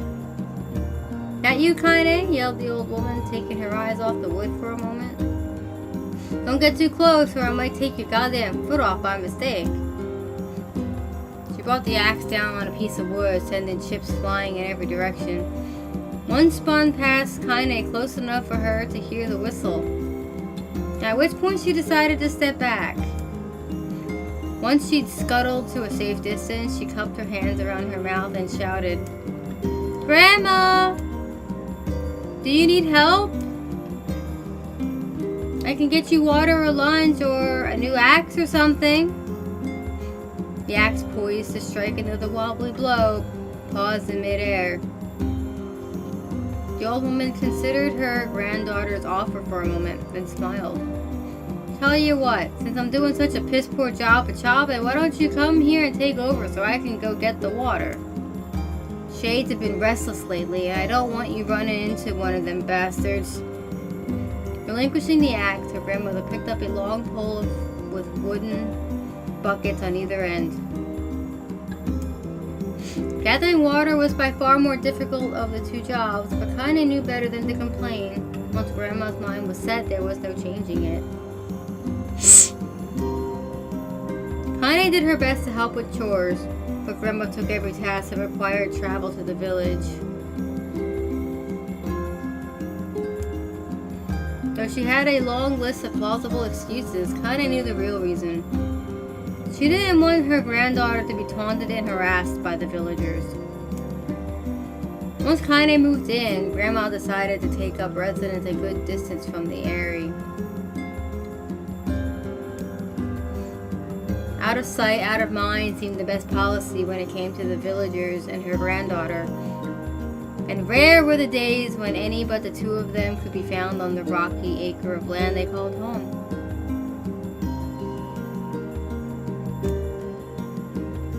Kaine enjoyed the solitude, but harbored a secret resentment that her grandmother was forced to spend her golden years in such a place. After watching her grandmother leave, Kaine turned her attention to the task at hand.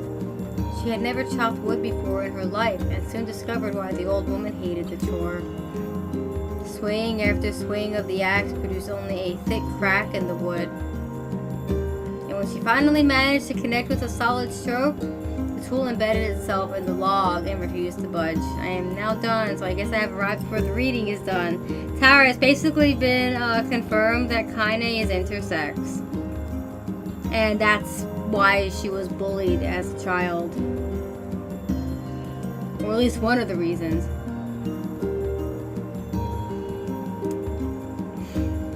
Frustrated, Kaine swung the axe around her head and threw it, log and all, across the yard.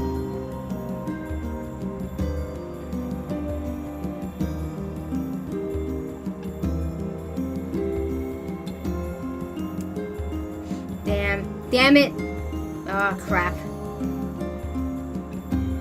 She suddenly understood the joy her grandmother felt in a good curse. Uh-oh.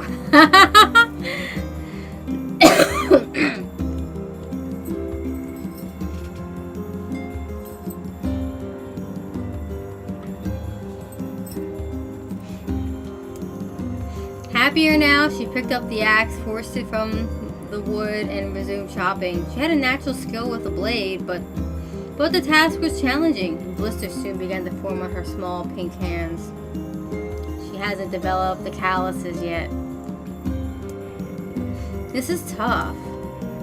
And my logs are all weird sizes. Spitting on her palms and ignoring the pain, Kaine redoubled her efforts. Just as she was developing a rhythm, Grandma returned from the village. Setting down her buckets with a small sigh, she took a look at the logs and coughed out a wheezy laugh. Pretty clumsy, girl. Better practice if you... Her grandmother suddenly collapsed to her knees, causing one of the buckets to wobble precariously. Oh no. Eyes wide, Kaine dropped the axe and ran to her grandmother's side. Grandma! The old woman shook her head and pointed a trembling finger at the bucket. Get the bucket. Can't let it spill. Kaine steadied the bucket with a foot as she knelt by her grandmother. A small bit of water sloshed over the side and made a new home in the hem of her dress, but Kaine didn't notice. Grandma, what's happening?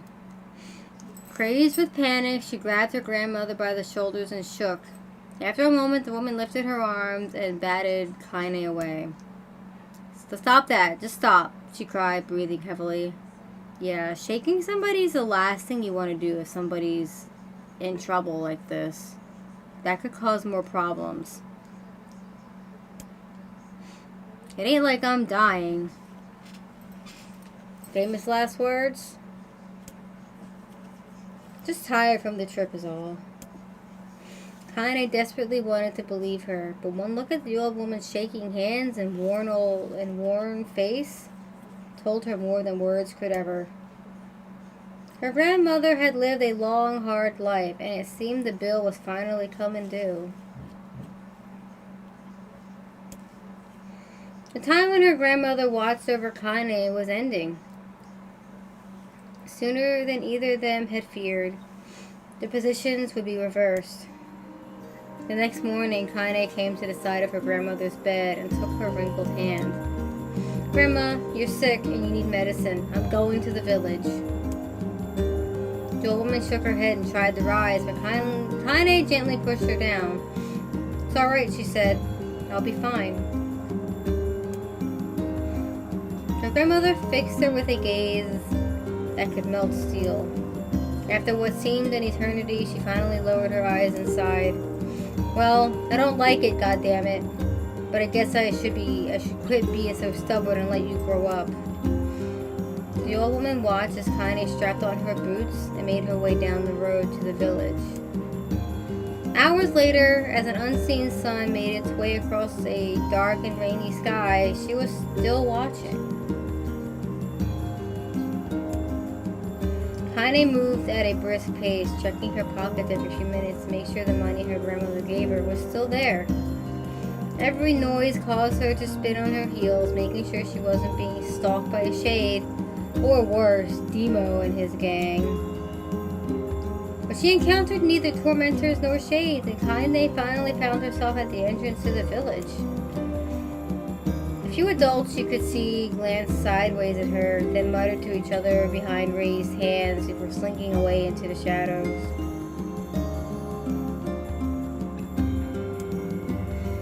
Her heart racing, Kaine took a series of rapid, shallow breaths and tried to calm herself. I have to prove myself. I have to help Grandma. I have to be strong. She chanted those words to herself over and over as she slowly made her way. Finally, her eyes settled on a rotund elder woman who was angrily waving her arms in the air and telling anyone who would listen exactly what she thought of Kaine's presence. "Hey lady," said Kaine with a bravado she did not feel. "Where's the apothecary?" The woman's flabby cheeks shook in bewildered anger. "How dare this thing speak to me?" they seemed to say, but Kaine saw that her eyes held a different emotion. Fear. "Yeah, we're both scared, lady. Trust me on this one." "Which way?" Kaine repeated. The woman pointed out a small building to her right before hitching up her dress and stumbling off in the other direction. Kaine cringed, expecting a stone to come flying from the assembled crowd, but none came. Her mind was filled with a strange sense of pride as she made her way to the apothecary. The new emotion had little time to take root, for as soon as she opened the door, she noticed a familiar customer at the counter. It was Demo. He'd clearly been sent here on some kind of family errand because his gang of followers was nowhere to be found. This asshole. "Oh my god," he sputtered. What are you doing here, freak?" The insult was delivered without force, and Kaine happily ignored it, stretching on tiptoes to see over the counter. She asked the shopkeeper for the medication. "Ha!" barked Demo. "That old bitch finally keel over?" "Punch him in the dick, please, Kaine." "Go to hell, Demo." The boy's eyes grew so wide they seemed ready to fall out of his head, but before he could let fly a comeback, or worse, a punch, the apothecary told him to knock it off before he kicked him out of the store. Demo slunk out of the shop, cursing Kaine under his breath. Once he was gone, she allowed herself to breathe once more, taking a brief tour of the shop while the owner prepared her medication. Countless tiny bottles filled the cramped store, each with a label written in some indecipherable language. An ocean of aromas assaulted her nose, creating a scent that was exotic but not altogether unpleasant. Seeing such a variety of supplies gave Kaine a sense of peace. Surely in a world so vast there would be a place that she could call home.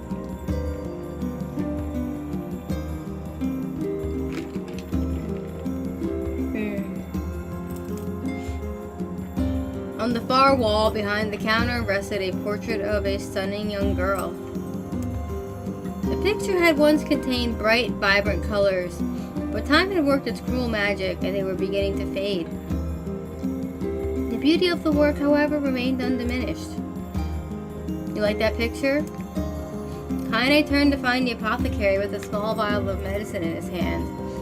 His eyes were gentle but sad, and they seemed to stare through her and into nothing as he spoke. "That's my daughter. I sketched it when she was just a little girl. She's been dead a long time now. Aw, that's sad."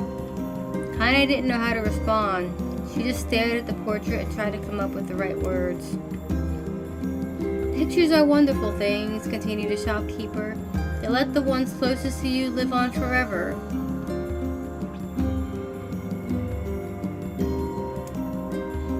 shook his head slightly, then looked down at Kaine and smiled, handing her the medication. He reached into his sizable green apron and produced a handful of old wax crayons. You should have these. There's no one left that I wish to draw.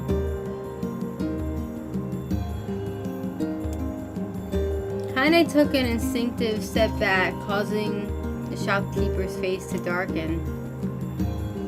Yes, I've heard the rumors about you, he said. It's a small village and word travels quickly. Between you and me, I'm not sure which of them to believe, but I also don't think they matter much. I know your grandmother, Kali, and I think the way she was driven out of this town is just deplorable. Grandma's name is Kali? Thought Kaine suddenly. She was still mulling the new fact over in her mind as she reached out and gently took the crayons from the apothecary's hands. Your grandmother is an old friend of mine, he said as Kaine scooted away yet again, and I owe her much. I wager she would like it if you drew a picture of her. Yes, I think she would like that very much. Kaine murmured a quiet agreement, but inside her heart was bursting. Never before had a villager treated her with anything but complete contempt. It was a tiny, almost imperceptible step, but it was a step nonetheless. And with enough tiny steps, she might one day discover the rest of the world. When Kaine returned home, she found her grandmother asleep in her bed. Her feet were blackened and raw, even bleeding in places, leading Kaine to think she had been pacing around the room until exhaustion finally caught up with her. She placed the medicine by her grandmother's pillow and turned to leave, but found the old woman's hand clasped around her arm. Back already, are you? Asked her grandmother with a yawn. Come here, let me have a look at you. Grandma sat up and examined Kaine from head to toe. Finally satisfied that nothing terrible had befallen her grandchild, she leaned back and allowed herself to relax. Well, how was it? Those bastards give you any trouble? It was kind of fun, said Kaine with a small smile. No, seriously, it was. Fun, eh? Asked her grandmother in a voice which implied she believed anything but.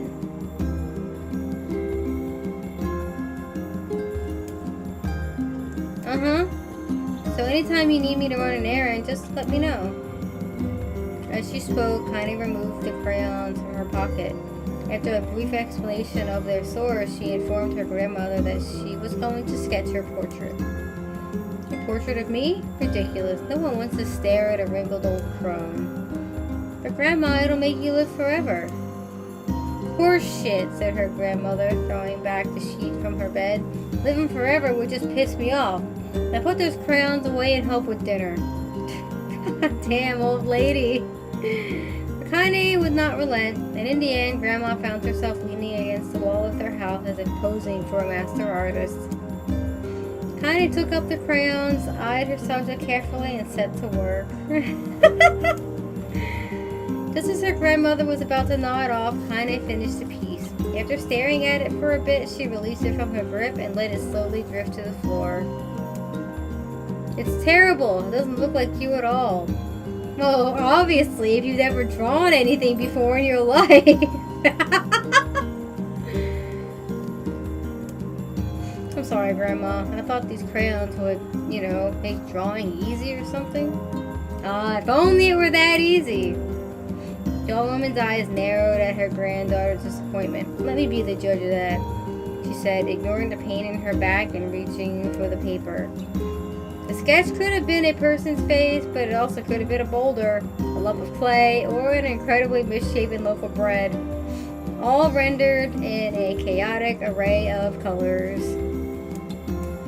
The old woman stared at the picture for a long time, then slowly wheezed out a laugh. Oh, Kaine, she said between laughter, you truly are my blood. You are as clumsy as me, and I love it.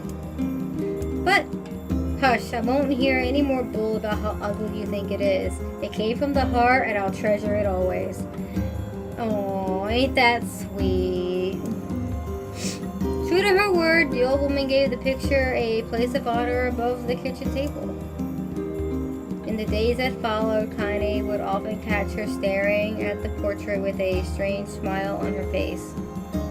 An action she interpreted as silent, mocking laughter. A week later, Kaine would stand it no more and ask her grandmother to take the artwork down. "Hush," said the old woman. "I'll take this down when they roll me in my shroud." She pondered this for a bit, then turned to Kaine and dropped to one knee. "Listen to me, girl. Seeing this picture makes me happy in a way I've never felt before. And it makes me want to go on, so that someday you could feel the same happiness." It was a moment that burned itself in Kaine's memory. A perfect blend of pride and love and joy that came together to form a lifelong remembrance. She swore to never forget this moment. To never forget the old woman who made her place in the world possible. Time moves on. People and memories move in and out of a life like ghosts passing through a hall. But this moment will be different, Kaine swore, because I will remember it forever. Forever.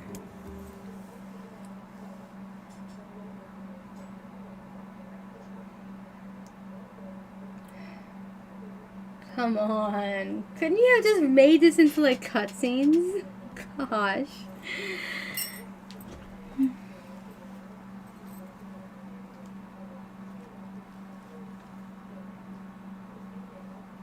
I want to actually play the game.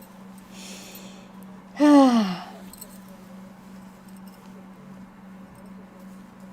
he wants me to read, he can just give me a novel. Not this.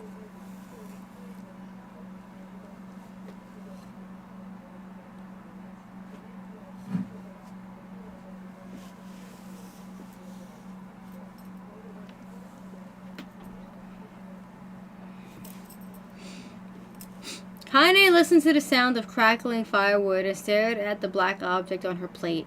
She'd been pushing it around the wooden disc for a good 10 minutes, ignoring the bemused stare of her grandmother.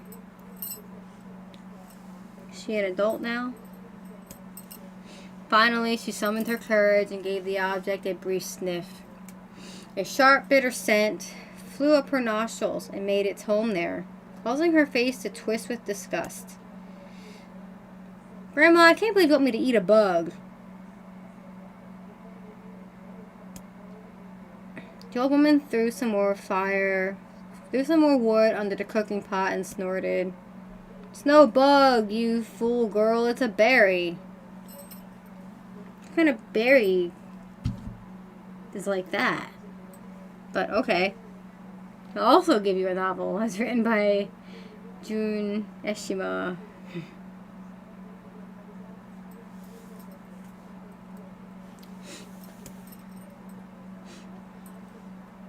"Why the hell would I be feeding you bugs?" "Yeah, well, it sure looks like a bug," said Kaine, "and I think it's burnt or something because it smells terrible." With that, Kaine held her nose and threw the berry in her mouth, chewing as little as possible. "Oh yeah, that's terrible, alright."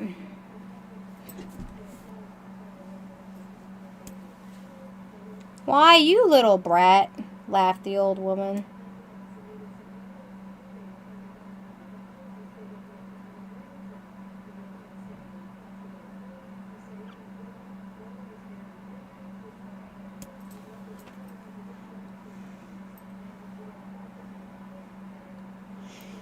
"Look at the sass on you. You've been spending too much time with me, and that's a fact."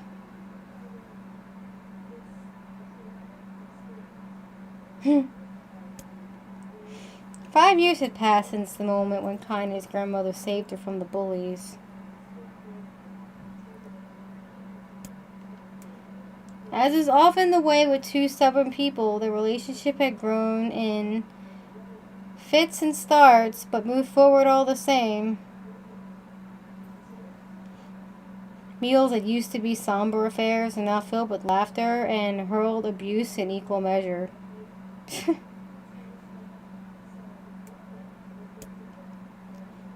Kaine could not remember a time when she had been happier. As the years went by, Kaine started to shoulder more and more of the daily responsibilities.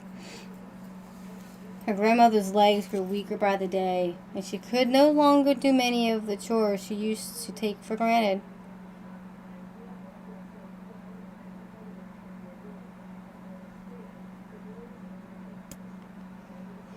And so this morning found Kaine lacing up her work boots with a breakfast of burned berry rolling through her belly. Just one berry for breakfast?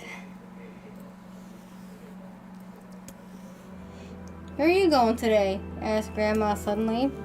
Kaine looked up, surprised. The old woman rarely asked for specifics anymore. Well, I was going to check on the kelma trees and see if they were ripe. Though, I thought we could make some jam or something. Oh, and I'm going to pick up some flagstones, so I need to take the wheelbarrow. Oh, the food shortage hits hard. Yeah, that's right. That was a thing.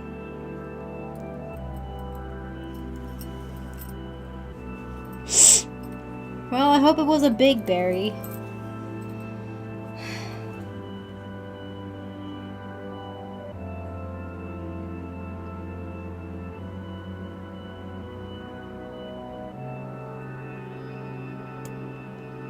Flagstones? What in hell for? Kaine stared at her grandmother, then held out an arm and swept it around their home. Constructed mostly of cloth, rope, and rubble. The old place sagged like a boxer in the final round.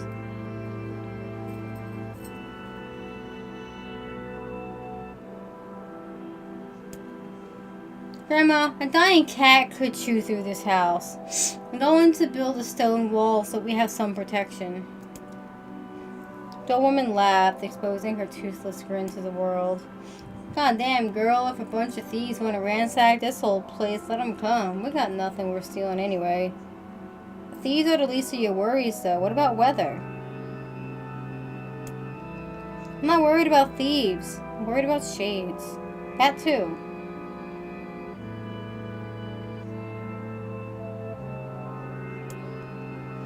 People saw one west of the village yesterday.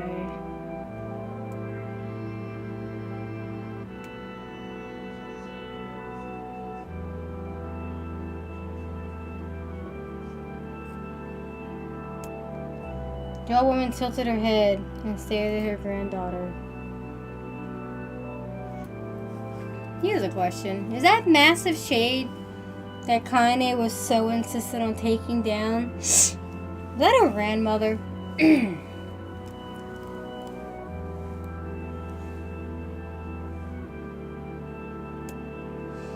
Well, shoot. I don't know why you have to do it today. You can worry about it some other... Grandma, no. If I don't go to the kelma trees, we won't eat tonight. You know that. A confused expression passed the old woman's face for a moment. For a moment, she was a small child lost at a carnival. Yes, she said after a bit. Yes, of course, you're right. I'm sorry, Kaine. Lately, it seems my mind is... She didn't finish the thought, instead walking over to her nightstand and gently taking the wreath of lunar tears from the drawer. The flower's petals had aged to a brilliant whiteness, and Kaine thought it was more beautiful now than the day she first received it. You're going to be a true woman soon, Grandma said as she placed the flowers in the girl's hair. So that means less chatter about shades and building defensive walls, and more talk about how beautiful you've become. Annoyed, Kaine reached out to remove the garland, but the look on her grandmother's face stopped her hand. You're a beautiful thing, said the old woman, and there ain't another like you in all the world. I'm very proud of you. Oh, those are some dying words if I ever heard them. Read them.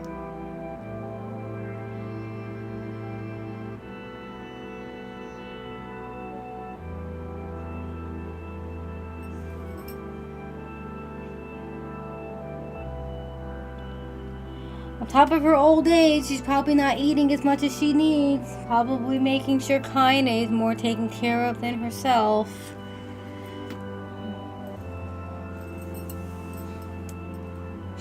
Okay, Grandma, that's enough goddamn compliments for one day. Such a mouth on you. Where did that come from? Gee, I wonder. I'll teach you to sass me, girl, yelled Grandma. Suddenly she lurched forward and grabbed Kaine by the ears, pulling her around the room with a crazed grin on her face. Grandma, yelled Kaine in a quaking voice. Grandma, stop it, what the hell? The old woman stared at her and blinked, and slowly held her wrinkled hands out as if it was the first time she had ever seen them. Oh, I don't know what happened there. I'm sorry, girl. Sometimes my mind just... Kaine thought the look on her grandmother's face was the most heartbreaking thing she had ever seen. Listen, she began, maybe I should stay home after all. No, I won't have you stay here to keep an eye on an old codger like me. You go and get your fruit, and your wall and whatnot. I'll be fine. Famous last words. And when you come back, I'll have a nice grasshopper dinner waiting for you. Kaine rolled her eyes and kissed her grandmother on the forehead and made ready to depart, trying desperately to ignore the worry that was gnawing at the walls of her heart. Kaine could feel the old woman's eyes watching her as she moved down the path. Don't turn around. Don't turn around, she told herself, but in the end the temptation was too great. She spun on her heel for one final look and saw a small bent woman standing in front of a ramble-shack hut with a sad expression on her face. God, she looks so old now. It's like the wind could reach down and just carry her away. Kaine worried about her grandmother all day, causing her work to suffer. What little fruit she could collect was tossed carelessly into the wheelbarrow. She only found a couple of stones before losing interest in the project. Finally, as dusk approached, she decided to call it a day. Cursing herself for the lack of focus, Kaine pushed the nearly empty wheelbarrow back down the path. As she crested the final hill, she suddenly froze in place. The wheelbarrow fell from her fingers and collapsed on its side, sending a few pieces of wrinkled brown fruit rolling back down the hill. Her gaze was transfixed by a thick black cloud that hovered just ahead, tracing its path with a finger. Kaine suddenly felt her stomach knot in on itself. No. Oh gods, no. Her grandmother's house was ablaze, the flames licking up as if trying to touch the sky itself. Grandma? Grandma! Kaine ran then, faster than she had ever moved in her life. Once she tripped on a stone and went sprawling into the rocky ground, but she leapt to her feet and continued running, unmindful of the blood that spilled from her wounded hands and knees. As she got closer and closer, Kaine's mind began to race in time with her footfalls. It's too dark. It's too dark, not just fire. Can't be fire. Too much smoke. Gotta save her. Gotta save her. She burst into the front yard and came to a sudden halt, her worst suspicions confirmed. The smoke from the fire was mingling with the thick, inky blackness of an enormous shade. The massive creature supported itself on 3 twisted feet and achieved balance through means of a large armored tail. Scales, horns, and claws sprouted from its body in a random chaotic pattern, giving it an appearance of a lizard designed by some insane god. Seeing Kaine, it let out a roar and flickered its tail, sending small whirlwinds spinning around the yard. For a moment, the creature retreated into a shimmering inky blackness, as if her mind was unable to comprehend that such a thing could actually exist. But then the smell hit her, a blend of rotted meat and excrement, and the horror became real once more. The creature bellowed again. This time Kaine responded with a scream of her own. "Alright, you bastard," she thought as her scream echoed off the high cliffs around them. It's you or me, let's go! The shade eyed Kaine with bemused interest, and it began looking from her to the house and began again, as if urging her to look at the destruction it had so gleefully wrought.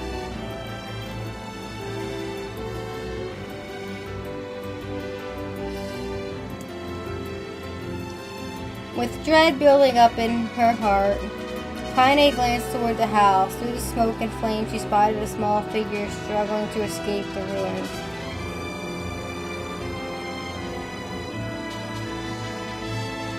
Oh no. Grandma! At the sound of her voice, the old woman began waving frantically.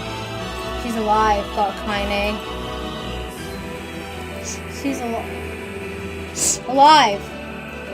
Kaine's legs sprang to life as she raced across the yard toward the flaming wreckage of the house. Before she could advance more than a few steps, the shade opened its mouth and let out a roar powerful enough to uproot trees and send them flying. The blast sent Kaine tumbling through the air before smashing her against the rocky earth. Stars danced in front of her eyes as she tried to remember how her legs worked. Get up! Get up! Get up, get up, get up, get up now! As Kaine struggled to her feet, the shade stomped toward the house and pinned her grandmother to the ground with the tip of a claw. Okay, so it wasn't her grandmother, but it killed her grandmother. Bastard indeed.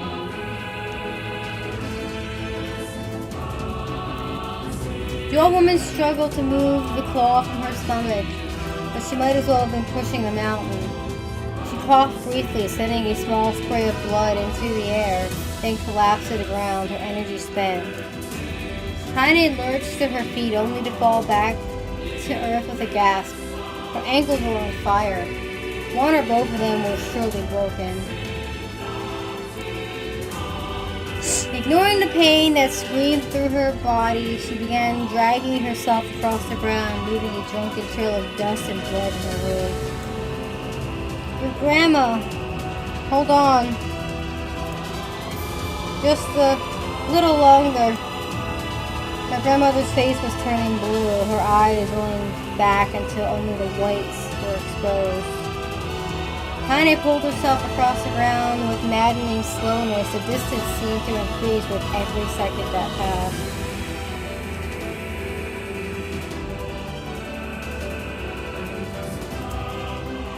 The shade glanced between the two women and flicked out its tongue. Ew. Its giant mouth turning up at its corners. Short, panting breaths belched from somewhere deep inside its core. Bastard. Laughing at us. She had no idea how such a mindless creature could experience emotion, but there could be no doubt the shade was taking joy in their suffering. Yeah, I see your plan. The shade moved its claw slightly, allowing Grandma to breathe again. It was clearly keeping her alive, only to snuff out her life when Kaine was close enough to touch her.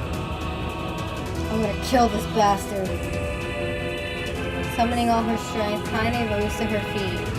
There was a sickening snap from her right ankle as the foot twisted backward, but she forced it from her mind and began to hobble toward the monster. Holy shit.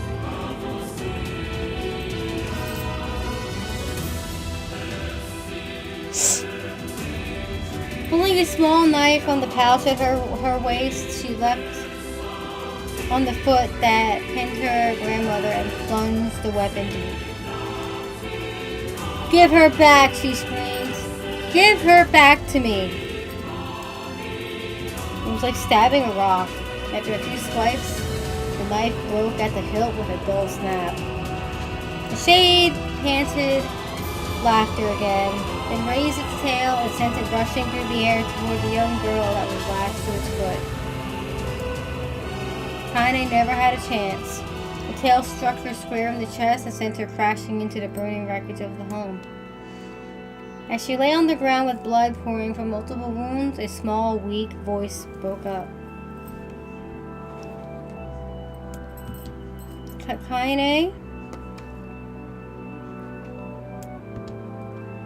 Kaine's vision blurred, but she forced herself to focus on the sound. Finally, her eyes cleared enough for her to make out her grandmother's hands reaching out to her through the smoke. But Grandma? Kaine, you gotta run. You can't best this one. Kaine grabbed the hands and held on with all her strength. Grandma, come on, we have to go. The old woman coughed loudly. One of her hands, slick with blood, slipped from Kaine's grasp and thumped to the ground below. Grandma, no! I said run, goddammit. You have to. Have to live. You have to get through.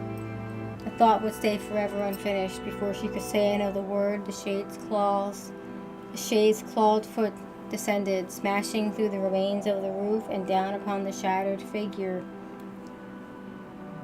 of the old woman. Blood oozed from gaps in the creature's toes as a terrible putrid smell assaulted Kaine's nose once again. Jesus fucking Christ. She stared at the foot, dumbfounded, convinced that what she was seeing could not possibly be real. When the creature finally lifted its appendage, all that remained underneath was a twisted, unrecognizable mass of rubble and red.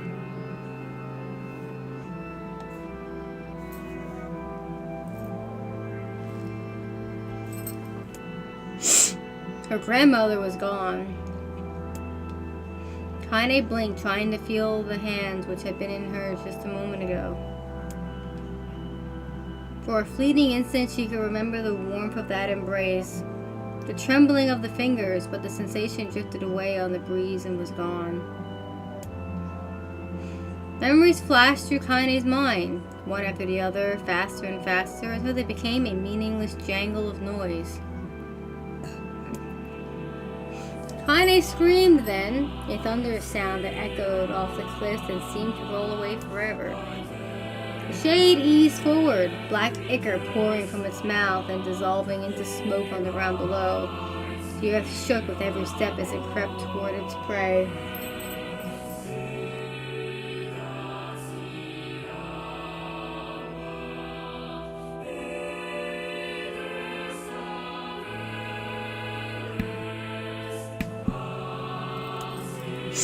Kaine's body slowly rose as if controlled by a mad puppet master. Her arms and legs were bent at impossible angles, her head lolled dangerously to the side, and somehow she managed to stand. Staring at the shade, her eyes began to glow with a deep red fire. Kaine truly went through it, damn right! The creature, so confident just moments before, took a slow, hesitant step backwards, trying to discern if this broken human could possibly pose a threat. Kaine seized the moment, laughing like a mad woman. She leapt into the air and plunged the shattered hilt of her knife deep into the leg of the shade. The shade took Kaine off like a fly, shook Kaine off like a fly, sending her crashing to the ground once again. Crashing to the earth once again. Her chest rose and fell slowly as if a great weight were resting on it. Moist sounds of pain echoed through her mind. Something warm and thick oozed from her ears. Is that blood? I think it is. I think I'm bleeding to death. No, can't die. Grandma told me to live. Deep inside Kaine's mind, something finally broke. The sound of pain, the smoke and flames, all of it faded away until all that remained was a single incantation repeated over and over again. Kill it. Kill it. Kill it. Kill it, kill it, kill it, kill it, kill it! Kill it, kill it, kill it, kill it! Oh damn. Kill it now! As the spark that was Kaine slowly began to flicker and die, she felt her desire to kill and her desire to live blend into one. The distance between heartbeats grew longer and longer and longer.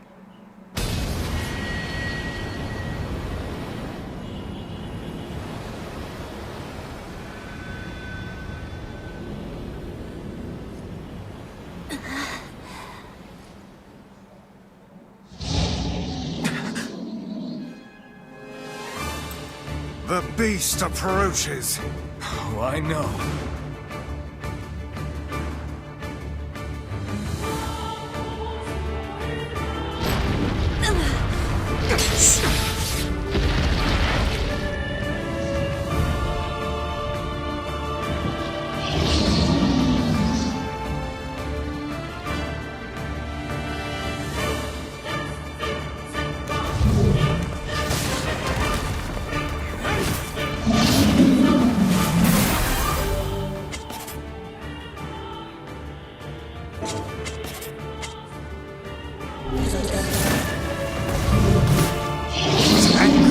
Must have. How did it even survive these past 5 years? I'm not gonna let this happen again. It dies today. My sword feels lighter. It's not the blade, but the skill of the user. Strike it down.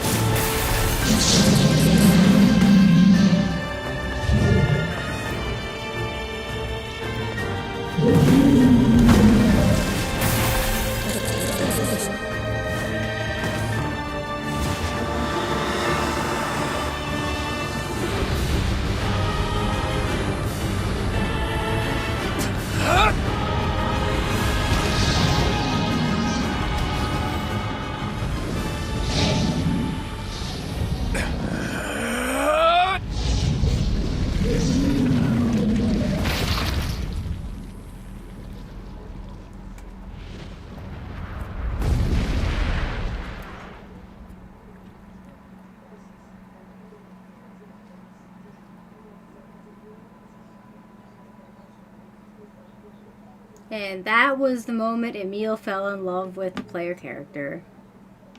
You saw that look on his face.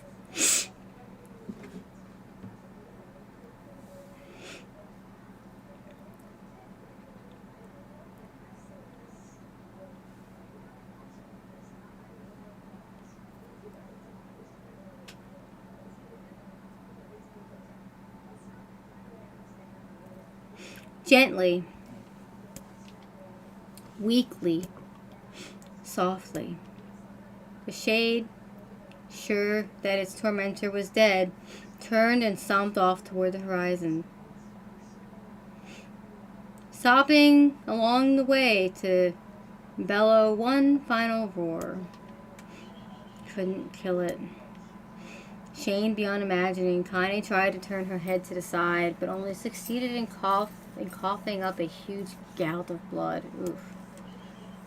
It was getting difficult to see, and only after a moment of fierce concentration did she realize that her left eye was gone.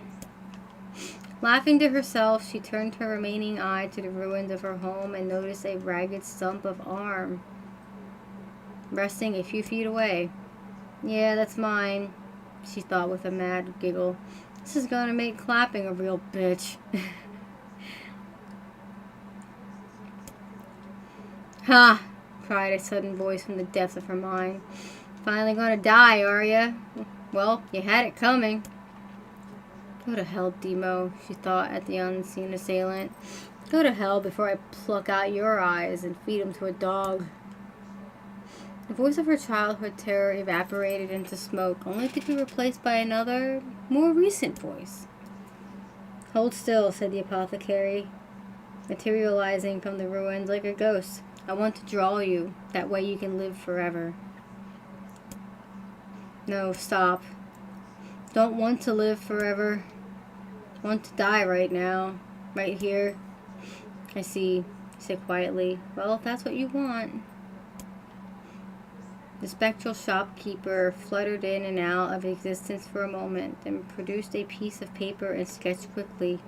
After a few seconds, he turned the page to Kaine and smiled.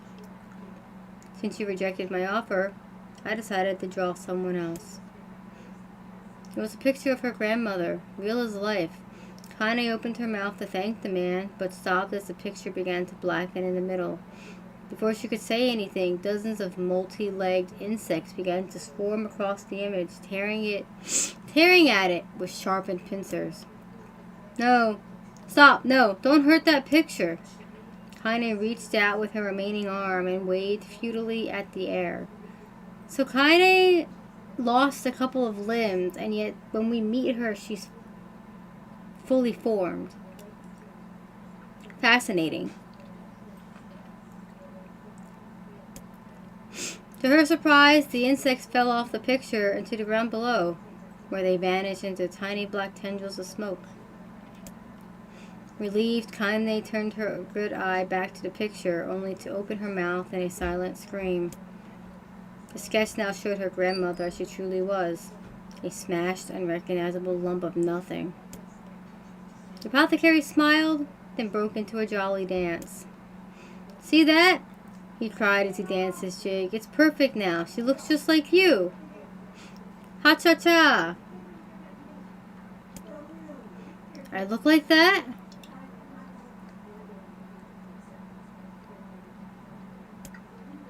Oh god, I'm gonna die. I'm gonna die. Drowning in despair, Kaine laid her head back in the mud and smoke of her ruined house, and waited for the end to come. But just before she let everything go, an unfamiliar voice began whispering in her ear. Ain't you got a wish, sunshine?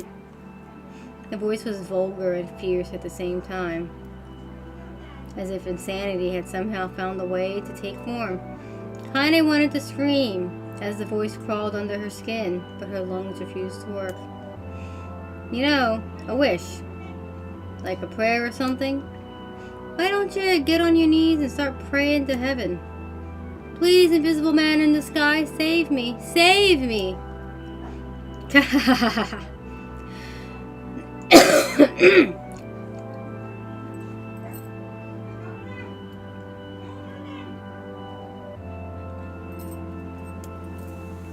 Kaine finally resorted to shouting at the voice with her mind. I don't make wishes. They don't come true for me. I'm a curse, a freak. I should be left to die. The other voice boomed in her ears. Bruh! Oh god, you are the best. Kaine glanced down and saw a black, shiny substance oozing from her legs. She tried to brush it away, but her remaining arm would no longer respond. The substance slowly crept around her feet, and then began moving up toward the rest of her body. Is this death? Is this what it's like? Or is my mind just losing itself? She could feel the slime oozing upward, feel the hot, searing pain it left in its wake. Whatever else might be happening, she was still alive, and this was real. Come on, said the voice. Let it go. Kaine tried to ignore the voice and concentrate on the pain, but the newcomer would have none of it. Don't ignore me, sunshine. You're ready to give up, ready to die. So why not let me have it?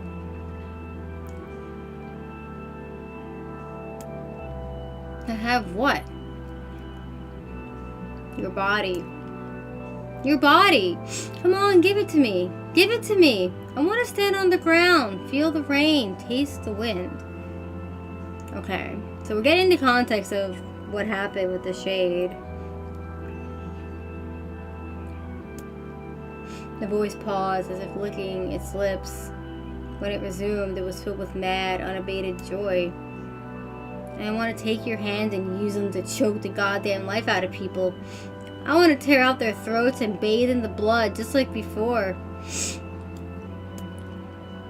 In response, Kaine shifted her head and vomited. The warmth of it crept down her front and mingled with the pain of the encroaching black ooze. Are you a shade? Yeah, maybe. What of it? The slime reached her face, crept up past her nose, and slowly oozed into the socket of her missing eye. The moment it touched her brain, Kaine was struck with the most powerful sensation she'd ever felt in her life. It was ecstasy. She wanted to scream with delight, but all she could manage was a small, whispered moan.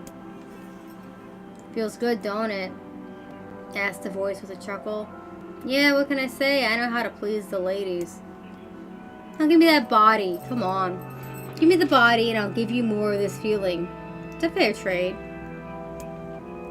A black lump began to protrude from Kaine's side. As she watched, it grew larger and thicker, eventually taking the form of her missing arm. I can see better, she thought. My eye must be growing back too. That's insane! The slime reached up to envelop the rest of her face, but she managed to brush it away. Stop, she whispered, marveling at how she had regained her voice. Stop!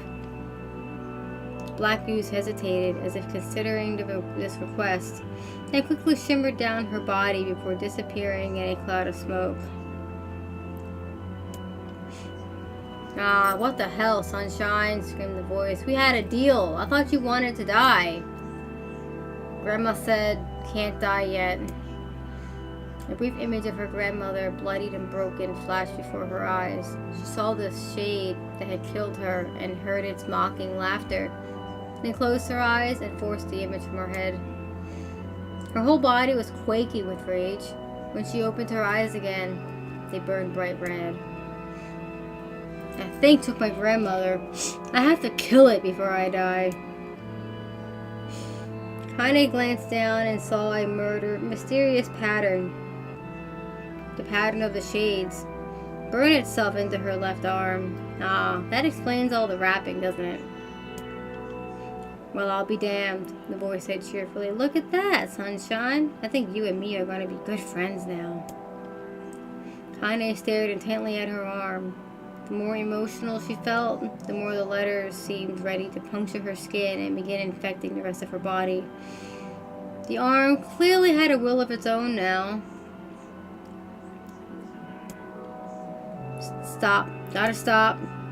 Holding her left arm in her right, Kaine took a deep breath and tried to calm herself.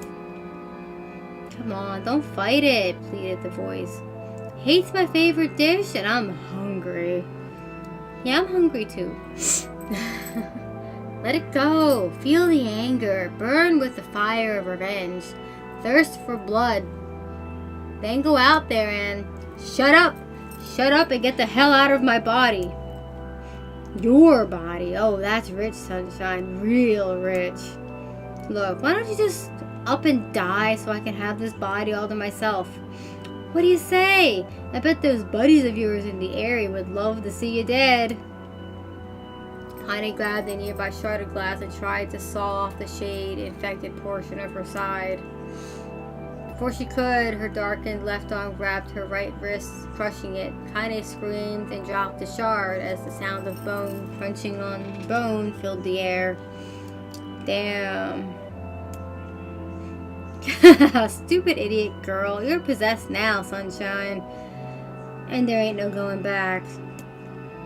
The voice laughed again, a loud, long wail that seemed to go on without end.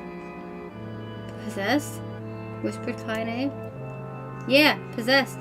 You and me, we got what you might call a timeshare agreement.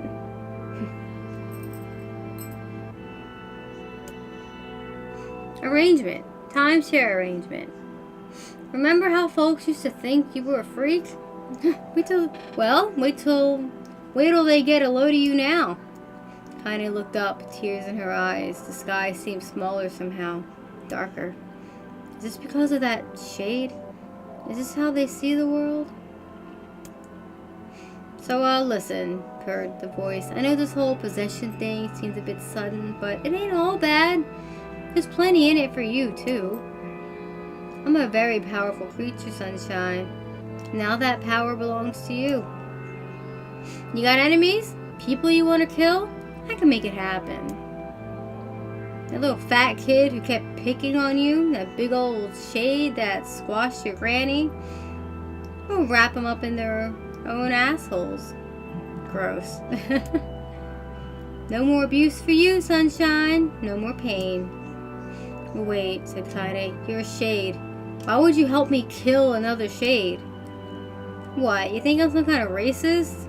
Some killing snob? I don't give a goddamn who you murder, honey pants. I just want to drink from the well. Good time. Kaine considered this as she struggled to her feet. The power of the shade coursing through her. The smoke from her house was drifting away with the wind, and she enjoyed the way the cool, evening breeze felt on her new left arm. After a long pause, the voice spoke up again. So how about it? You and me. We could have some good times together. Look, I'll even take care of the bloody part if you don't want.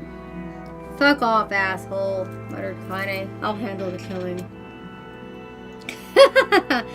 Screamed the voice. Look at you go! Oh, sunshine, we're gonna have so much fun. So listen, my name's Tyran. If you ever need me, I'll just be hanging out in this piece of meat you call a heart. Huh. Boy, shades were once humans, and it seems like all these humans are fucking assholes. Maybe they deserve to become shades. Now get to it. The more you kill, the more your heart turns rotten and sour. And I like rotten and sour.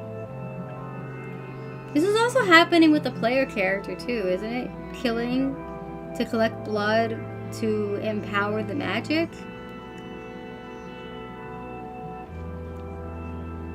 Although the player character isn't possessed by a shade, and I'm pretty sure the magic, the blood goes into the book.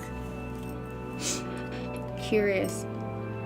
Kaine found herself nodding at the voice. Yeah, she said, yeah, I think this can work. I'm gonna find that shade, and I'm gonna strangle it with its own guts. And when I'm done, I'm gonna do the same to you, Tyran. Count on it. Ha! Laughed Tyran. I have shit bigger than you, so good luck with that.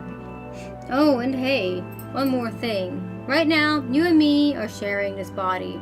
But if you ever run out of hate, if you know, go soft, then I'm gonna take over everything. Keep on killing, sunshine, and watch your back. The voice grew fainter and gradually faded away, fading to somewhere deep inside Kaine herself. Kaine waited until she was sure the voice was gone, then waved her left arm around a few times. It feels perfectly normal, she thought. It feels like mine. Desperately, she began poking and prodding at the new limb, determined to find something wrong with it. She didn't want it to feel normal. That would mean the creature inside her had already won. I am not a shade. I am Kaine. Repeating this mantra in her mind, she slowly began digging through the rubble of her house, being careful to ignore a certain red-stained spot in the corner. Finally, after what seemed like eternity of heartbreaking work, she found what she was looking for. It was the wreath of lunar tears. Though it had been through hell and back, the garland's petals were as bright as ever. Kaine started to place it in her hair, and slowly lowered the wreath and stared at it. I'm sorry, Grandma. I'm so sorry. But I don't deserve to wear this anymore. I'm possessed, corrupted, a freak. And this time, I don't think there's any going back. Holding the flowers to her heart, Kaine fell to the ground and sobbed. As night gradually lightened to dawn and the people of the area arose to their daily lives, she remained in that position, as if tears could somehow wash away the horror that now infected her world. Alive! Stay alive! Stay alive! Grandma. Kaine, you gotta live! You gotta come back to us!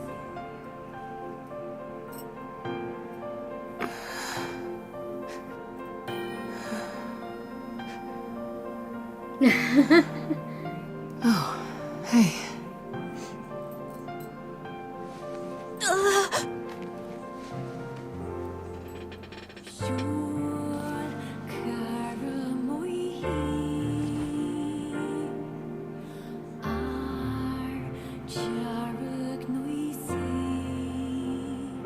Emil, you were the one calling me. weren't you? You still recognize me? Of course. I knew you right away. Thank you, Kaine. Welcome back, Kaine. Wow, you grew up. So, how long has it been? 5 years.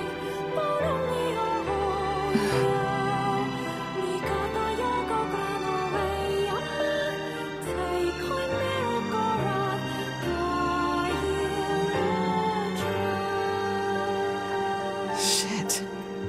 That's a long time. You don't say. Any luck with Yona? We are still no closer to finding her. We need a way to locate the Shadow Lord. By the way, this is for you. Is that a lunar tear? It's not as good as your grandmother's, but I tried. No, it's great. Thank you.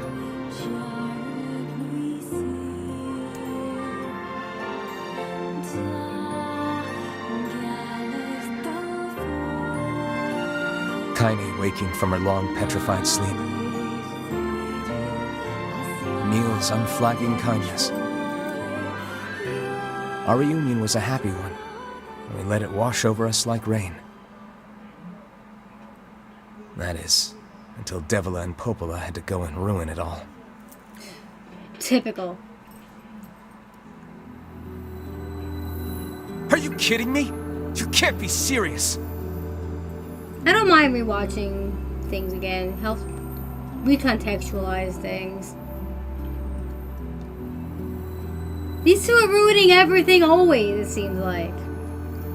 Please, try to understand. People are tired and scared, and I'm sorry.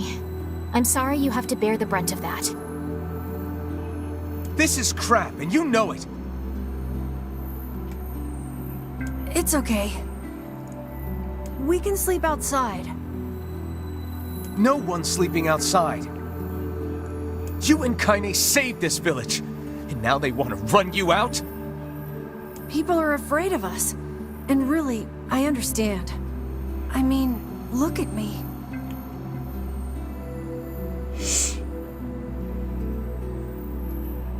As long as you're still with us, I can deal with it. Right, Kaine? Although what I might end up skipping is if what you're saying is all of the text on the black screens. I don't think I'll want to read all that again. I'm used to sleeping outside. But this stuff is fine. But... We'll see you later. Or what I could do is just read it to myself and not read it out loud a second time. I can read it faster if I don't read it out loud. Sorry about this. You're not sorry.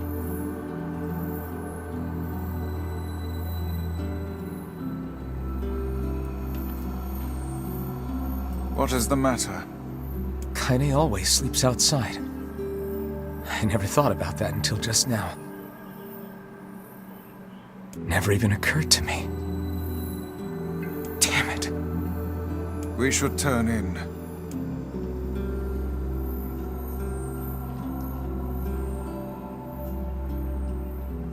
I didn't get much sleep that night. For the first time in my life, I hated Devila. Yeah, For the we'll first see. time in my life, I doubted Popola. But those feelings are pointless in the end. Oh, you're gonna come to hate both of them soon enough. They said and did what they did for the sake of the village. To protect it from the horror of the Shades.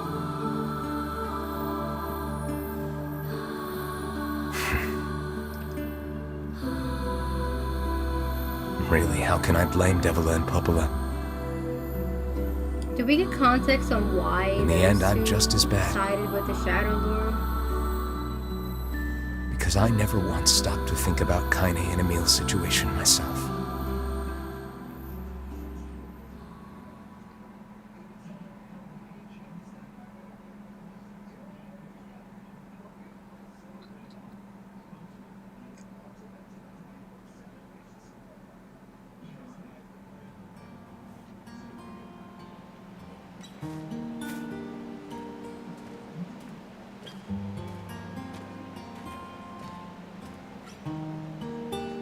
I should apologize to Kaine and Emil. But what good would that even do? I got a fire going. Wait, is that...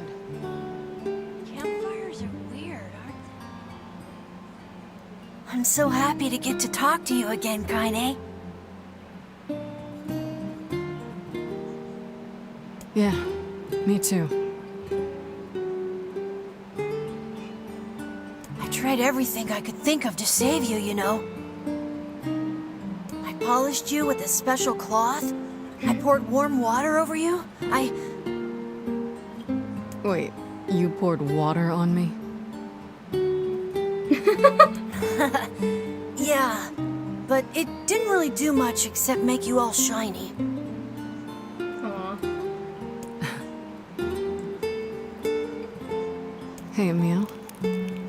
Thanks for saving me.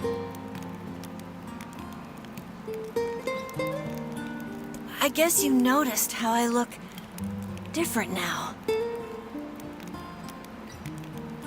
I'm sorry, Emil. I'm sorry for all of it.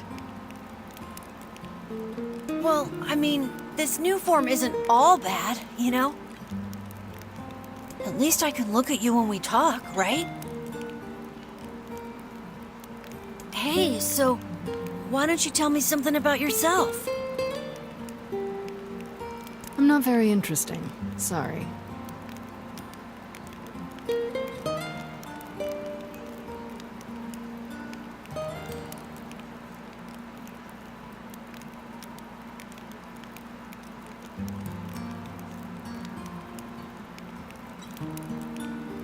There are more than 3 sides to a story.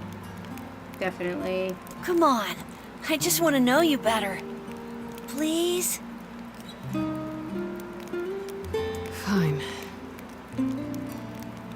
This all happened when I was a kid, before the whole shade possession thing. My body is different. And when the villagers found out about it, they started treating me like a freak. How did they find out about it? But one person, my grandmother, accepted me just as I was.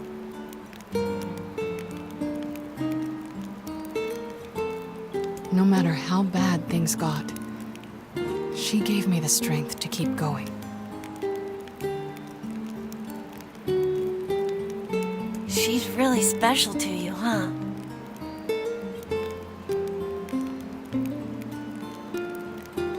Yeah.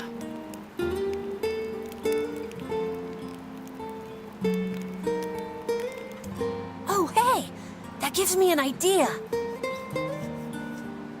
Since we cured your petrification, we should start looking for a way to cure your possession in my body. I know we can do it if we all work together. Heck, it'll probably be super easy. Let me guess. More warm water? Definitely. Okay. Can we just forget I told you about that?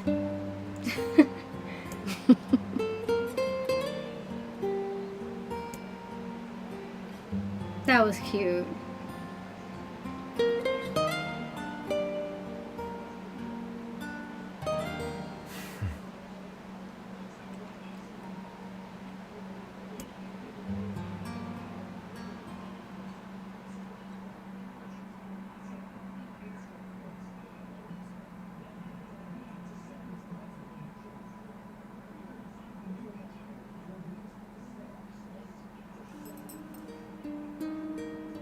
Sleep well? Sure. And yet your red eyes tell a different tale. Don't be so hard on yourself, lad. I need to go see Devila and Popola. Very well. Freedom!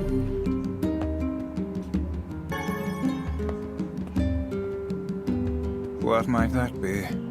It's Mom's diary. I've not heard you speak much about your mother. She got the Black Scrawl and died when I was little. My apologies for bringing it up. It's all right. I can barely remember her face anymore. This is the only thing I have left of her. Reading it helps remind me of when we were still a family. I see. But the final entries get a little strange. In what way? Well, here. Take a look.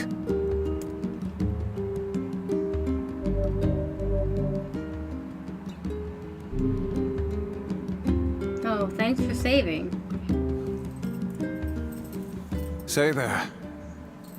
Can you not hear me?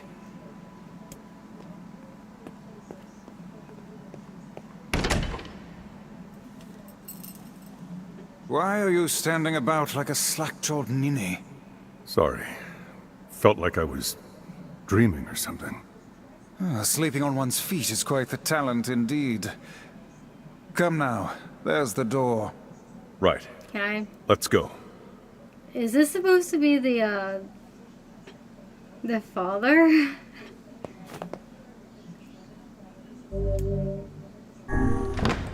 We're going to leave this area and come back to this later.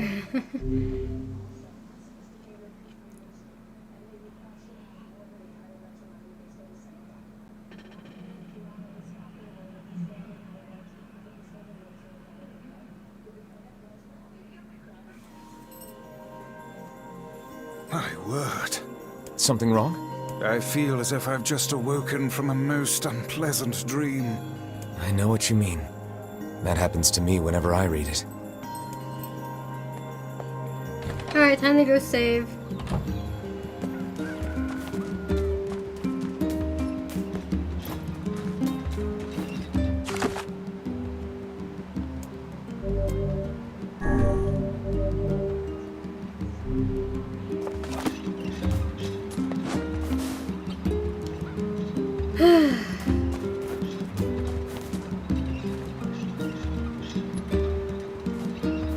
At least they put some use to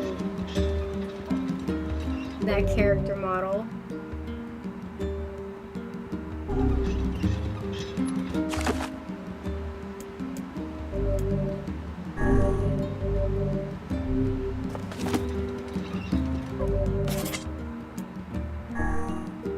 Alright, well that's gonna be it for me today. We'll be back with more of this next week. But tomorrow I'm playing Gnosia. So until then, thank you guys for watching, thanks for hanging out, and I'll see y'all later. Bye!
You can save Yona, Vice. It's you, isn't it? No! Stay back! Anyway, take it easy, yeah?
Is this beast a shade as well? No! You've got to stop this! Tool hope to stand against the Shadow Lord. I don't want to hurt my friends. Kill him, you glorious bastard! I have a reason to live!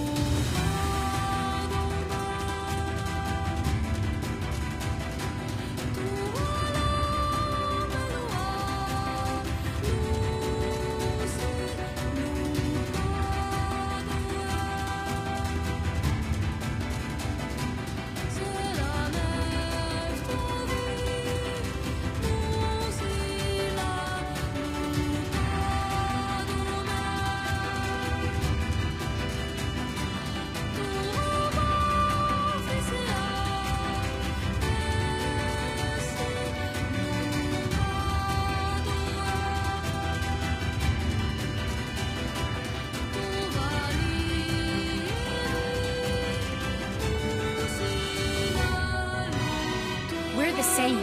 Tools in the hands of a master. This ends here! Kaine! Our true memories are still there.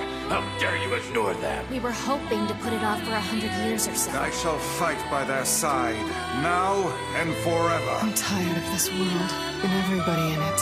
But I'll become his sword one last time. No! Kaine! I'm gonna save you! I swear it! Thanks for always being there for me.